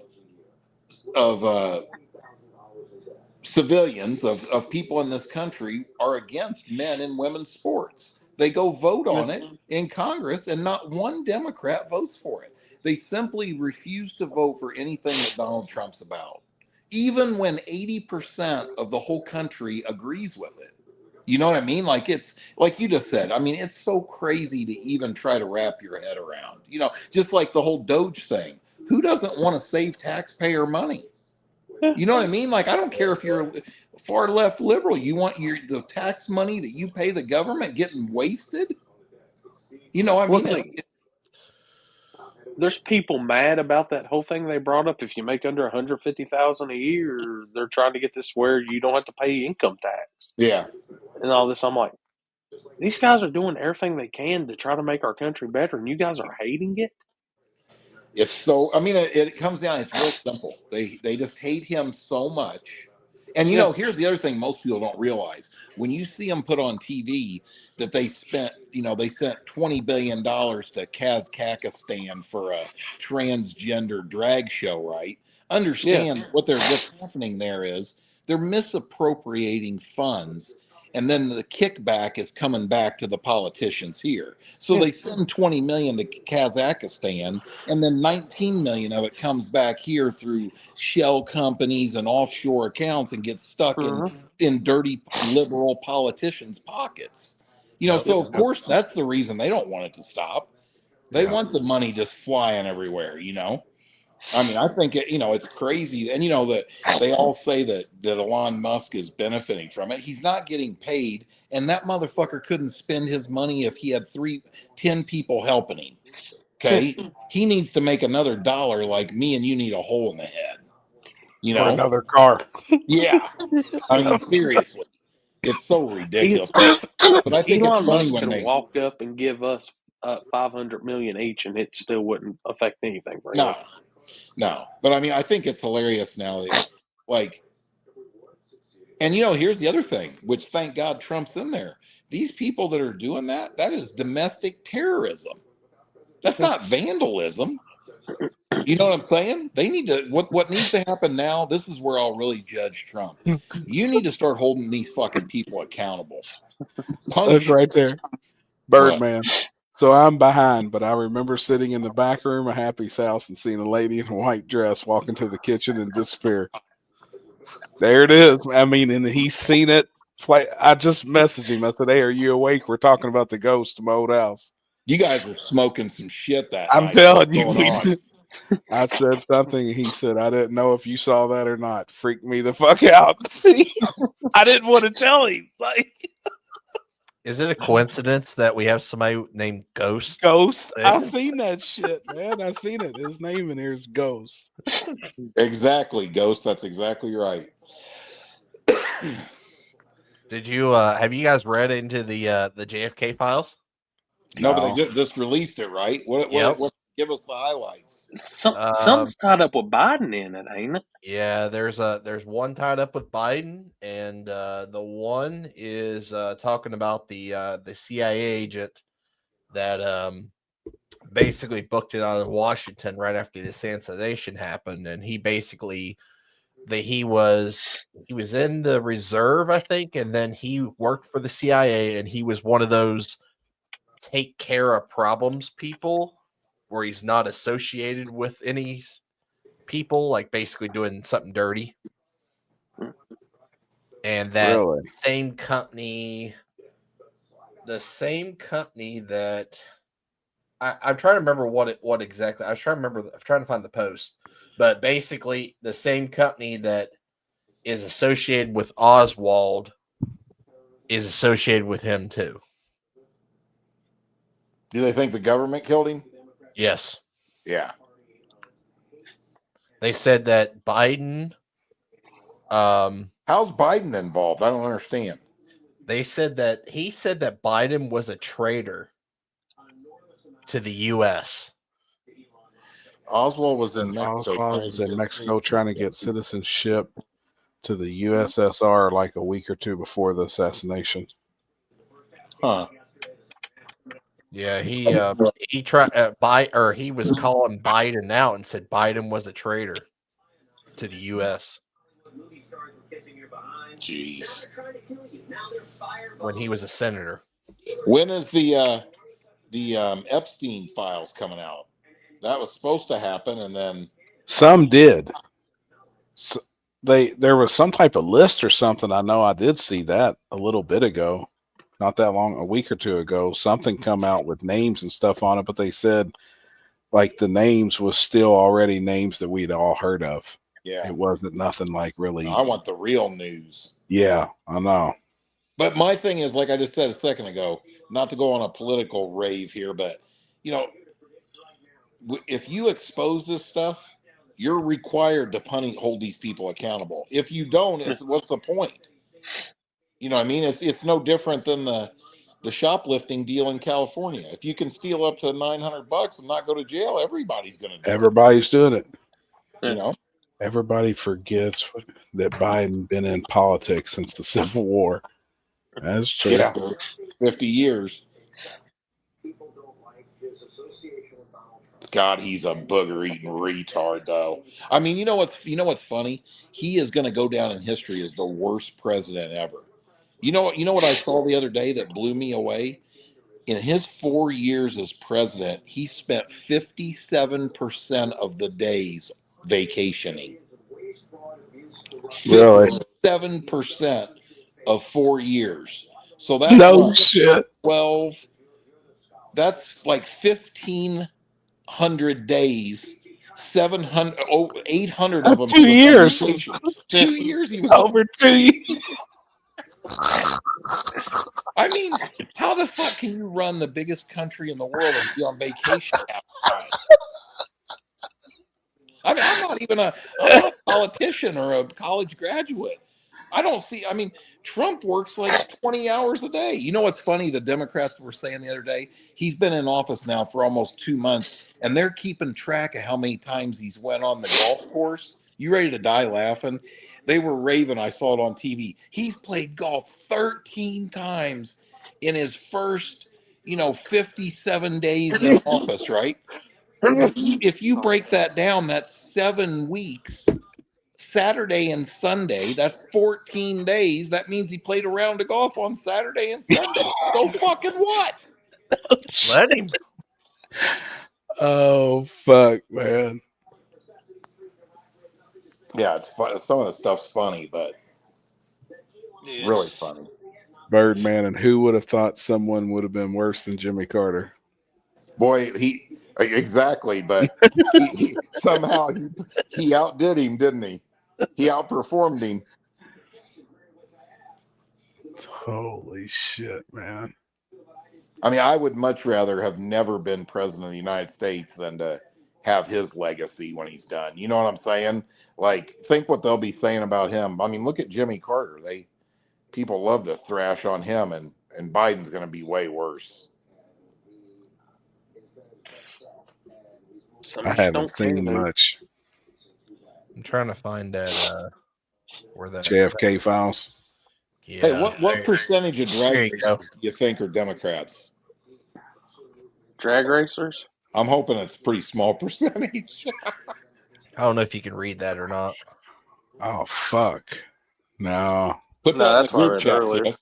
Oh, there. Yeah, you can blow it up a little more. As far as I can go. I think in drag racing it's 15% or less. I would hope so. Basically, it says there's an envelope coming from JFK accompanying handwritten prayer letter dated 8/26 of 94, beginning, "Dear Senator Biden, you are a traitor," and bearing the signature of John F. Kennedy.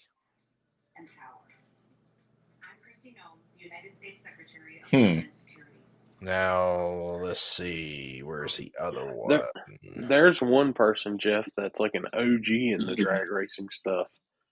And he will make a post every day to just, if Trump sneezed and didn't, or burped and didn't say excuse me, it's like news. He has to make sure everybody knows. Like, he hates Trump that bad. And I'm just like, why? Really? Yeah. you don't see many in the racing community going that direction. I haven't. I haven't seen many, man. Well, think about this for a second. Look, there has to be some kind of common sense. How can you be at home with a family and children? Imagine having a 13-year-old daughter and she's out there playing volleyball and a 6-foot tall 13-year-old, 14-year-old boy spikes the ball and breaks her fucking neck like happened to that one. How can you advocate that that's okay? I mean, how can, I don't care what your political belief is. I mean, tons of these liberal people that support this have children at home that this affects, I think, which is what blows my mind. I don't understand that. I can honestly say I'm not a hypocrite. If there was a policy or a candidate that was better for our country and they were Democrat, I would vote for them. I have no problem saying that. You know what I mean? But by the same thing, I would never vote for something like this young generation that are liberal. They're so stupid. They don't realize they're destroying their own future by supporting it. No. You get what I'm saying? And I say that a lot about our drag racing stuff in general. Be careful what you support because you could be hurting the future of the sport you love. You see what I'm saying? Yeah. Keep seeing racetracks with empty stands and see if you see them there in 20 years. Okay? Yeah. I mean, that's it. That's it. That's not an opinion. That's a fact. Just like racing, everything works off of money, whether people like it or not. You can live in a liberal fairyland where everybody deserves to get everything for free.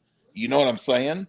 And show me how that works out too. It doesn't. Yeah. Right.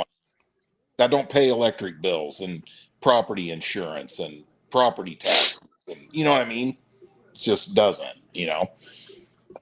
I see where they said Vance pretty much has got the nod for the Republican Party already for when it's time to go back again. Oh, yeah. Yeah, I mean, they're in such bad shape, and the Democrats, they're showing now that Ocasio-Cortez is the leader of the party. She is a fucking bartender from the Bronx, New York. She's a bar whore. What the fuck? Yeah, it's a sad world. Old Trevor come on tonight? Yeah, he come on for a bit. Yep, he was on. He just got home from the hospital. He had one of his spells where something's going on with him. Yeah, he just starts freaking out, and he feels like he's fucking dying. He said he rushed to the emergency room, and then by the time he gets there, like everything's fucking normal. He said they checked his heart and done blood tests and shit, and he's like, man, everything looks good. But by the time he gets there, he's already about half-assed back to normal. That's he said crazy. It's the first time it's happened to him in a while. But yeah, I don't know, man. Poor guy. What does Lippy have to say tonight? Why ain't he staying on here late no more? He was at the track. He was chilling at the track up in the tire tonight, and he said they're still working on shit and trying to get some stuff done this week. They're about wrapped up with it. Chris, put those in the group chat so I can read them. I'm on my phone. I can't read them. Okay. Who wrote this? So this was a memorandum that basically has John Garrett Underhall, Samuel George Cummings, and then I don't know if it's like some business or something to do with the government. Oh shit, hold on. Oops, hold on, sorry. Can you read that? The day after the assassination, Gary Underhill left Washington in a hurry. Late in the evening, he showed up at home of friends in New Jersey. He was very agitated. A small clique within the CIA was responsible for the assassination. He confided, and he was afraid for his life and probably would have to leave the country. Less than 6 months later, Underhill was found shot to death in his Washington apartment. The coroner ruled it suicide. Jay Garrett Underhill had been an intelligent agent during World War II and recognized authority on limited warfare and small arms, a researcher and writer on military affairs. He was a first name basis with many of the top brass in the Pentagon. He was also what's that? Also on intimate terms with a number of high-ranking CIA officials. He was one of the agency's unpeople who performed special assignments. At one time, he had been a friend of Samuel Cummings of Intercomco or Interramco something, the arms broker that numbers among its customers the CIA. Ironically, Klein Sporting Goods of Chicago, from whence a mail order allegations was purchased by Oswald. Huh. No fucking shit. Hey, have you guys seen the video of all of the what's the name Trendre Araga gang that they've deported back to Venezuela? You see how they're treating them guys?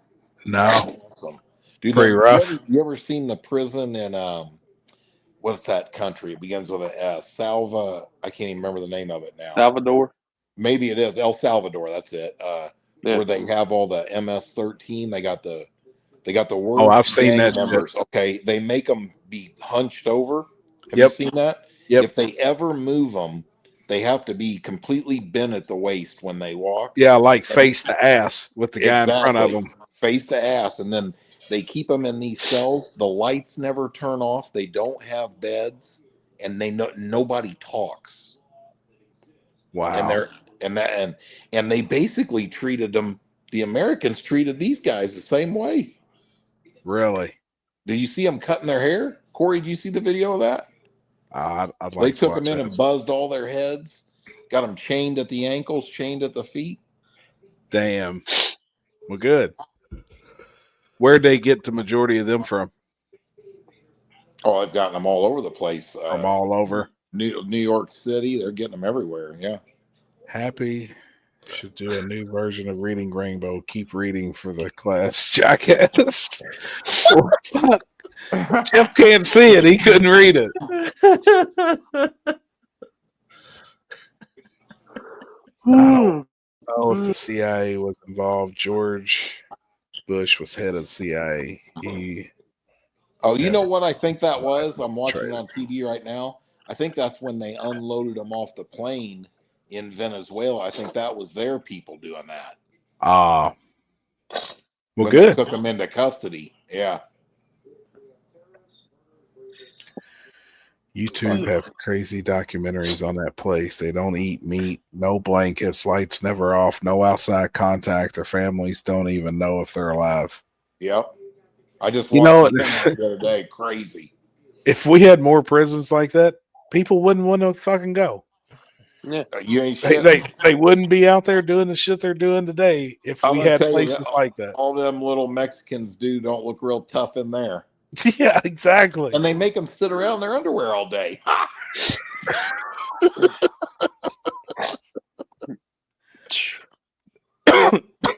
Hey, if you guys haven't, bullshit. Hey, here's my thing. Watch. I think I told you the last time on here. I don't know if I did or not, but if you haven't watched 1923, we're going to. Me and Kenzie's going to. I told her that you said it was fucking fire, and it's you better and Jen binged it. We binged it, yeah. Now we caught up, so you get to only watch one episode on Sundays, ruining my life. So it is every Sunday now this season? Yeah. All right. Yep. It's good, though. I need to get Paramount, damn it, I guess. Oh, yeah. We watch a bunch on there. Motherfuckers in El Salvador got that act right to them. Yeah, I mean, did you all see that there was I can't remember what state it happened in, but there was when they assassinate somebody, they did it by firing squad here in the United States. South Carolina. Oh, yeah, did they do it? That guy was in South Carolina that they shot. Now they just did that, right? a week or so ago. Yeah. Do you know Yeah. what's crazy about that? I watched a big thing on that too. I didn't know this, dude. Lethal injection is not like a good way to go.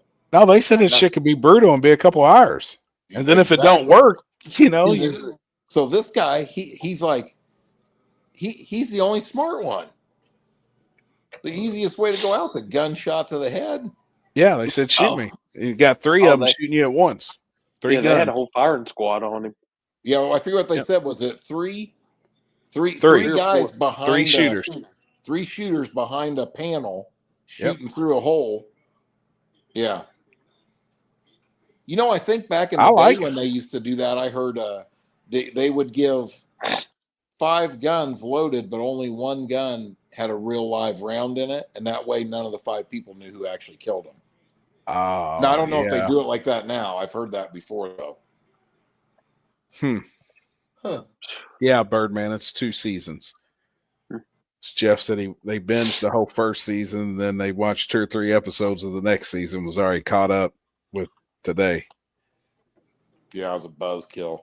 Happy, would you be paying taxes? You would be paying taxes.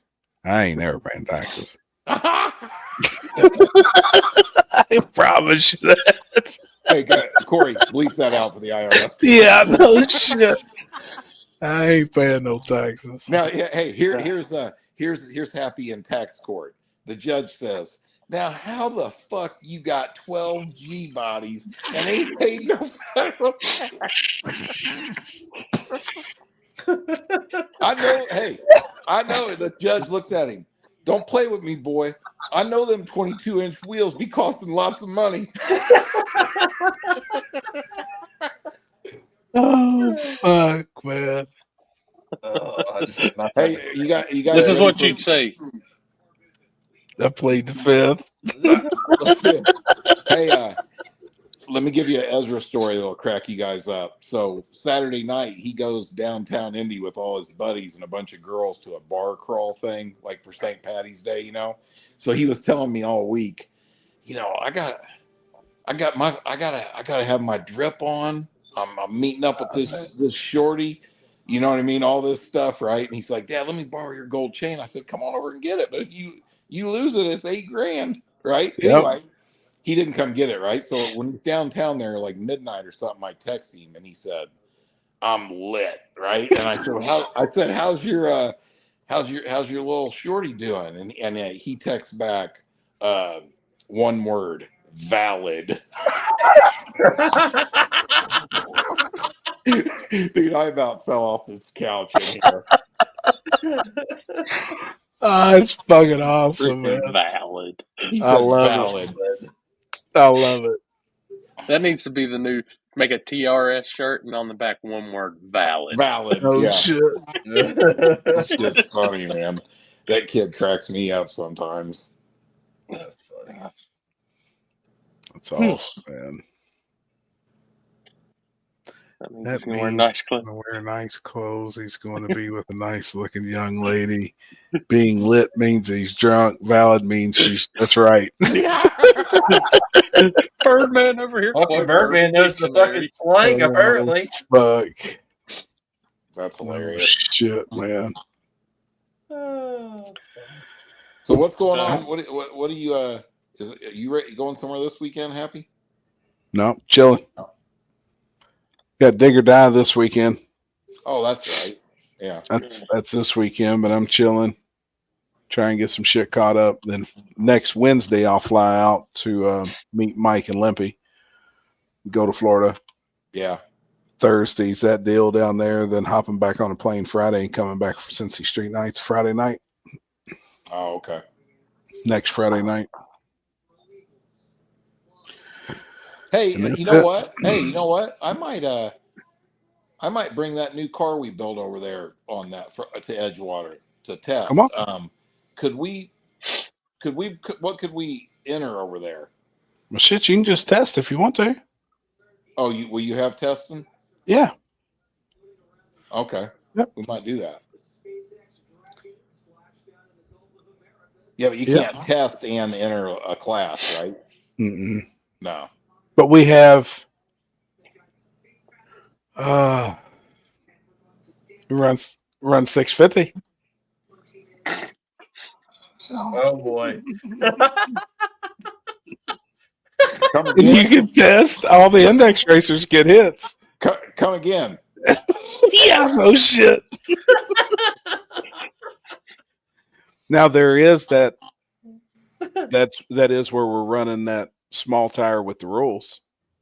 It's got to have stock front suspension, stock firewall, no billet, shit on the motors. It's got to have stock floor to the main hoop of the cage. Yeah. $100 buy-in, and then that's all going to have a point series. The max we're paying out's $1,000. It's $100 buy-in. The max payout's $1,000, and we're breaking it down 4 ways: 600, 200, 100, and 100. So if there's 20 cars, that's $2,000 in the pot. $1,000 is going to go to the year-end point series. Oh, okay. We're going to keep track all year long and see how that goes, just for that one class. Yeah. And I hated that we done that, because now all the other classes want to do a point series throughout the whole year. And I'm like, man, we're just doing it for this one deal. Let us do this, and we'll try and work some shit out later. Yeah. Even like we was talking on doing some combined stuff in the future. Like, I think that would be cool. What do you mean combined? Combined points, like for certain events. How me and you was discussing that, like for a series, yeah. Yeah. For next year or something. Yeah.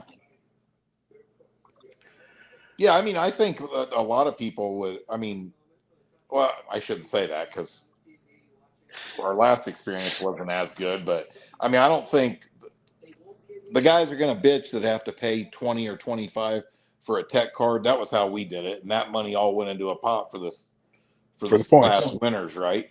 So the guys that know they're not going to go to this race or this race in the series. No, they don't have a chance to win those points. They don't want to pay for the tech card. So you got, like everything else, you're going to take you got to listen to some bullshit. I mean, But I think it's good for the ones that do want to participate, and that's the ones at the end of the day, the ones you want.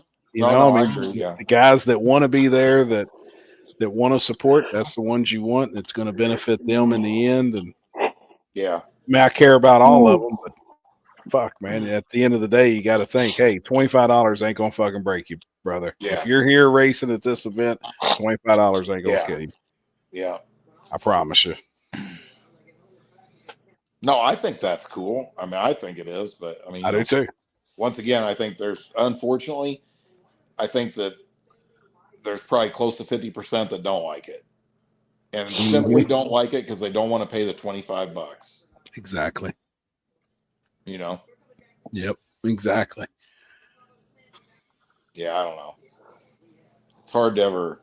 I don't know, but you know what I do think? I think that there's like I said the other day. I think that especially right here in this area between Moore in the Woods, like Lake Cumberland, KD, Magnolia, Exactly. I mean, the only one there that you get a lot of the same cars at them. Yep. I agree. I think some of them guys would like that. And I think that's enough races, like we talked to, just out of the 4 or 5 tracks right there with an event or two a year is enough that makes one guy's whole season. Mm-hmm. Just hit those races and be done. Dude, they should be doing that out there in North Carolina. Especially back when they used to have Darlington and Dig or Die and 710. You know what I mean? If you've got 3 or 4 races that are halfway substantial, that are that close to each other. Yep. Yeah. I agree. 100%. Yeah, I don't know. Corey, you ready? Yeah, I'm getting that sleepy point, so I got to finish a bite packing to more. Yeah, I gotta go to the shop in the morning. So, what time you gotta be there? Noon, so I could actually sleep in a little bit. Noon. That's when my. Well, hell, I know that's happy. About the same. That's when our alarm clocks first go off. Shit. Have you been getting up early, Hap? Fuck yeah, 7:30.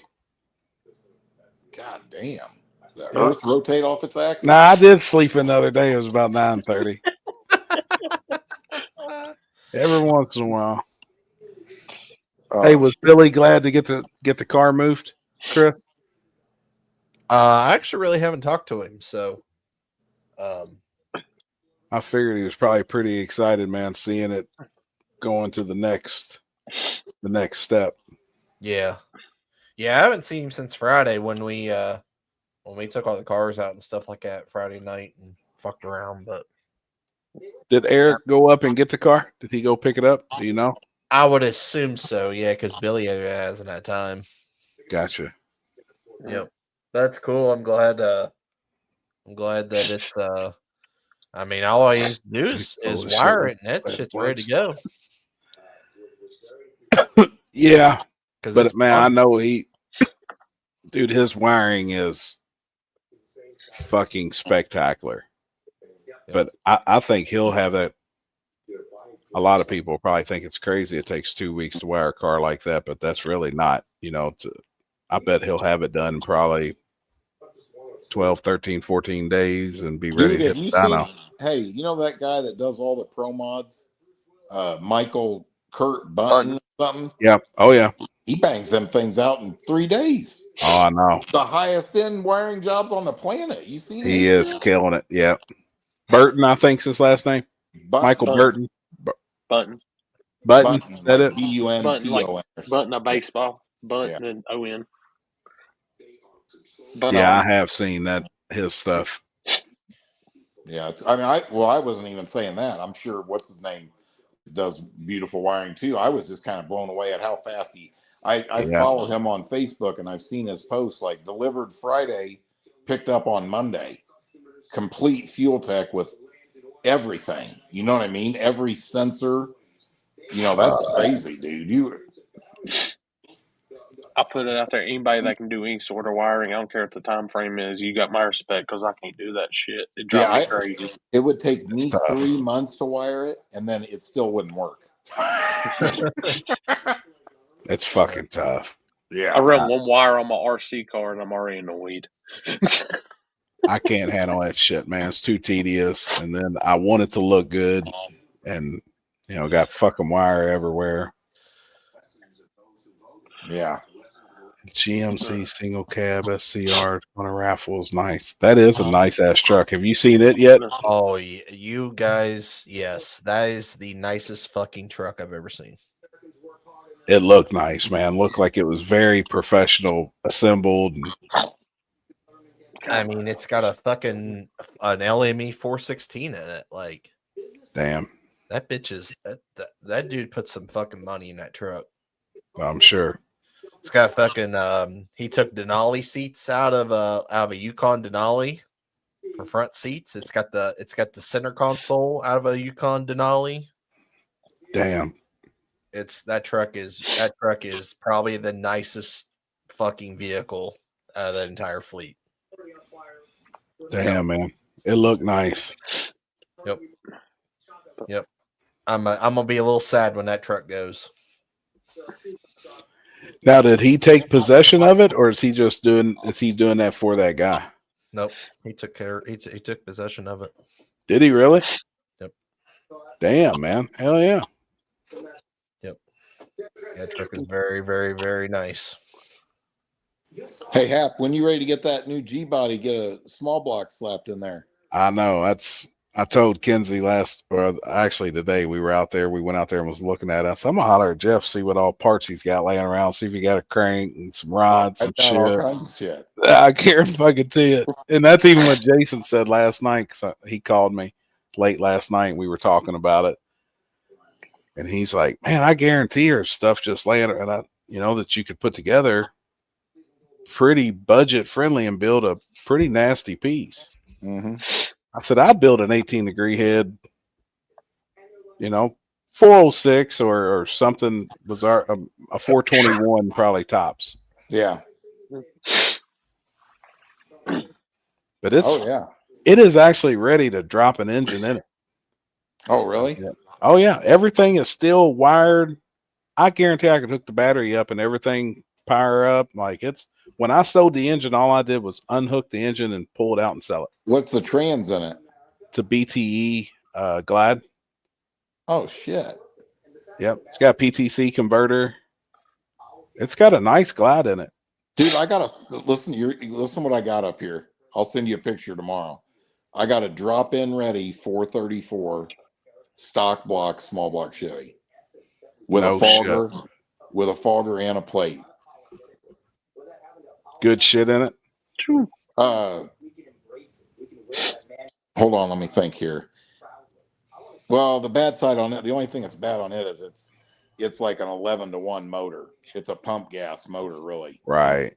But it's got an Eagle crank and H-beam rods and a set of Pro Max heads on it. It's the motor that was in the white Chevy 2 that I won when I won the raffle. Oh yeah. No shit. Yeah, but I mean remember Jasper tried to race it? Yeah. With the rear end out of it.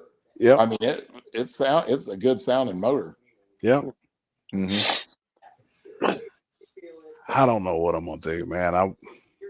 I would like to build something on and actually get it in it and get that car out. Yeah, I would. I would if I was you. It'd make a good car and I could be out in no time. I mean, it's plumbed, it's ready to go. Everything's there. Mm-hmm. Yeah. Paul, Spotify pulled the copyright stuff on, just wiped it all out. So wiped my whole Spotify and everything out. So I had to start fresh on Spotify again. Now, will you be able to upload this one? Possibly, but the problem is where we had that music in two different parts. I don't know if they'll hit it or not. Yeah. How long can you legally play copyrighted music on anything before it gets a copyright strike? Dude, it can play for I don't know on Spotify.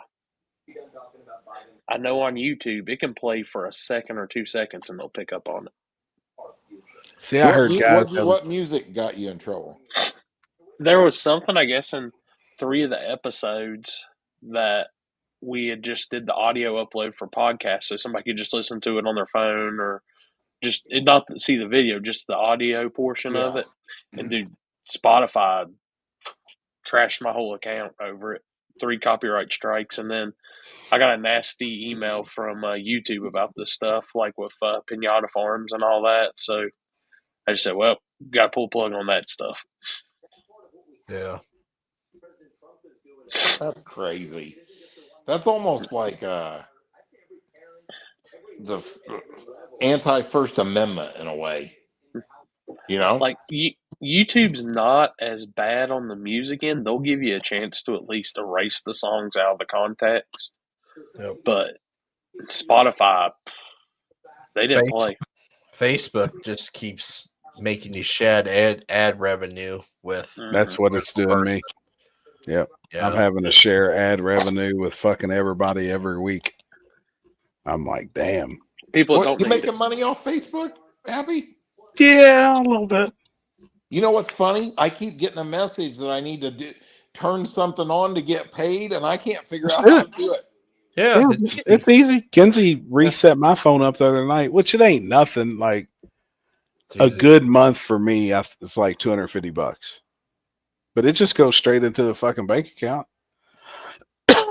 She's got a bank account linked to it, and she's got to pay taxes on this shit. Oh yeah, that's so my income. She's to be filing tax return, bitch. That's the only thing I got taxes coming out on fucking Facebook. Lord have mercy. I'm killing it though, man. Made like $2,000 last year. Oh shit. That's hilarious. Oh, shit. We'll end on that note, guys. But I will say next week, I'm not sure on when because I have a very screwed up week next week. So, and then leaving on Wednesday, I don't know. Wednesday morning. So, I'm doing the same. I'm flying out Wednesday morning. So, are you going to Florida, Corey? No, I'm going back to Rockingham for Battle for the Thrones. Oh, I figured you wouldn't be missing that all-wheel drive, rear-wheel drive deal. Can't go into it anyway. I don't think he can get in. Oh, you can't. There's not. No media. There's no. Yeah, it's not public. I'm Oh, that's going right. That's live. all for his YouTube, right? I'm gonna tell Facebook. Cletus kiss my ass, man. I'm going live for the whole fucking thing. Sit out there with a tripod. That's why, right? Because Shit. it's all for Cletus's YouTube. Yeah. Yeah. Yeah. Which, dude, I'm stoked to actually go to Battle for the Thrones because Rockingham's front side's good, and I really want to see what radio cars can do on it. He'll be fast. And the radio content really did good for me. So chase it and see. That way, I've got a month of everything I can kind of compare and contrast a little bit on some stuff. So, but I'll be live this weekend, Dig or Die. So y'all tune in. Oh yeah, cool. I might join. I might cue you in. I might do some commentary on Dig or Die if I'm not doing anything this weekend. Yeah. I got to figure out how that works with the YOLO box. Okay. I still haven't really figured that out on it yet, but I'll see. Right. But yeah, so guys, been a good week. Like I said, just pay attention. I'll try to figure out maybe Monday, or if not Monday, figure something out. If not, we'll skip a week and come back. I don't know. We'll have all kinds of shit to talk about then. 2 weeks content. So For sure. appreciate everybody tuning in. Yes, Everybody be safe. Y'all racing. Just remember, support all our little brands. If you ain't got good shocks and struts yet, hit that guy up. Shit, I can't point. Yeah, down there. This guy, he still knows a thing or two about glue and pumping his fists. And Happy, he'll sell you a shirt that says, "I sold you this shirt just so I could say F the IRS." That's right. That's right. Fuck them. Cash only. Hey, Happy, holler at me tomorrow. We'll get a motor in that G body. You heard me? All right. I'm gonna bring some shocks up to you too. Yeah, I want we you do just about them. Yeah, and we do payment plans and everything, right? There you go. Damn Your right. lady, hey, your lady got a job. She can get the credit up here. That ain't That's no right. problem. That's right. He got you on that Affirm. Yeah. Hey, you was always messing with Vikings, weren't you? Yeah. It's got Vikings on all four corners, coilovers. Oh, the G Doubles. Yep. It's got double adjustable Vikings on all four. It's got the front with the like the honeycomb style spring. Yeah, you want to get rid of Because that. it's still got the stock bucket in it. Yeah. You know, like it don't have a long travel shock or nothing. We'll hook that up there. We gotta get you sitting right, boy. I can't. Man, I'm excited about it. Doing wheelies in the streets. That's right. We can't be having the same conversation 3 years from now with it sitting in the same place in the barn. No, it ain't. I'm actually been working. I'm proud of myself. I'm gonna get some shit out this year. Finally. Keep it up. All right, guys. See you guys. All right, guys. We out, y'all. Later. See y'all. Good night.